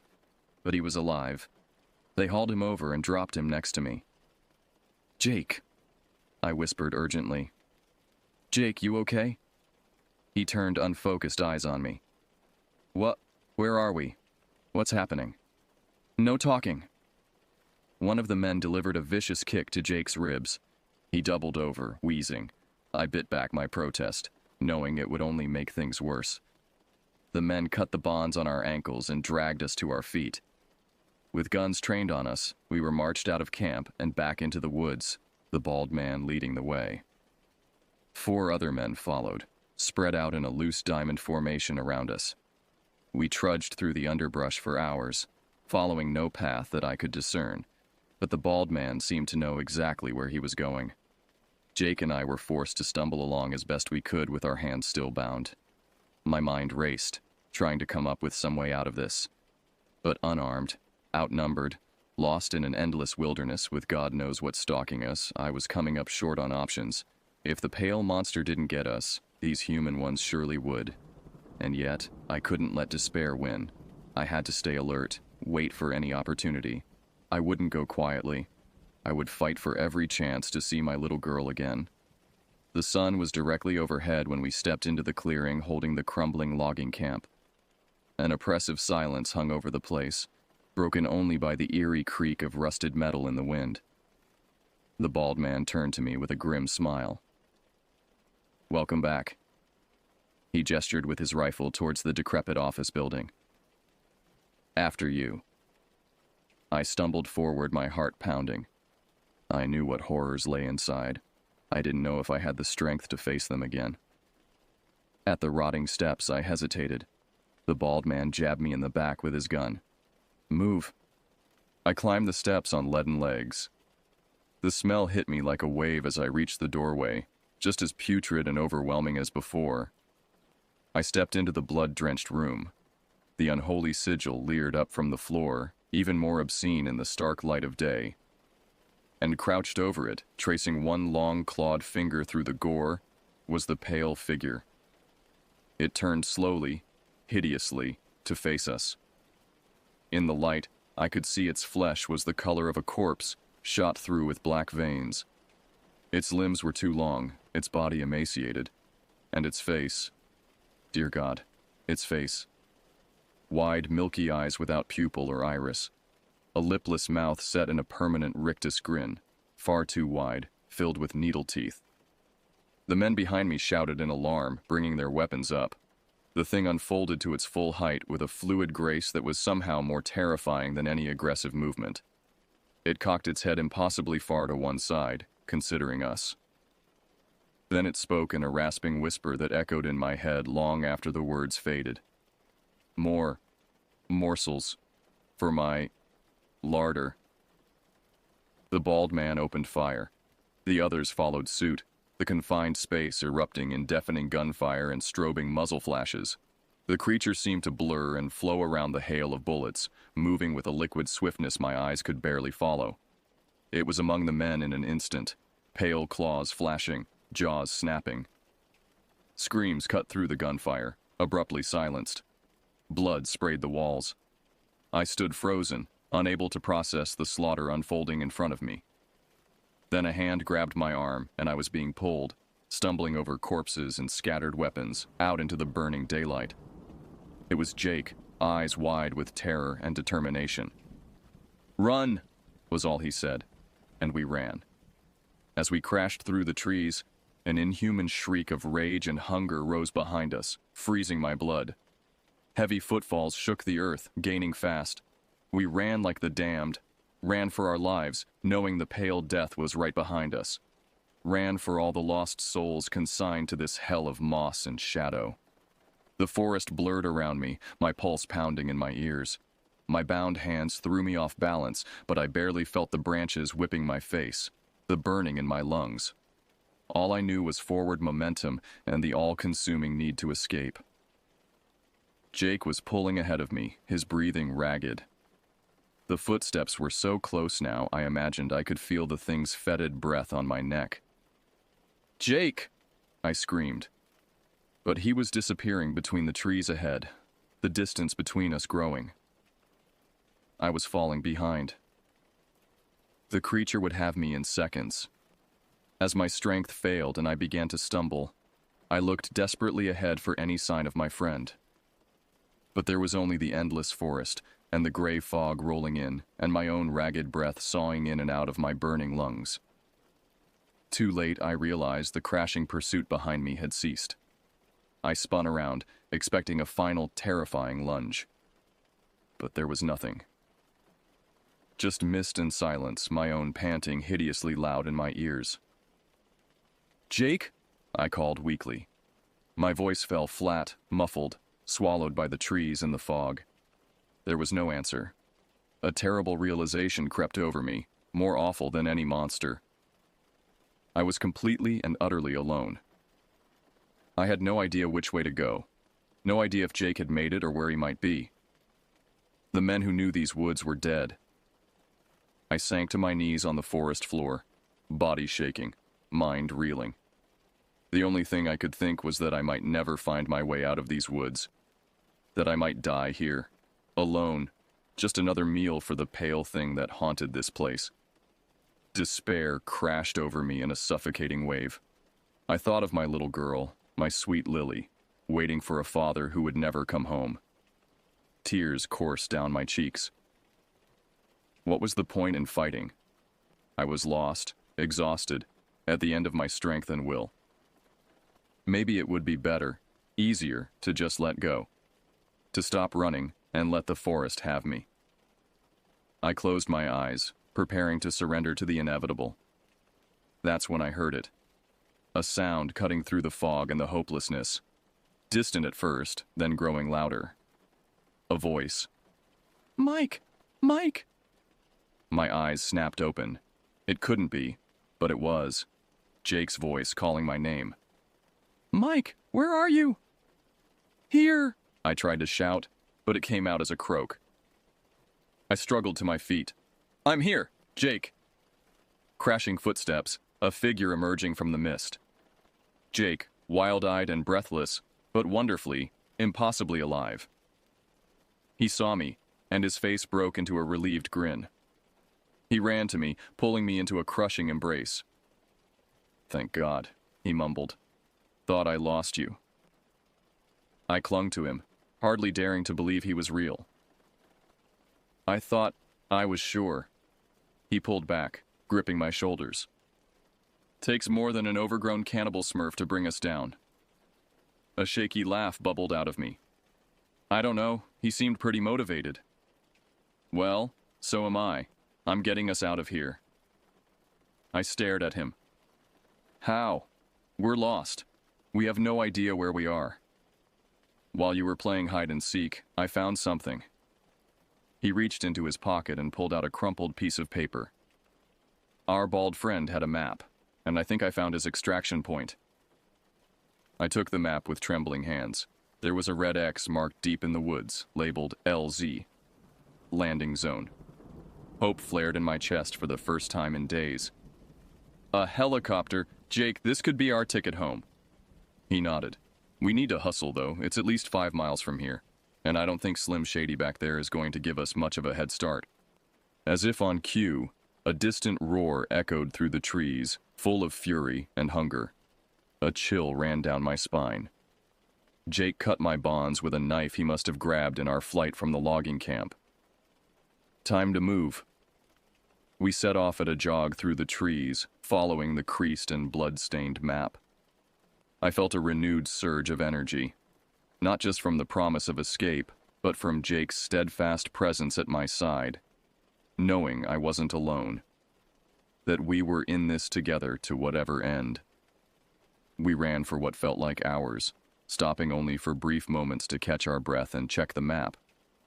The creature's cries grew closer, then farther away, sometimes to our right, then our left, as if it was toying with us, hurting us.